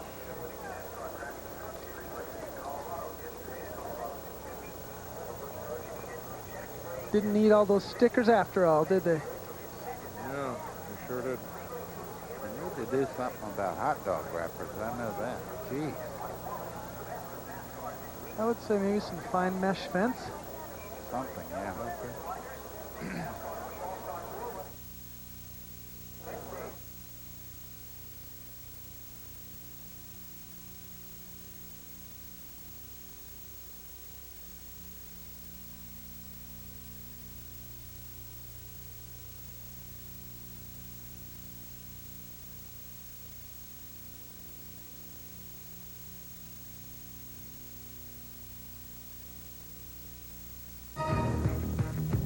Today's exclusive coverage of the Miller 500 on TNN has been brought to you by the Miller Brewing Company, proud sponsor of the Miller Racing Team. We race for beer. By Texaco Clean System 3 Gasoline. Add more life to your car. Take it to the stars. And by Pontiac, proud sponsor of the 1996 U.S. Olympic Team. We are driving excitement. Let's take a look at the full finishing order for you as this record crowd files out of Dover Downs International Speedway by 3 9/10 seconds. Jeff Gordon gets the win over Terry Labonte, Dale Earnhardt, Ernie Irvin. They were on the lead lap, those 4 only. Ernie being, as you see, the first Ford to finish. There's the top 10. Jimmy Spencer, his best finish of the year in 6th spot. Kenny Schrader flirted with the top 5 for a while, then battled back to come home in 10th spot. There you see others. Ricky Craven, after that series of pit stops early in the day, comes home in 14th. The Wallace brothers, Mike and Kenny, together at 18th and 19th, and Bobby Hamilton's Pontiac at 20th. Kyle Petty, not a factor today, in 21st spot. Outside pole sitter, Dick Trickle, back in 28th position. And Jeff Bodine, with the accident, finished in 30th. Other finishers here today, Dave Marcus, Morgan Shepard had major problems throughout the day, and the rest of those teams ending up in the garage area prematurely in the finishing order with Sterling Marlin and Steve Grissom. So as far as NASCAR Winston Cup points are concerned, You've got Terry Labonte moving into second place now in the point standings. You've got Jeff Gordon moving up to third. Dale Jarrett drops to fourth, and Ricky Rudd now from sixth up to fifth. And Bobby Labonte in fifth place. His finish today moves him from 10th to 12th in the points, if you're curious as to how, from 12th to 9th, I should say, as we get the final numbers now. Bobby Labonte going from 12th to 9th in the point standings. Coming up next weekend, a busy motorsports weekend here on TNN. We'll be in both Topeka, Kansas and South Boston, Virginia on Saturday. Saturday, the Coca-Cola Shootout for the Slim Jim All-Pro Series. That is in Heartland Park, Topeka, while Mike Joy will have the Winston Motorsports 300 for you from South Boston Speedway in Virginia. Then next Sunday, a week from today, NASCAR Craftsman Truck Series racing from Heartland Park. The Lund Look 225 at 2 o'clock Eastern Time. And, of course, coming up in 2 weeks from now, we will be at Pocono International Raceway in the beautiful Pocono Mountains of Pennsylvania. Hope you can join us there. Call the track if you'd like for your ticket needs. If not, tune right in here. TNN Motorsports, 1 o'clock Eastern Time on Sunday, June the 16th. That'll be the next stop for the NASCAR Winston Cup teams. Hope you enjoyed it. Chad Little, good to see you. Best of luck at South Boston. We'll see you again soon. I look forward to it again. Definitely. Buddy Baker, as always, good job this weekend. Thank you, Eli. I enjoyed it. The guys on pit road, good hustle down there. Randy Pemberton, Glenn Jarrett, we thank them for their fine job. Folks, hope you enjoyed the weekend with us here at the Monster Mile. For all of us at TNN Motorsports, I'm Eli Gold. Again, join us next Saturday from Heartland Park, Topeka, and South Boston, Virginia, and then truck racing a week from today again from Topeka, Kansas. For all of us, thanks for joining us. Have a great week. We'll see you next weekend with more here on TNN Motorsports. So long, and congratulations, Jeff Gordon.